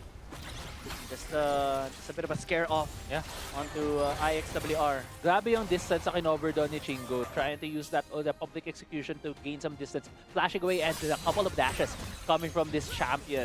Really grabe ang mobility ng isang Ambessa. But at the top lane, look at this matchup as well. Kaya 2,000 halos ang namang ni Viper na passing 2-0-2 against a 0-2 to Abusek. Tama yung si Atirka, sobrang nakakatakot na yung Ramos sa ito. Pag nakita naman, mabilis na bola na papunta sa inyo. Minsan mapapa-flash ka na lang eh. Bilis kasi masyado eh. And you have only millisecond to, or maybe even at most, just a second to decide whether you're gonna be flashing or not. That's what you're gonna say, and then you're gonna have like a millisecond to decide if you're okay. And most of the time, you're not okay. You're not okay. If you see this guy rolling, wala eh, talaga ka na, kung wala kang flash, minsan feeling ko, suko ka na lang. Another Temper Fate just to pressure them. Misses, but it's okay. It's just about sending a message. Yeah, definitely. Sending a message. Topside already down. Wala nang inhibitor turret ang IIXWR. Grabe ang nagiging siege dito ng Page Up and just Viper ng Pasig. Really dominating the matchup so far. Okay, minsan yun din yung nakakaba kapag gumamit kayo ng Fiora. It's really literally a coin flip kapag gumamit kayo ng Fiora. You either dominate the lane and you become that unstoppable force in split pushing that requires the enemy team to send out 2, maybe 3 members just to stop you, or you get beaten and rendered useless. And even in team fights, hindi masyado malaki yung impact kasi ng Fiora unless you get that pick off. And the Jax definitely is having a better impact in both split pushing and team fight as well. Ang bilis niya And Hussein being the target. CC chain, good dodge though at least with the repose. But a public execution onto the Seraphine, forcing out a little bit of a defensive response by IIXWR, but they're still continuing. Page Up Landing the damage here. Awkward though, 1-2, forcing the blade caller on least a feather storm by Ceros as he's just trying to hit the front lines. Yuichi as well, trying to return some damage. Aterka being down is actually big here for IIXWR. Yeah. With the Dragon up right now and 5 members of IIXWR here. Pwedeng kunin ng IIXWR itong Dragon para ma-deny yung soul from Page Up. We'll see if they can stop IIXWR here or maybe steal this Dragon, but without Aterka, that's a tough ask. Effort Fate available. Wiper ng Pasig on the way using teleporting. He has a big responsibility to be the distraction play here by IIXWR. They have secured the Dragon now. Wiper ng Pasig still trying to flash in. Karma trying to play with their binds. 3-man counter strike. Still not enough potentially, but Ceros still the damage! Just being confident in the front lines, taking 2 members away. You might have gotten the Dragon, but the ace comes through by Page Up stepping up in that fight. And this could be game right here for Page Up. There's 5 members left. There's only the mid laner. They have a wave here, Giyang. They might be able to take this. What?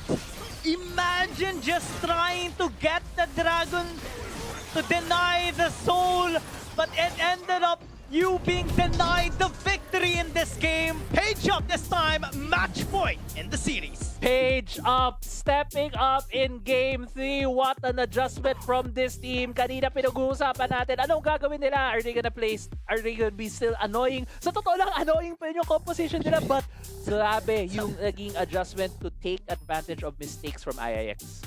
Sometimes all you can say is the 3-letter word, but in this game, ganda din talaga ng punish na binigay dito ng Page Up eh. Yeah. I just want to say, I like the Ramos. I'm a fan. Grabe yung ginagawa ni Atilka dito, lalo na sa later part of the game. Umiikot na lang siya, pining siya ng IIX. May 1 point dito, nakita mo na iikot lang siya, nag-ping. Kasi pag ping mo, ando na siya. So it's too late. He's just too quick on this Ramos and this team, man.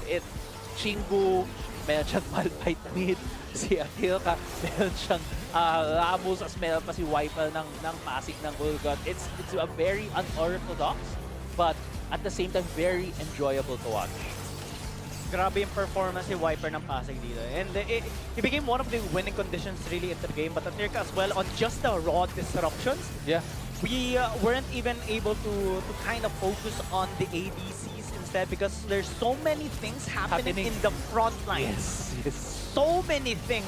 And in this fight, dyan natin nakita, oh my god, that 3-man counter-strike and look at Ceros as well, just following up after using the Feather Storm, Blade Caller as well, just maximizing the AoE damage and also just the CC chain led to just the demise here of IIXWR, and now they're on the brink of being, defeated by Page Up. Yeah, and they're Page Up 1 win away from securing their spot in our playoffs. And to think, coming into this match, pinag-uusapan natin, we feel like IIX is a slight favorite, more of on the perspective of this team being the veterans, being the ones who have been through the qualifiers from wild rounds in previous years. But Page Up just really showing up here, really great stats overall, great gameplay. Wiper ng Pasig taking charge in the top lane against using their on the Jax matchup, and grabe, the showing from this team right now is really impressive. Sakto naman yung damage dito na Wiper ng Pasig, 22,831, 30%. Medyo mas bababa ng konti yung sa Zeri pero higher percentage para MVP of the game. Definitely well-deserved here by Wiper ng Pasig, having such a high impact into the game and even remaining deathless this entire game. And that 3-man counter-strike stun just allowed the team to follow up and follow through and deliver the ultimate fear now onto IIXWR.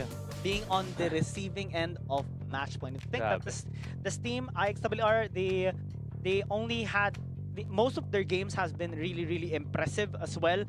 But in this case, it's like being in the series against Gensokyo again. Match point yung kalaban. Anong gagawin mo? Comeback ba? Or masyadong tilt na? Yeah, I also want to commend yung mentality ng team din sa yung mindset nila na may nakita tayong mga tempered fate that didn't go the best time, right? But they were still focused, they still made their plays, and they were still able to widen that lead. Pero okay lang. Yung maganda dito, nakikita natin, palong-palo talaga yung mga players natin. We only have one question right now, right? Will we see a game number 5 or will this be the denial to IIXWR with Fade Shop really getting the win here against IIXWR? Yan, masasagot mamaya. We'll just go in a very, very short break. Still watching Wild Rounds Pilipinas Open Split 1. Babalik kami for game number 4.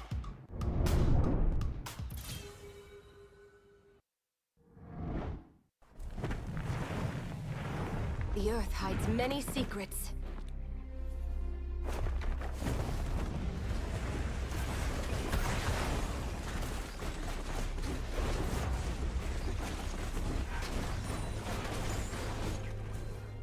Let's shake things up!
Every stone weaves a different story.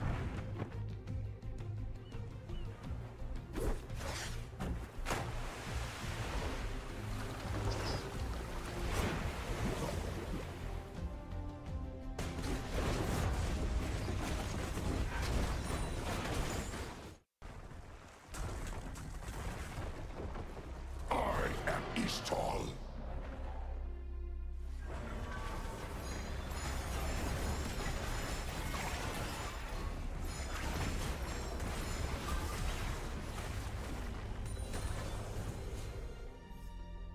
You've already lost.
Witness my might.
The Earth hides many secrets.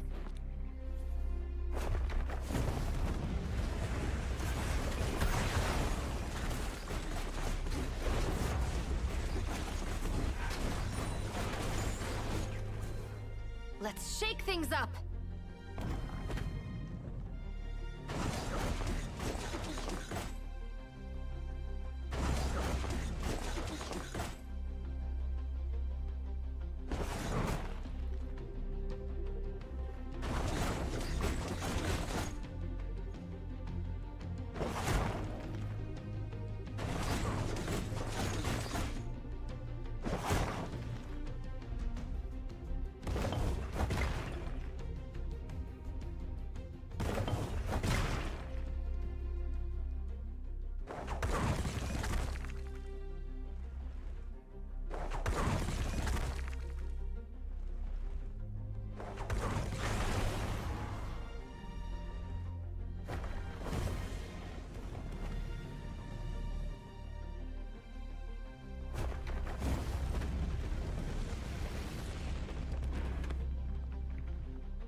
Every stone weaves a different story.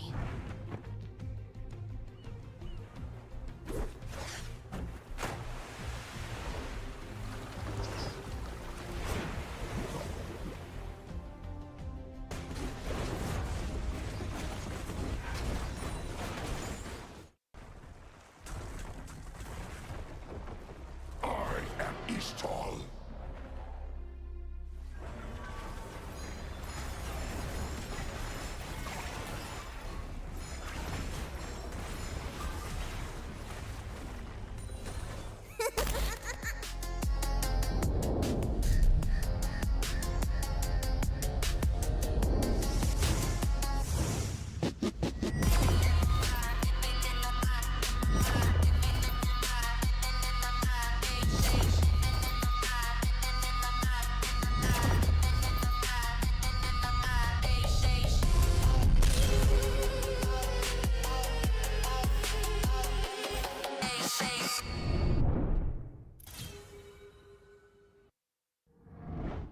What is up mga ka-Wild Rift, and welcome back dito sa Wild Rounds Pilipinas Open Split 1, and we are now possibly at the last game of the night unless IIX can turn it around. But right now, page up, yung momentum is in their favor, and we could see this possibly taking over game number 4. Pero guys, you know, thoughts so far on this banger series? Because like, again, they're playing for that secured spot in the playoffs. Ganda ng mga clutches na nakita natin. And also like the raw confidence of Page Up. Yeah, Diba?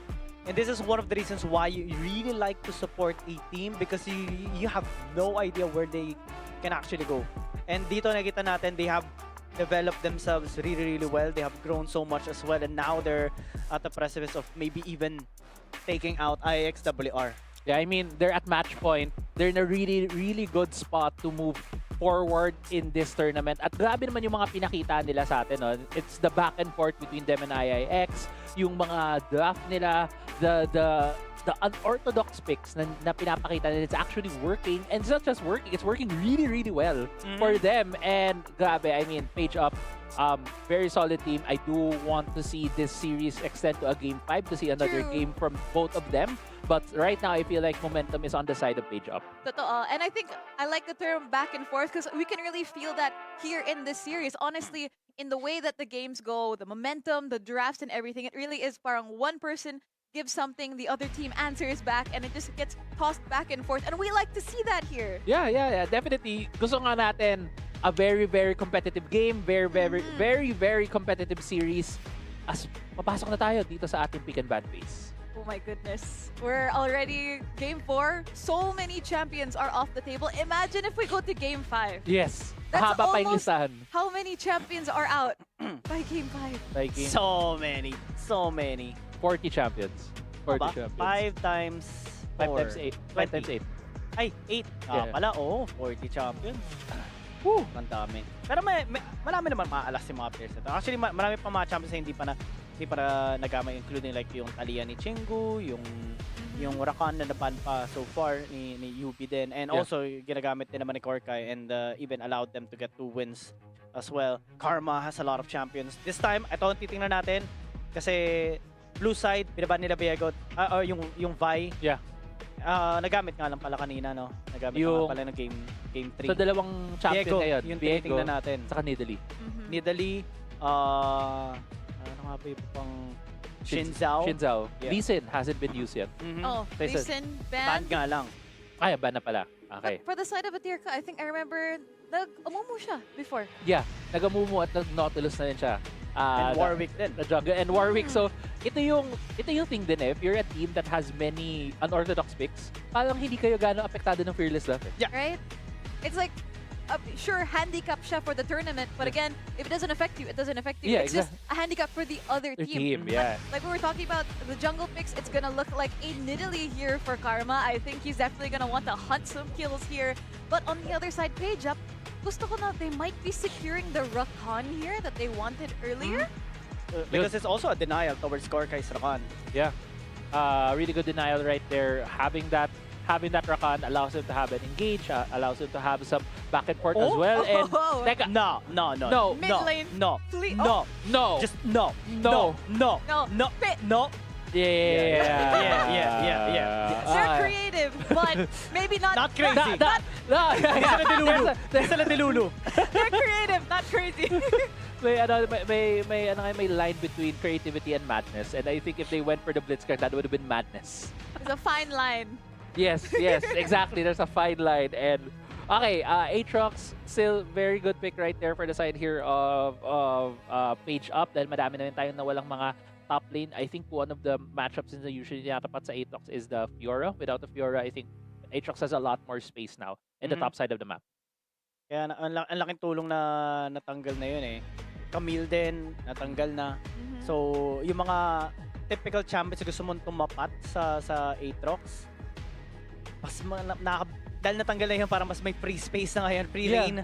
Yung Aatrox na makapag-farm, makapag-scale, and then just have a really good impact into the team fights. Not that it's so being denied is also a denial not only just to UB but also to Atirka. Okay, Ooh, okay, they went with the Jin here for Yuichi Nagumo. It shows na, okay, gusto na mag-lock in ang marksman namin. If you don't pick up marksman, we're gonna take away a lot of the other viable ones. Also, they want to engage fights from very far away. Kaso yung ganyan, pag ganyan, typically parang may isip mo, especially with the draft of IIXWR and Page Up, parang this is a misfortune pick, maybe even a Baros. Okay na okay pa rin eh. Yeah. You can safely deal damage from the backline eh. Yun na nga, pinik na nga nila yung Valos. I think we have the Rakan, groups them all up. Of course, you can have the Varasult, but I think here for IIX, again, they can play safely from afar. They have a really good front line already. They might pick up another one, but going into the remaining bans here, again, IIX, Page Up rather, they don't really have to worry about that ADC ban, probably, but who do you think are high priority champions here for the last few picks? I think dito na papasok yung mga more traditional control mage champions like Orianna, possibly even Syndra na na-buff up ng onte or at least medyo napaganda yung scatter of the week. Yeah. And especially with the new items integrated into the game for mages, magiging malaking tulong yun talaga sa kanila. Let's see though if IIXWR is gonna be ready for that, especially with the bans. Maybe they're gonna be taking out Orianna, especially because there is a recon. Ooh, Warwick the still Warwick! anticipated. Oh my gosh! Baka amumu pa yung last ban nila. Yun nga Oh yung no! iniisip ko na gagamitin, ipipick nila kasabay ng Rakan just because it's one of the ways that you can deal with the Nidalee. Kasi Nidalee attacks from long range. And if, with Rakan and Warwick, they'll just go to the Nidalee and take her out. Exactly, you bring the fight to the Nidalee. And I think it would have been a nice counter, but here for the side of Page Up, the Aurora ban for their final ban. Taking away more first damage mage. I'm so scared This just of the means one thing. Amumu ban. Because if they're targeting Atirka, again, our junglers here have been deciding the fate of these games. But Sorry, pero yung ban nila dito sa Aurora, this just means one thing. This is a Talia pick for Chingu. Yeah, actually, yung nga din iniisip ko eh. Without the Aurora, it might be a Talia. Pero pwede pa naman nila i-pick later yon. I think right now, I'm looking at kung ano nga yung pipick dito for the jungle. With, baka may pang bago picks dito si Atirka, but also, Shin Zhao's is open. Jarvan is still open. Wait. I think it fits yung playstyle ni Atirka. Again, Yes. being that supportive Yeah, jungler, yeah, wanting yeah. to be everywhere. And- It's perfect. And yung maganda pa dito, kasi now they have the lockdown, they have the front lines, they have the crowd controls as well. And IIXWR, they can either go, they can only steal one of the two champions. Sobrang ganda na synergy dito, which is the Thalia and the Orianna. Yeah. Actually, ito talaga yung nakakatuwa dito sa page up na. Across all the games we've seen so far, may kita mo talagang pinag-iisipan nila yung pick and ban phase nila. The draft is just amazing from this team. Not to say that IIXWR is not also drafting really, really well right now with that Volibear pick. Let's see kung anong pipiliin nila. They might go a very different direction as well, leaving open maybe both the Orianna and the Ooh. Thalia. This is good denial. Masyado nakakatakot yung Orianna, especially in this patch. So that just leaves Thalia open, in which Lidoxia has a massive responsibility to maybe bully them out. If they take the Rise, at least yung maganda dito, mataas ang return damage ng IIXWR to Page Up, especially in the late game when Page Up goes to them.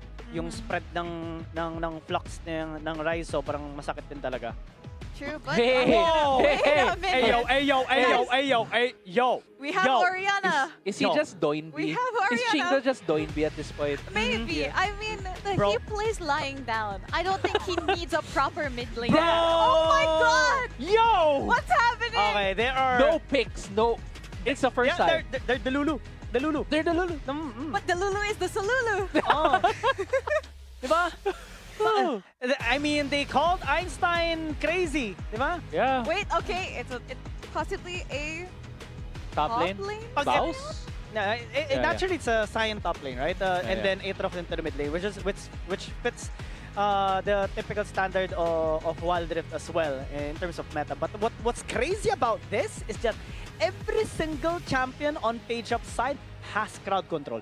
And not just Yes. any crowd control, AOE crowd control. Yes, exactly. It's gonna be so hard for IIX to navigate these fights. Mahuli lang yung Rise, mahuli lang yung Jhin, it's over. Kaya nilang in-layer yung CC on CC and they still have that damage to take down these squishies. And man, the Sion pick really took us for a loop there. I kind of think it also fits Chingu's playstyle kasi yung nakikita natin lagi is like the champs that he plays are these bruisers or Yeah. these fighter type champions, right? So I think that this makes sense for the pick, but of course the Orianna was there, but we're gonna see what Page Up could be cooking up for us here. Again, they're 2-0 in the series, they're match point. This could be the end here for IIX, but we're gonna see if they can turn things around. But of course, guys, it's game number 4. Do you think we're getting a game number 5? I mean, that's what we kind of want, right? The ultimate battle between Page Up and IIXWR, and there's no other way to see that than a game number 5. But looks like Page Up wants this. I want a game number 5, that's all I'm gonna say. Oh my God. Ganda ng draft, ganda ng sagutan ng parehong teams natin. Oh my God. Ay, Giyang, what a treat we have here. It's grabe yung mga games na nakita natin between these two teams and grabe din yung mga compositions na nakikita natin as we get into what could potentially be the final game of this series with Page Up at match point against IIXWR. Well, for IIXWR, they need to win this to stay, to have a chance to get to the playoffs. Yung maganda lang dito para sa IIXWR, at least Rise is one of the most irritating champions to actually deal with Yep. in the early game dahil lang sa poke niya. It was nerfed already, but still, the core is still there. Kaya nakakairita pa rin. Medyo nabawasan nga lang yung bawas, pero pag patuloy-tuloy mo gagawin kasi parang Lalo chip na, down ka din eh. lalo na may Sion, may Jalban sa harap mo, possibly the Aatrox din kung hindi ka nakahabol. Pwede kang mag-free hit eh. As a Rise here, there's a realistic world where this Rise just stands there and throws his abilities. Yung interesting lang dito, we see not arcing comet On the virus. on Zeros, diba? Zeros, yeah. Press the attack, pero ano iba yung pangalan yan, but I still call it press the attack. Okay, call it the attack then. Yeah, hindi siya poke dito. He's gonna go for more auto attack base, and I think that may be better with their composition kasi also lalabanan niya tong Nautilus eh. Nasa harap din niya mamaya yung Volibear. So, having more on hit, having more upfront damage might be the better way for him. Yung maganda din, kumaga, you still maintain your burst type build but you're kind of more reliant on the 3 auto attacks you deal, and then pag nag-piercing arrow ka na, mas amplified yung damage kasi the target becomes like more vulnerable due to your rune. Yeah. Okay, very quiet ang ating early game dito. 2 minutes into the game, wala pa tayong nakikitang action. No kills yet for any of these teams. You could really feel the tension right here kasi a lot at stake. A lot at stake right here. Top side though, we see... Grabe yung push, no? Oh, Yeah, just typical science things, right? And it's kind of hard to win as a Volibear without your sustain just yet. yeah. So, Saka wala din siyang grasp. He has a Conqueror, so he's expecting for more longer fights. Not trying to get those trades to scale a bit more into this game. ang bilis na ng pag-push. Naturally, the Cyan kind of wins in terms of laning phase pagdating sa push. Always getting the prio. So, ngayon nakita natin nakauwi siya, nakapili kagad ng Bramble Fest niya, reducing the healing here of using. There's a bit of a switch up as well into the mid lane, right? We see them just going there, having the solo laners or the mid laners into the bottom lane. So that gives them more ample time to help out in terms of rotation.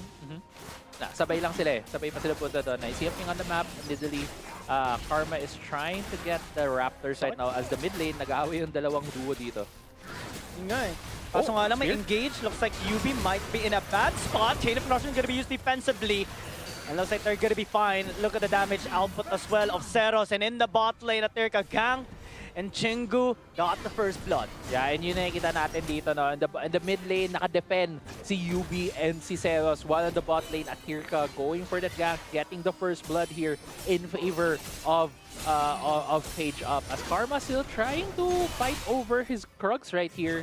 Might be getting caught out. Oh, ult has been used. Long Cataclysm, he is locked out but still has the flash to disengage. Aterka being the one on the receiving end of the damage, also got hit by the snare of Yuichi. Quite unfortunate for the jungler of Page Up. Yeah. That leads to the 1-for-1 trade essentially in this entire game. Yeah, 1-for-1 at the end right there, and it's actually Karma, dinidepensahan niya yung Krugs niya. On the top side, makakukuha ng plate ata dito si Viper ng Pasig because of the Demolish proc coming off of this Scion. At the end of the day, looking at the gold as well, medyo even tayo ngayon across the board between the two teams. Matagal pa kasi yung scaling din dito ng Rise eh. So ngayon, more on focus sa pagpa-farm lang muna. At least siya yung nakakuha ng isang kill, di ba? Yep. Kaya medyo nakabawi siya, especially in the gank executed into the bottom lane. Depth charge gonna be used here onto Viper ng Pasig. Is trying to survive but doesn't have any mana anymore to help with his sustain. And he's gonna be taken now, secured by Karma. Yeah, secured by Karma. Good catch right there from the side of IIX. Medyo malalim kasi nag-go in between the lanes itong si Viper ng Pasig, but still that's just more of the momentum play coming in here for the Scion. Pwede mo siya bumalik doon sa top side without really losing much in terms of the minions. Triforce completed already para kay Terka. Heartsteel for using. It's gonna be interesting. Should help him be a lot tankier. Getting the procs sa apat na melee champions dito ng Page Up. Na nakapag teamfight, paldong-paldo yan pagdating sa stacks. Mamaya na isa-isahin niya. Ikaw naman. Kunin ko yung Heartsteel stack ko. Yan, Sobrang lutong pa naman sa sarap sa tenga ng tunog ng Heartsteel. You know? Yung poke. Tayo natin. Sige, using.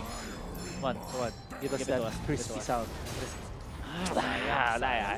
Paborito kong tunog niya. Kaya pag sa AAA Aram, Heartsteel, laging tank always, kahit limang range, Heartsteel. Hindi talaga kahit anong mangyari. Saka yung isa din, yung pag ina-atake ka tapos pag nakaka-receive ka ng damage, badagdagan ka ng HP. Hindi. Only stacks. Only stacks. Stacks on stacks for A-Rob. As we get 6 minutes na pala tayo dito in the game. Mountain Drake ang unang dragon natin dito, which has been secured by Page Up. Actually, high value ka agad yun para sa Page Up. Not gonna lie, kasi yung mga magpapakunat, talagang mas kukunat dahil lang sa unting stats na ibibigay dyan ng Mountain Dragon. What more kung makuha pa nila yung soul, the additional shield yan ang pang-negate nila ng mga burst damage ng IIXWR. Yeah. tower as well, not taken Oh. out by IIXWR. Merong, Magkasalubong dito. yun lang, tinamaan ng sibat. Oh, na Kailangan 6 check lang. hits. Pang check lang ni Kalma, nakatamaan pa ng sibat dito si Atrika. Still, this is a very low action game compared to the past 3 games na nakita natin between these two teams. But so far, it seems like there is a slight advantage here for IIX, especially in the kill department, 2-1 and a bit in terms of the Gold gold. drinker, no? Yan na. Alam mo yun, this just brings back like the OG gold drinker na Aatrox sa Yeah. League of Legends PC na sobrang nakakalita. Yung tipong pulado na siya, tapos bigla na lang Gold mag-ult, drinker. tapos gold drinker, sabay hampas sa full health bigla. Like, huh? After, and then, low health na siya, tapos maraming binato sa kanya, gold drinker, ult, tapos papatay niya yung 5. Yun. Tapos full health siya after. Oh, typical things. Because, yeah, just Aatrox things. Aatrox things. Not sure if it's gonna be building Eclipse and Sundered Sky as well. Kasi minsan iba parang build na ng more assassin type for the burst damage. Eh, Yeah. ang dami malalamot dito sa side ng IIXWR. So, with the composition of page up, I think they Wait. want more damage on the Aatrox. Nakakamoy ba si Laydok siya? Hindi. Quickness, grand entrance, everything just thrown out. That's 4 members into the bottom lane. But that allows IIXWR to essentially push mid lane. So I'm not sure if that's gonna be worth it. Diba? Well, Kasi losing mid tier 1? Yeah, huge. Yeah, it's huge. Kasi look at what they're doing right now. After getting the mid tier 1, papunta sila top lane, Wiper ng Pasig, might be seeing 4 people come to his lane. Medyo makunat naman siya. Papunta na rin si Zeros. Also UB. Bottom lane gonna be pushed as well by Page Shop. And looks like IIXWR, they don't want to deal with a Sion. As of the moment, masyado makunat. And they don't really have the damage or like the DPS to take him out. Yeah. Kasi I think in terms of just having parity in the towers, at least nakakuha ng isang Page Up in the bot side. Yes, it's not as valuable as the mid lane because we know when you get the mid lane turret, malaki yun eh. Kasi it opens up 2 avenues towards your jungle. One to the red side and one to the blue side of your jungle. But it's also gonna depend on if Page Up can take control of the river. If they can take control of the river, they can deny access to their jungle. So parang fascinating pa rin talaga tingnan maglaro si Chingo. Yun, imagine mo wild round sa kahiga. Ganun. Kahiga ka maglaro. Like, dude, that just requires so much talent or I don't know. What if, pag ano nga ta, just thinking far ahead, Kuya pre, kailangan nakahiga siya. No! No! Oh, wait a minute. Depth charge? Hold up! Chingo getting chased, dashes out, flashes out, dodges both of the projectiles there coming from both Karma and Yuichi. And now Karma being overextended. Look at the crowd control! Just make one small mistake. The punishment is just too much Yeah. from Page Up. Yung sweet spot pa talaga doon sa dulo tumama doon for Chingo. At nakikita mong nakahiga lang siya dyan. Nakangumiti pa ng konti. Tingnan mo yung tumama yung sweet spot noong kanyang Aatrox dyan. And also, I think red buff going to the side of Sales right there. Busing. Ang hirap. Especially dahil naka Bramble Vest tapos naka Sunfire Cape. Oh, yung wave clear niya, yung DPS niya, return damage pa. Parang kumagat-tank ito pero sakit din eh. Siya yung parang ano yun, sobrang tagal ng damage niya pero umaabot din. Medyo parang killing me softly. Parang ganun. Yun. Diba? May stock naman si Yuseng. Ay paano? I think he's around almost 150 additional HP just with the Hard steal. dealing with the Wiper ng Pasig. Well, may stock din si Wiper ng Pasig. Kanina pa niya kinukuhaan ng grasp yan eh. O parang talo lang. Atas lang. Slow scaling for using. Hindi pa siya nakakasama sa isang yung tipong big five. Dito na! Oh. Dito matutuwa talaga si Yuseng. Pagkuha ng mga stacks sa page up. Kaso Matutuwa wala na siya. nakakatakot nga lang talaga. Chingo already blasting them with the Dark and Blaze. Both of them just gonna be flashing out. It looks like just big trouble. Spelled out here by Page Up. The Rise gonna be taken out as well. The crowd control, it's just too much from this red side team. Look at them, not scared at all against anyone. Even Yubi just gonna be slapping Karma in the face with his feathers. That's gonna be 3 kills in exchange for just Atirka. 3-4-1 exchange right there. Dragon did go to the side of IIX. But Atirka at the end, naka-3-man knock-up siya. He gave up his life so that his team can get more kills. As we get to the instant replay, you're gonna see in the picture-in-picture as well, there's a Baron being taken right there by the team. But looking at the replay, nakita mo din yung the final 3-man knock-up ang makakuha pa ng 2 kill. Ang dami kasi talagang crowd control eh. Oo, hindi sila nauubusan ko eh. Hindi. Ay, sa Aatrox pa nga na, sobrang dami na kaya kumaga, even if it's just a small crowd control, yung interruption na yun, nakakairita, nakakasira na ng flow eh. That's why even Leidoxia is having such a hard time doing the combinations. Yeah. Kasi na-interruption, Chingo na-interruption at teka, na-interruption ng chain of corruption na nag-spread out pa. Parang kumbaga zone na zone dito yung IIXWR eh. They do have the return damage though, so I think that's something that PageUp should take note of later on, especially if Leidoxia does secure Rabadon's Death Cup later on kasi kompleto na yung dalawang prerequisite items niya. Yeah. We'll see.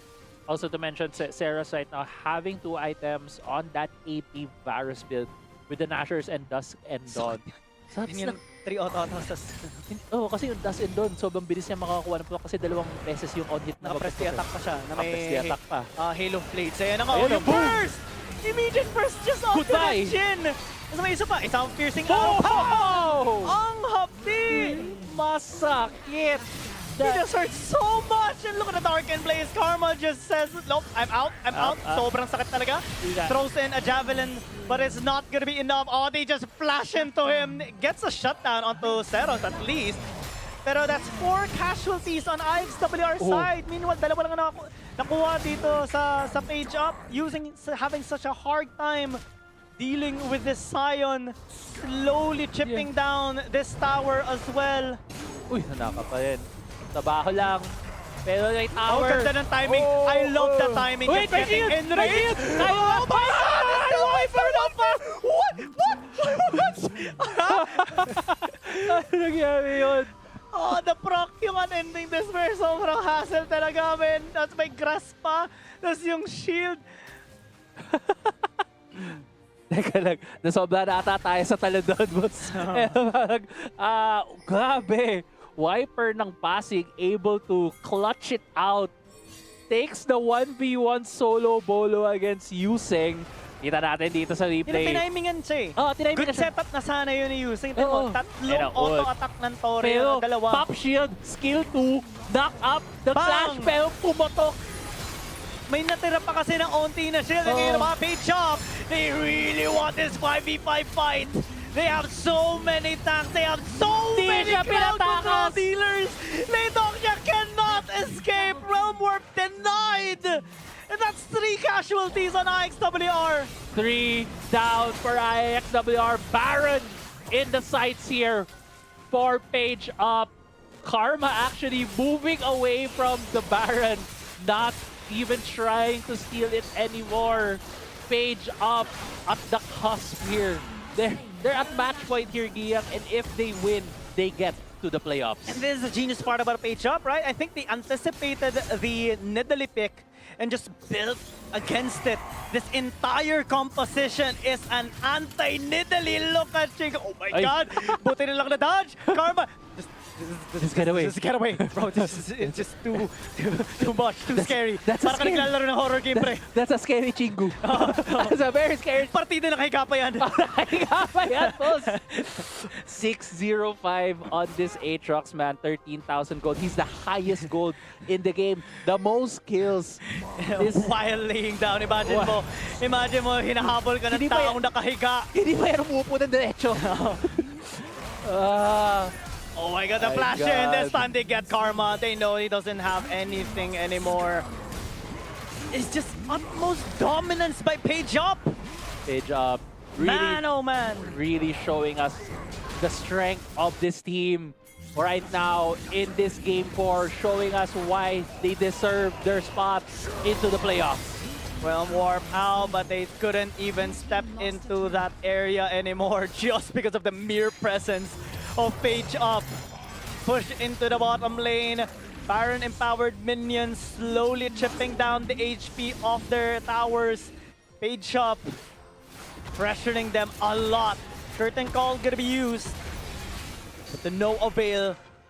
Nothing. No is the fear seed. felt by PageUp. Nexus this could be exposed, it. being damaged already. Cataclysm all in by both teams. But looks like PageUp is just sick of it. They just want the denial. They just want the win, and they will get it. 3-1 win against IIXWR. Yeah, IIXWR unfortunately falls right here against Page Up, and Page Up able to finish this series 3-1. Ganda! I love the draft. I love the execution. I love the energy. Gusto kong nanalo sila nakahiga si Chingu. Like, dude, that's just crazy, bro. Everything. This entire series has been crazy. Exactly. I mean, not just crazy. I mean, crazy yung plays, pero crazy din yung picks. Like, all games so far, all 4 games coming in here for Page Up, meron silang laging curveball pick na pinapakita. Sobrang nakaka-entertain eh. Na nakita ko pa lang yung lineup, oh my God. Kind of wish they picked Beetle though. You're still... pero yung kaninang Kasi na... kapag ganyan, ang daming tank. So, Aldo. so dapat si ano nga to, IIX, yung nag-pick ng Azul. Usually though, when there's an Azul, kailangan mo ng many front lines din. Yeah, para yeah. tumapat. But they didn't have that, kaya medyo mahirap din talaga. If there's a team right now na mag-pick ng Azul, it's probably Page Up. Saka ang ganda rin kasi, yung maganda dito na counter na ginawa talaga ng Page Up, kaya talaga nag-double down sila sa puro tanks. There's 2 champions that kinda became the final nail in the coffin for IX, tas sila yung pumili nun. It's the Nidalee and the Jin. Yeah. Both of which struggle so much against tanks. Yeah, I agree. Kaya nga, grabe yung curveball, but at the same time, masterful yung pagka last pick ng Sion eh. Diba? Tapos going straight for attack. But then also picking the Varus at the 3rd pick. Imagine mo yan na most of their composition will AD and damage eh. But having a Varus gives you that flexibility. Yeah. Na pwede ka rin mag-AP. So talagang, Hapdi, no? talagang kakaiba mag-draft din tong Page Up. Ibang-iba yung isip ng mga taong to, and I love it. I love it. I really love the creativity. They showed so much cheeky champion lineups here in this series, and IIXWR, they couldn't really handle every single... They couldn't handle the craziness basically of Page Up. Tayo din eh. Nakabaliw na tayo eh. Lalo na yung solo kill na nagawa ni Viper ng Pasig na highest damage, bro! Like, dude! Boss! Highest damage. Damage Ito yung tema ng... Highest damage taken si Jingu, pero highest damage done. Highest damage din. Nakahiga. Laro ng wild rounds. Deathless, 706. And deathless. Man, kakaiba ka na sa... Paano pa pag umupo siya ng maayos? Oh, di ba? Hindi pa yan yung 100% full power niya. At ka nga na magiging MVP natin ng game, the initiator and also the playmaker of Page Up is paving a way for the team to flourish this entire game as well. Very well deserved. And ito yung naging matchup din natin eh for this game. It's Karma versus Aterka, but it's Aterka now that is getting the throne of the being the victor in the series and having the better impact as well. Ang ganda. Galing. Aterka, kung kanina nung MVP siya 100% yung teamfight presence niya, here it's still 84%. Very, very high. You can really see the identity of this team apart from having these wild picks, having these very wild drafts. Aterka at the heart of it, siya talaga din yung isang nagiging initiator at also nag-drive ng direction ng team na to. I just love it, man. I just love the draft. I really like it. I like the creativity. This puts up so much more things to look forward to in the next upcoming days. I totally agree. And again, you know, it may have been a battle of the junglers, but I think everyone dito sa side ng Page Up have absolutely shown up today. They all brought their own unique flavors to whatever they were cooking in this pot. It's like if you have a pot of soup, and then you know, normally you have a recipe, right? Page Up doesn't have a recipe. They just throw whatever they have in the pot, and it works. Naka-hotpot And sila. it's a Yeah, hot pot. hot pot. Oh my God, that's the perfect way to describe them. Yeah. Anything can go in the pot, Yeah. and it's good. Sobrang spicy, tipong parang malatang parang. Yeah, yes sir. Wow. Tama ka. Talagang, very ano nga to. Kung kanina, kailangan natin malaman kung ano yung niluluto nila. Oh. And talagang, masarap ang niluto nila. Spicy, numbing soup, malatang. At talagang ganda. That's right. And of course, you know, we want to talk about the comms here. But again, talking about Chingu earlier, again, highest damage, and he's still lying down. And I think, if I remember correctly, may isang week na we had another player, I think it was from one of the players from our first series, si Daisy, also plays lying down. So I think if you play lying down, you Yun yung play bagong better. meta. Yeah, yeah. Bagong patch, bagong Guys, meta, bagong estilo Alam dapat. na, alam na. When we play ranked tonight, we have to be lying down. Yeah. Kailangan natin practice na kaganito. Even at Smash, yung what's this, yung gaming chairs ng Team Philippines has to be completely reclined. Yes, so kailangan yung gaming chair nag-recline talaga ng ganun. Pag si Chingo, kaya nakaganon. Naiunan pa siya sa likod ko eh. So, Oo. Ang super comfy yung Literal position niya. nakahiga talaga. You can't even tell na like, he's in a tournament, right? Yeah, He's just chilling just at another home. day playing rank. Diba? Parang another day in the office. Oh, highest damage, so many kills. It's normal. Yeah, it's normal. Yeah. Just another day at the job. Exactly. But of course, we have our winners from Page Up, so of course we gotta ask them the questions, especially about their drafts. So I wonder, who are we gonna get for our interview? Oh, Full team again! Yay! Full team. Hello. Hello guys. Boss. Congrats. Boss. Dinig ba kami? Dinig. Kinig po. All right, Yo. perfect. Well, congratulations once again, guys, for the win on the series 3-1. Yeah. Now, I think the question on everyone's mind is, ano yung secret sa drafts nyo? Kasi minsan, even we can't predict what you guys are gonna pick. Ano lang po. Masarap lang po yung tulog. Wag masarap yung tulog, nakakapag-creative eh. Creative yung utak. Ano yun, parang wala kang brain fog. Yeah, exactly. Hindi masarap din talaga ang tulog nyo mamaya. Panalo kayo, 3-1 against IIX. Oo. Okay, guys, may any questions? Ako, I have one question in mind. Like, yung entire drafting nyo, lahat yun yung champion nyo, was it like planned or parang biglaan nyo na naisip na, okay, sige nga, Cyan mid tayo. Sige nga, ganito tayo, pure tank tayo, ganyan. Biglaan lang po. Wow. Okay. Grabe, crazy. Sige, may follow-up question ako doon sa question mo. So, kung biglaan, sino yung nagde-decide ng draft sa inyo or sino yung nagko-call kung ano yung ipipick? Yung chingo po, yung mid po na. Nakahiga. Yung nakahiga! What? Si Ed Kaluwag. Ano daw? So, Sisi? si Chingo. Si ano po, yung mid lane po namin. Si Chingo. Si Chingu. Oh. I mean, it's like they said, Shout out po kay Ed Kaluwag. Kaluwag. I mean, Wow. parang it's like they said, diba? The secret to their draft is good sleep. Now, Yeah. Chingu is always lying down. So Oh. if he's always lying down, he has, Good sleep. brain power. Oh. He's half asleep in the game. Guys, ganun talaga maglaro si Chingo. Like, nakahiga talaga. Or nagkataon lang ngayong araw. Di po, lagi po talaga. Okay, may Okay. question ako niyan. Eto, simulation lang. Kayo champions ng Wild Rounds, kayo yung pinalipad sa Korea. Kailangan ba nakahiga din doon si Chingo? Opo. Yun! Okay! Smash, Okay.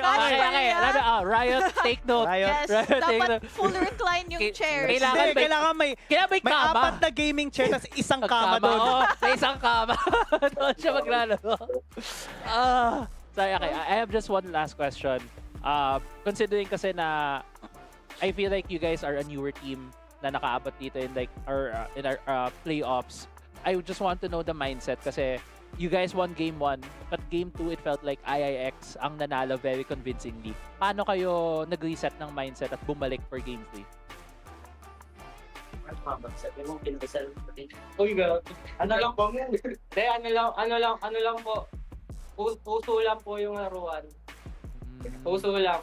Walang secret. Walang secret po. Actually, that makes sense. Nung nakita natin yung mga tempered fate kanina, di ba? Medyo hindi, not the best. Pero nakita mo yun yung mindset nila tuloy-tuloy pa rin sila maglaro. That's right. And I think even in this kind of series, you can really tell when you just want it really Yeah. bad, you will do anything. Yeah. You will do anything. You'll keep on pushing. And I think it's very obvious that sa play nila, Yeah. which I think is very, very apparent. Now, I think we had one more question. It was on the tip of my tongue. I'm trying to remember it. It was about Was it about the draft or? No, ano yung question mo again? I asked them about yung sa mindset nila from game after losing Mindset. game 2. No, okay, here. No, as a new team going into Wildlands Pilipinas Open, of course, for stage 1, could you give a message sa aspiring teams who want to join Split 2 and how they can maybe become a team like you?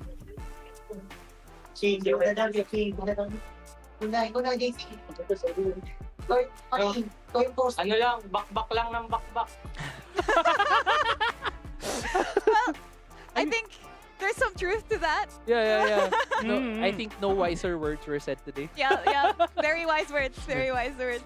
Ayan, and may final shoutouts ba kayo sa fans, friends, supporters Ayun niyo? ako po. Shoutout po sa Xbox. Tingin po kayo sa camera.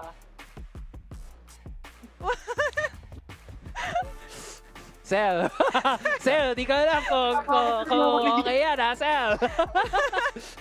Well, up to your interpretation na lang yung I'm just gonna say that. style and what's the context.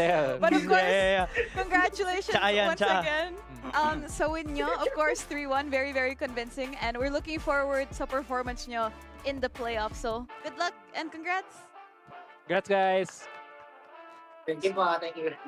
Sobrang nakakatawa. I just wanna say this as well. Kasi ito sila Viper ng Pasig, sila Ceros din. Even like last year, I remember them joining yung mga parang daily scrims na ginagawa ko lang. And it's one of the reasons why talaga sobrang gusto ko supportan yung parang yung grassrooting part.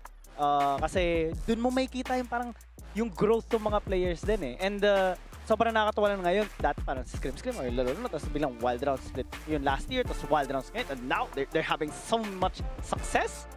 It's just, kumbaga nakakatawa lang. That's right. And I think, I think grassroots are very important for things like this. And you can really see, again, a team, it could be a very new team, a group of friends coming out of nowhere, and then they reach heights like this. And it's really, really inspiring to see. But of course, just to take a look at what happened today, of course, SKL and Page Up winning their respective series. They will be moving on to playoffs of Wildlands Pilipinas Open during the finals, which will be happening later this year. And of course, we still have 2 more series tomorrow between Cubao Korea and Soft Moves, as well as Peekaboo and Gensokyo. Oh my goodness. Ooh. Just saying their names. Yeah. Diba? Parang it's exciting na. Napakainit ng mga matches bukas ha. Parang sarap manood. Oo. Matindi yung potential ng pwede maka-qualify din or at least makatapat ng SKL. Potentially as well, makikita natin Page Up against Peekaboo again. So many things. I'm just really excited for tomorrow's matches as well. And yung susunod doon, siyempre. Same here. And of course, you guys should be excited as well because, again, we're going to be finding out who the last 2 teams are going to be going to our playoffs. And of course, sa lahat ng eliminated teams or the losers of these series will, of course, still be joining us for Split 2 in our top 8 for a chance at redemption. And of course, to remind you guys, don't forget to register for Split 2 because you never know. You could be the next team here at Wildlands Pilipinas Open. But guys, any final thoughts before we end the day? Ano ba? Grabe. Mas patay na reaction. Okay. Kaya B1, B2 eh. B1 dito. Si Ma'am. Instinct. Siguro ako, unang-una, grabe yung nakita nating games today. As I said earlier, after nakita ko yung games ni Page Up, I became a fan. Like, Same. legitimately, Oh my goodness. how they play. Even kaya sa interview nila, sabi nila walang sisihan even when there's mistakes made. That's a sign of a really strong foundation for a really strong team. So, I want to see where they go next after this. Nakakatawa ng supportan. Yun lang. Pag sa akin, parang it's always fun to support the players kasi you never know where they can reach or go in like 1 week, 1 month, 1 year, or a couple of years. Now we see so much development sa mga ibang players natin. Of course, medyo nakakalungkot pag may nananatalo na team, pero okay lang. From Split 1, may Split 2 naman tayo. Just try again. That's true. Again, and they have the opportunity to try again. And it's really nice to see, again, throughout the past few weeks dito sa Wildlands Pilipinas Open, Split 1, you've just seen the development of these players. So, guys, remember the names, remember the faces of these people because you're going to be seeing them more and more often. And of course, one of them could be our representative over in Smash in South Korea this year. But of course, that is going to be it here for day number 1 here at the Playoffs Qualifiers. Kita-kits bukas for day number 2, the final day of Split 1.